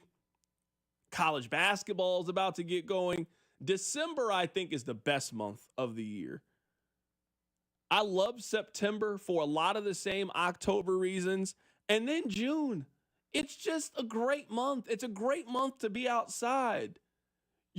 Whenever you go sit down at a restaurant, they're asking you, do you want to sit on the patio or do you want to stay inside? You say, I want to go to the patio. You can go see a show at Starlight. You're doing outdoor activities. You're just spending more time outside enjoying the weather and enjoying the summer. So June is also very, very high on my list of months. This was Rob's top 5. December, #1. October, #2. March, extremely overrated month. Now I get it. I like college basketball too. It's the 3rd best month because of college basketball? No. There's no chance that Rob, deep down, that he enjoys March more than he enjoys September. I know Rob. Rob's a college football guy. Rob likes college football a little more than he likes college basketball. He likes going to Allen. I'm dumbfounded that he has September behind March. And July behind March too? March is overrated. March might be the most overrated of all the months. I'm not saying it's a bad month, but March is like the 8th or 9th best month. It's not a top 3 month. It's not great weather. It's just college basketball on. If you're really excited about the 7-10 matchup between Notre Dame and Wisconsin, yeah, March is amazing, but that's it to me. I feel like you're hating on March. You get an elite drinking holiday in St. Patrick's Day. You get good vibes. Weather is turning, and you get 2 weeks of fun. Kansas City celebrates March harder than most towns in America. Yeah, March is okay. Again, I'm not saying March is trash. I don't think that March is trash. I just think March is like 7 or 8. Like I don't think that March is great. I don't think it's great. I'm not excited about March. All right. I appreciate you guys listening and making us a part of your day. Thank you so much for doing that. We'll catch you guys tomorrow. Take care of yourself. It's The Drive. The Drive with Carrington Harrison on your new home for Royals baseball. 96.5 The Fan. Brought to you by DM Injury Law. Have you or a loved one been in a car wreck? Contact DM Injury Law